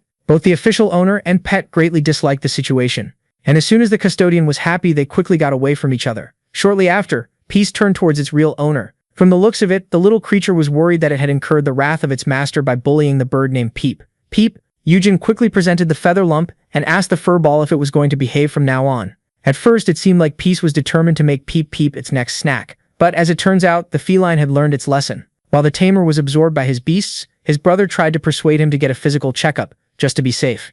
At that moment, he remembered something, and asked his brother if he had something planned for next week. Eugen had plans to go on a raid, just the three of them, to check his brother's new skill and make him bond with his future mount. Eugen agreed. Thus, as his brother started to walk away, the guildmaster couldn't help but see him as a liar trying to hide a secret. After that, our protagonist cleared 2 other dungeons on his own, with the first being an E-rank dungeon that seemed like a walk in the park, and the second being a D-rank dungeon that looked more like a fishing trip. On every raid, the system would try to talk to him, and every time he would get rewarded with items and potions. He even acquired a new S-rank title by clearing the E-rank dungeon, known as Veteran F-ranker, that doubled his attack power. Eugen felt as if he was being scammed, as he had no offensive skills to begin with. His complaints seemed to have gotten through to the system, as the title he had acquired from the D-rank dungeon was slightly better. The title and perk would give him the ability to make himself hard to spot, as well as the power of sharing a title with someone who is below S-rank. He tried to come up with the best way to use his new powers, yet each time the plan would involve endangering himself. Eugen then noticed the bird trying to steal the food and began to think that it was behaving like that because of system bugs. He even got a hunter with a taming skill to try and appraise it, only for it to fail, as not even the twig skill or the super nanny skill seemed to have an effect on it. Only time would unveil the real potential and nature of Peep Peep, who seemed to be under our hero's custody, seeing how much he loved him. At that moment, Peep noticed something disturbing. The other pet was trying to climb on top of him, and as soon as the bird settled itself on its head, their owner rushed to immortalize the moment. Peep Peep tried his best to pose for the picture, only to lose that nose balance and fall headfirst on the ground. Eugen, who finally decided to create a social media account, decided to use the first picture as his profile pic. As soon as he made his account, his adorable pets earned him an astonishing amount of followers. At that moment, the ghost made its entrance. While praising its master for his newfound fame, he explained how these pets were now the buzz of the internet, and rushed to introduce himself to the glutton bird. Eugen even offered it a very expensive A-rank mana stone as a treat. Eugen started to scream at him, as he was spoiling his bird rotten. The fact that the specter had mistaken his master for the old lady of the watermill meant that he was now under his custody. Everything was going according to our hero's plan. The day when the big deals finally started constructing Eugen Han's breeding building was finally here. According to the news, all staff members were awakeners, and having received a generous budget, it would take them 2 weeks to finish the project. Eugen realized that the guilds weren't cheapskates about the building, from what he had heard on television. He started to think of how busy he would be once the building was finished. The first step was to persuade the blacksmith and Dr. White to join him. He would also be receiving a contract with baby monsters for him to tame. At that moment, the protagonist realized that he had completely forgotten about his plan to retire rich and young. Even so, he decided to focus on what lay ahead and initiate contact with the system inside the dungeons once again. Even so, he couldn't help but feel that something was missing. Aside from the fact that the system had lied to him about the real powers of the Wish Stone, it was also aware of our hero's actions in the original timeline. The most intriguing part of all was the fact that it asked him not to blame himself. In other words, an issue had occurred. The simple fact of direct contact with him meant that there was truly a problem at hand that might have occurred because of time travel. In the end, the hero decided to shake it off, as worrying about it wouldn't solve anything. For that reason, he decided to save the questions for the next time he met the system. Yet Eugen was a fool, as he should have prepared better for that day. Everything went into chaos, and the black flames swallowed everything. Eugen, who was now facing the blade of his own younger brother, realized something. If he had been more honest with him from the start, he might have been able to avoid all of the upcoming mess. Back to the present, where the protagonist should have expected the disaster in the future, a feast was being prepared. He apologized to the blacksmith for only being able to make eggs, yet this one explained that he enjoys cooking. And with that being said, under a weird atmosphere, the four of them sat together for dinner. Yujin had invited his little chicks so that they could bond together. Upon taking the first bite, Yurim immediately started to praise the master blacksmith for his cooking. Yujin urged Yu Hyun to try one of the dishes made by Myungwoo. Yet this one decided to stick with the eggs made by his brother. The hero found it rather ironic. While the fire hunter was turning the cold shoulder, the ice was trying to be warmer towards them. Yujin tried to scold his little brother for being offensive, so the blacksmith clarified that the two of them barely talked and would rarely even need to, once he went with him. Yurim found those words to be rather cold from the past though. When asked about it, it was revealed that the master blacksmith wanted to follow his best friend, and that he had chosen him over Hyun, who begged him to stay. Yurim was impressed, as it meant that the new building would have a breeding spot as well as a smithy. Yujin's goal was to get his brother and the legendary blacksmith, whom he had promised a penthouse, to come closer. After all, Myungwoo was the kind of man who knows how to spoil his friends. Yet to his shock, Yujin was as cold as ever. He remained quiet while doing the dishes. Yurim and Yujin began to talk about how awkward the atmosphere at dinner was. The hero was well aware that his brother wasn't exactly an extrovert, yet found it shocking that he wasn't pleased by the fact that he could now protect himself. His first thought was that his tall and handsome brother was jealous of him, yet Yurim was certain that it wasn't the case. According to her, Yujin was a little sad to see his custodian stand on his own feet. Yurim theorized that Yujin feared the fact that his bond with his brother was getting colder, but when asked to elaborate, she explained that she was only talking for the sake of it. Yurim then pointed out how stressed the guildmaster was. After all, the security system of his guild had been continuously showing errors for the last 3 days. Yujin started to blame himself for this. Yurim clarified that this was the guildmaster's fault, and urged his brother to abandon him and join her, as she had forgotten that he was her boss. Later on, the hero tried to do his best to cheer his brother up, thinking that he was the reason behind his cold behavior. Yujin decided to offer his brother flowers, only to be met with an expressionless face. Things didn't go as planned. He wasn't as smooth as Hyun Jae-sung, which is why the operation had failed. His goal was to get at least a laugh out of his brother. Yet for some reason, the young man hadn't shown any emotion in the past few days. Hyun Jae was certain that a heartfelt conversation would resolve everything. But things began to snowball before they could even properly talk. Later on, Peace started to analyze his surroundings. Hyun Jae asked it if it remembered the dungeon it came from. He was happy by the fact that the fire manticore had forgotten everything about its origins, and so as they kept on talking, Peace was suddenly startled. Out of nowhere, blue monkeys rushed in to attack. Peace decided to hold his ground, and just like that, he started to butcher the incoming primates, leaving his owner pleased. According to Hyun Jae, this was very much natural. Monsters were naturally aggressive towards those of other species,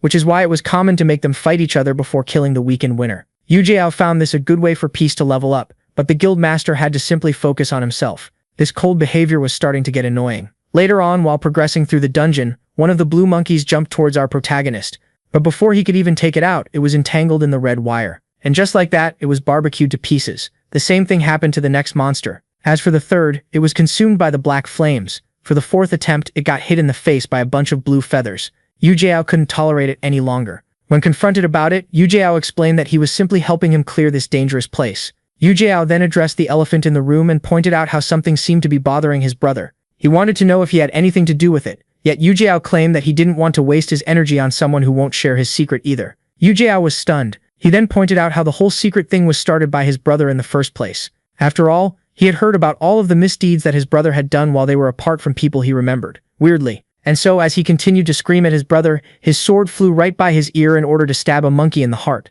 Yu Jiao affirmed that this secrecy was needed in order to keep the custodians safe, and for the sake of growing the guild. The guild master couldn't deny the fact that his brother had a story of his own. According to him, the only thing that was left for him to do was simply to accept the fact that his brother doesn't need his protection any longer. And so, after understanding it all, Yu Jiao explained to his brother how it was very natural for someone to worry about his family. Yet Yu Jiao wasn't forced to carry the burden alone. After all, he now had enough influence that most guild masters wouldn't dare to even mess with him. Yet, according to the S-rank hunter, this wasn't the issue. And so when asked about it, the guild master unleashed his powerful black flames and asked his brother if it was possible for him to peacefully enjoy his life. Yu Jiao wanted his brother to slack off while he attended to his every need. In exchange, neither of them would question the other's behavior. Yu Jiao simply wanted his brother to stop going into dungeons. Yu Jiao recalled a similar memory that he had gotten from his brother back in the original timeline. Yet, as he was about to talk about his brother's secret, the system became ready for a conversation. This greatly stunned the protagonist, and before he could even realize it, he started to disappear. Yu Jiao, attracted by the light, turned around. To his shock, his brother was fading away. And before anything could be done, the protagonist disappeared, leaving nothing but his weapon behind. The system couldn't have picked a worse time to start acting ominously. A spear was all that was left behind. The powerful S-ranker was left totally confused. Before he could even do anything, his brother had suddenly vanished. Meanwhile, on the other side of the wall, the hero kept on falling, and as he started to complain about how bad the timing was, his fall suddenly stopped mid-air. Only then did the entity manifest itself, welcoming its honey. It was some kind of pink smiley face emoji. The other digital creatures appeared shortly after. It didn't take the protagonist long to realize that he was currently talking to the system itself. The emojis confirmed it, and as they kept calling him honey, the protagonist was left intrigued. As soon as he wanted to clarify that his name was Yujin, his mouth was quickly shut. The entity stated that upon sharing a certain amount of info, the connection would be automatically lost, and names were a huge amount of data that was best hidden. And as the emojis claimed that they needed to keep him concealed from the enemy, Yujin asked about their name. Yet, as the system claimed that they were forbidden from speaking it, Yujin began to speculate that he was going up against Voldemort. The emoji took the opportunity to apologize for the fact that they had lied to him about the Wish Stone. Yujin urged them not to sweat it, as in the end this turned out to be for the better for him and everyone else. He then decided to stop wasting time since his brother was waiting for him, and asked the emojis how they knew about the original timeline. He also wanted to know if time traveling caused some kind of issue. At that moment, the smiley face revealed that the important part was yet to come. According to them, it was only Earth's time that was rewound. To make things easier, they manifested trees, claiming that they were representations of dimensions, and pointed him to the one that represented his realm. They then demonstrated the effect of the Wish Stone on it, and just like that, the giant tree shrunk back to a small plant. It was only Earth that was pushed years into the past. In other words, the time travel didn't affect the other dimensions, meaning that the dungeons were still the same in quantity and quality as before the time reset. For that reason, Earth would see its dungeon problem grow faster than before, with the entities trying to slow the process. And since the enemy was trying to gain power in the dungeons, the system desperately needed the skills of the custodian. Just like that, the yearbook manifested itself, and it immediately started to change forms. In order to save his home dimension, the custodian had to gather 50 S-rank heroes under his custody. Upon finally understanding the use of the photo album, the emojis explained that they wanted to use a form that would be familiar to him. For that same reason, they engineered the system to look like an earthly video game and spent a lot of time on its details. Yet upon learning that the status window was bound to disappear one day, the protagonist was left quite shocked. The system was in fact a form of tutorial that would limit the creativity of humans over the years. For that reason, humans believed that F-rankers had no way of gaining power, even if they were currently living proof of the contrary. The emojis firmly clarified that it was in the nature of humans to change and evolve. Upon learning this crucial information, the frustrated hero immediately grabbed the emoji. Seeing how change was possible, he demanded his keyword be changed. He started to complain that his keyword was too ridiculous for such an important mission. Seeing how he needed to take 50 S-rankers under his custody, they had basically turned his life into some kind of weird dating simulator. The creatures explained that they simply filled in the name and description, and that he was responsible for this. Yet he blamed them for how unclear the system was. Yujin then brought up the fact that they had given his friend the hobo an inventory filled with rare items, as well as a very clear instruction manual. So it was revealed that the skill Golden Smithy was imbued with a save file from its old world. Yujin was already aware of the existence of other realms beyond Earth, and the Golden Smithy was a workshop created in one of those other dimensions before getting sent to Earth. Something as big as the smithy was rarely transferred, yet its previous owner spared no effort in transferring it to the next world, regardless of how high the cost was, as this was the only way to aid future generations. The entity then explained that just like zoologists, they use data from known creatures in order to fill in the blanks on newly discovered animals, resulting in accuracy. They then explained how they had never seen something like our hero's perfect custodian skill. Since it was their first time encountering such an ability, they had to make a lot of guesses in order to write down its description. The regular custodian skill itself was rather rare, as one needed to be the guardian of a born S-ranker in order to acquire it. The hero already knows that, before awakening, elite hunters have the potential of being either A rank or S rank, and under the wrong circumstances, they might awaken to the weaker rank. Yet there exist individuals who can only awaken as S ranks. Such individuals are extremely rare anomalies that quickly differentiate themselves from the rest of their species. For that reason, they had a hard time blending in with the rest of society, who would start to fear and love them as gods. And as they pointed out that this was the reason for the custodian title being extremely rare, Yujin began to think of how he had never once failed his brother. No custodian had lived a long life, as they become the weakness of an S-ranker who might hurt them by mistake due to overprotectiveness. Yet seeing how the system wanted the human to carry out his mission safely, they gave him 5 whole years in order to gather the demanded 50 S-ranks. At that moment, this mighty face started to glitch. The call had reached its limit of data exchange, which is why the system decided to send the hero back after half an hour of conversation. But Yujin still had so many questions. When asked if he could let his brother know about his mission, the emojis asked him not to tell him everything. When asked about the dungeons, they explained how the rules were still the same, and how they would handle any dungeon that would appear sooner than expected. As the hero continued to bombard them with questions, the creature explained that everything would be revealed in time, before finally returning him to the dungeon. At that moment, the hero finally woke up. He immediately got up and started to look for his brother, only to then quickly notice some unusual scenery. Yujin was left quite confused, seeing how he was supposed to be in a forest dungeon rather than a hellhole. The protagonist theorized that he had been sent to the wrong dungeon. Only then did he notice something coming his way. Upon being attacked by a giant red feline, he became convinced that this wasn't the same roaring dungeon from before. Just like that, the protagonist evaded the incoming claws. Yujin started to panic and decided to check the stats of the enemy. But upon taking a look with his skill, he was left particularly intrigued, as the monster in front of him was none other than his pet, Peace. And before the custodian could even realize it, he was suddenly grabbed and carried like a sack of potatoes by the big gentleman. That person was none other than his brother. Yujin asked for an explanation, as they were no longer in the forest dungeon, only to then realize something intriguing upon seeing the corpses. Yujin had his flames consume the entire place. The hero tried to calm down his brother and urged him to put him down, only for him to claim that he wasn't angry at all. Yujin tried to turn to Peace for help, only to be quickly ignored, and as he tried to apologize, his brother couldn't take it any longer. Yujin lashed out at his brother, leaving him quite confused. Yujin simply wanted to explain what just happened, but his brother didn't want to hear any of it. At first, the worried guildmaster, who realized that his brother was making his way into the hunting world,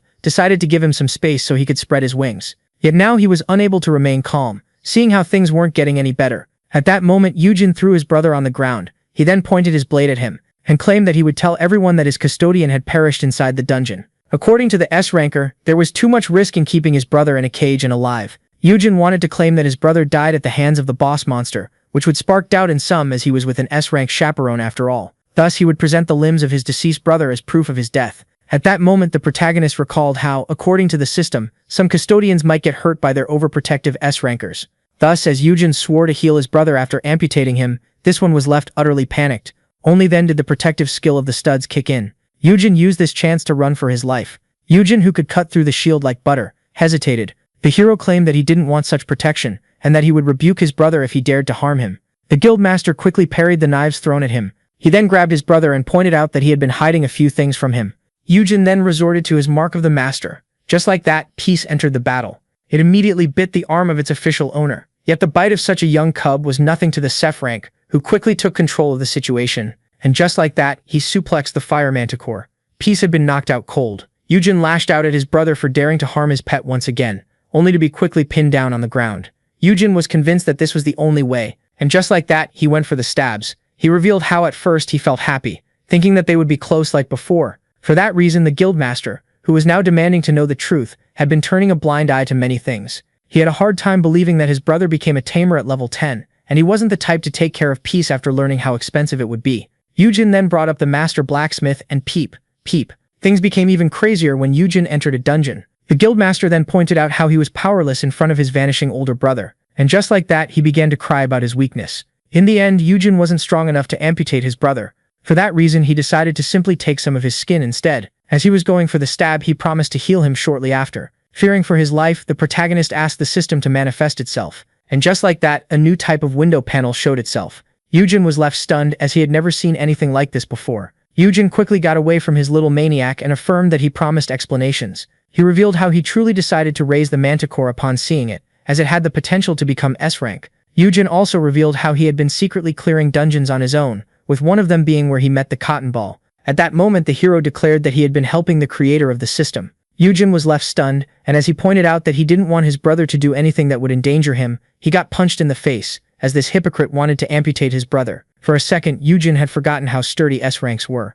Yujin then revealed that it wasn't his lack of trust that led him to keep this a secret. In the end, his brother was the man that he trusted the most in the whole wide world. The custodian then demanded a potion in order to heal his defeated Pokemon. He couldn't deny the fact that he had caused a lot of worry for his brother. The hero then pointed out how the weird behavior of the security system was because of him and his stealth skill. And as he revealed how he also had immunity against poison, curses, and fear, the guildmaster found these skills to be rather unique. From the looks of it, the system didn't want him to reveal anything about Final Thanks, his custodian title, and the timeline reset. Yujin then urged his brother to come to him if he had any more questions. He was fully aware of how confusing all of this must seem, and blamed himself for keeping it a secret. For that reason, the hero asked his brother to immediately come to him in case there was a problem, instead of keeping it to himself and putting him on a leash. And just like that, the maniac who wanted to amputate his own flesh and blood apologized like a small puppy. It was at this moment that Yujin realized that he needed to do much more than help his brother in order to keep him happy. At the end of the day, the custodian would have also burned a dungeon down if Yujin had disappeared.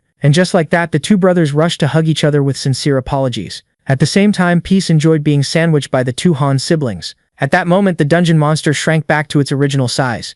As it turns out, it was shrinking itself on purpose in order to be cuddled by its owner, leaving him amazed. Even so, Yujin would have appreciated it if Peace had hinted at its growth. In the end, the one who didn't gain anything from the dungeon urged his brother to apologize to the cat he had just hit.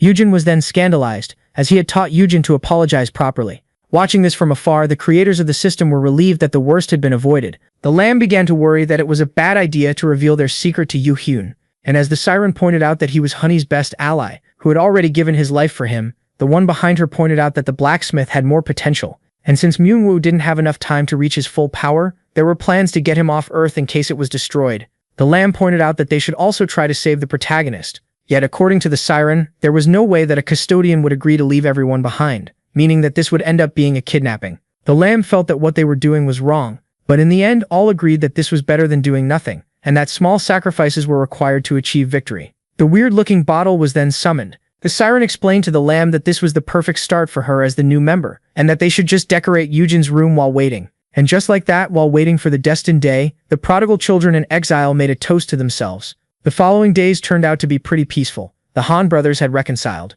Yujin was quite relieved to learn that his path had been growing normally. Later on, while presenting the data stolen by the Spectre to Dr. Bite, our hero asked her if she needed more, only for her to claim that this exceeded her expectations. It was the first time that someone had gathered so much important data in record time for her sake. And as she pointed out that her uncle wanted to build her a research center to become a commercial advantage for the guild, as data was hard to find, Yujin decided to make her an offer. He wanted to give her her own independent lab, a new building under his name, and even offered to make its research public. The hero would even provide her with a competent staff and pointed out how, once they hit the international market, data research would become much easier. One asked for the reason he was doing so much in order to invest in her. The greedy liar affirmed, as part of his retirement plan, that he was doing this for the sake of the world. Dr. White then asked for permission to invite some of her friends, as the 5 of them had been studying Dungeons and Awakeners together for 2 years, and as she kept on babbling about how they would immediately rush to Korea after one phone call from her, Yujo was left standing. He had recognized the researchers as the Dungeoneers crew who would uncover the rules behind the dungeons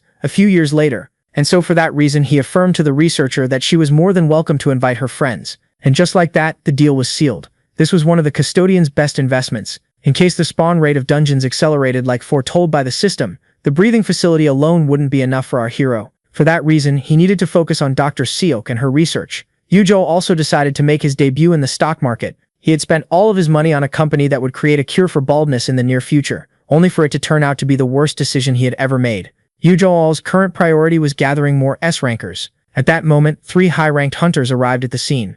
As it turns out, the 3 of them were having a girls' day out. Hyuna gave Yoram a lot of advice regarding the best nearby restaurants. The 3 monsters had arrived in Korea but were still being held on the ship. And so, upon hearing this, Hyuna approached Yujo-al's in order to check on him. He claimed that nothing special had happened, despite having encountered death countless times since the last time he saw her. Miss Moon was happy to hear this and quickly grabbed him. She wanted to know if he could give her one of the 3 new monsters. As she offered to make the creature level up for him, Yujin tried to calm down his little brother, who was about to incinerate a potential candidate for the yearbook. And so, as he was negotiating with the customer, So Young gently grabbed his hand. She tried to pull him closer while asking him if he would still raise her baby dragon even after receiving 3 new monsters.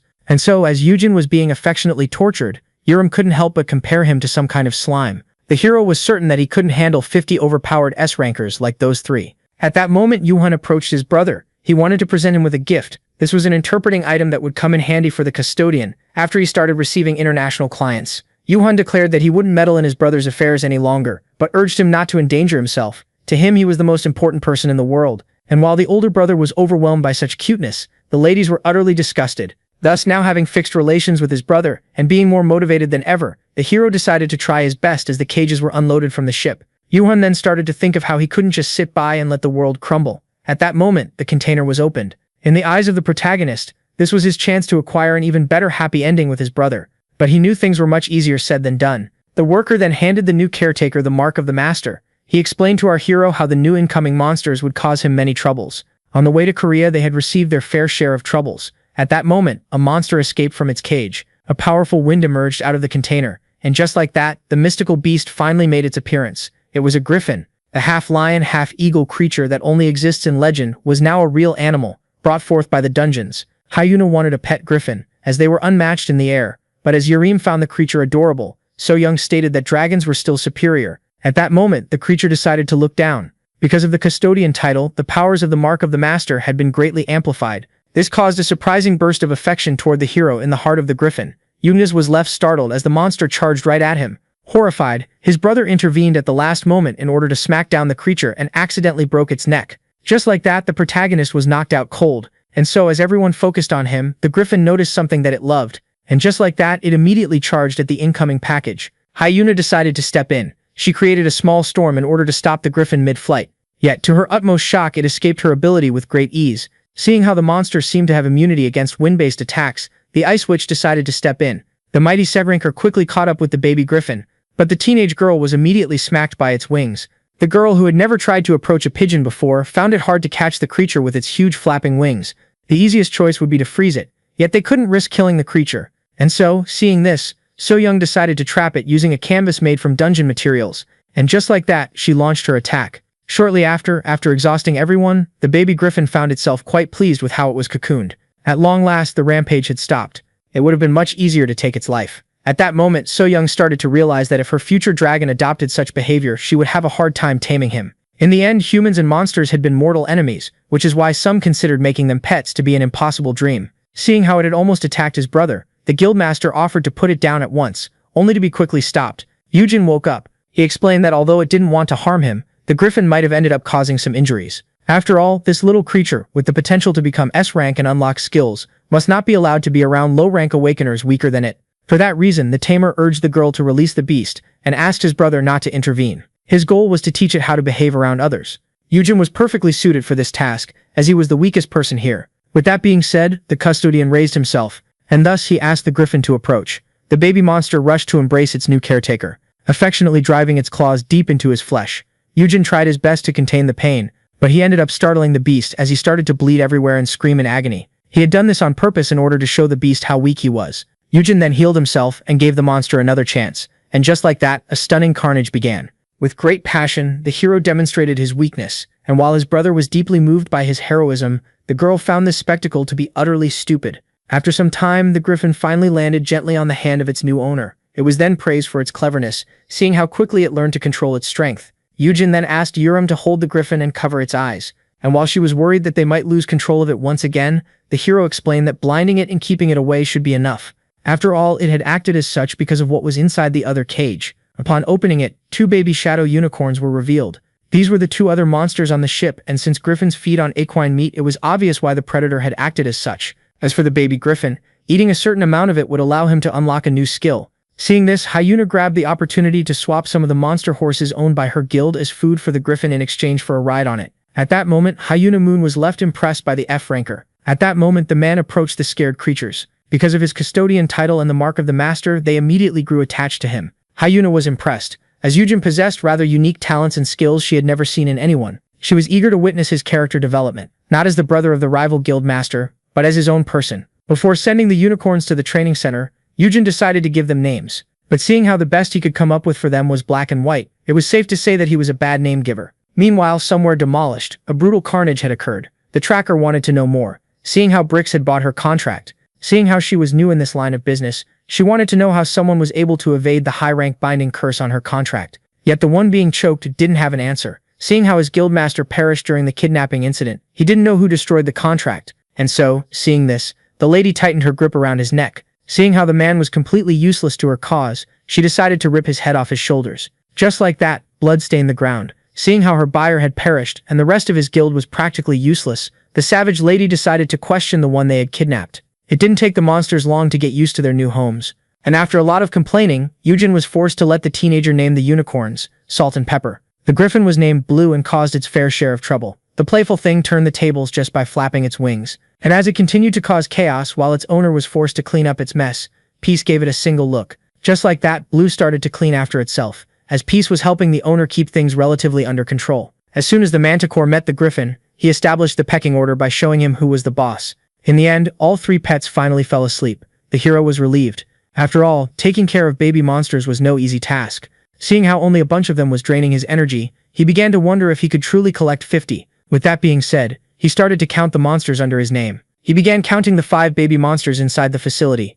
Gate, Venom, his dragon Dio, Volthasis, and the one the system just detected. At that moment, the hero realized that he had never acquired such a beast. One of his Dragon Slayer titles was activated, allowing him to double his stats when facing the dragon. At first, he assumed that there was a dungeon break nearby, which was intriguing, seeing how he didn't receive any alarm on his phone. When all of a sudden something emerged from the wall, Yujin was left horrified as a lady with predator eyes snatched his phone, and as he was left startled, the lady was amazed. She started to speak in French about how intriguing it was that she had been spotted. At that moment, the French lady finally turned on her translator. The protagonist had countless questions and started to wonder if the human in front of him was the dragon in question. He quickly took a look at her stats and realized that she was an S-ranker known as Liet.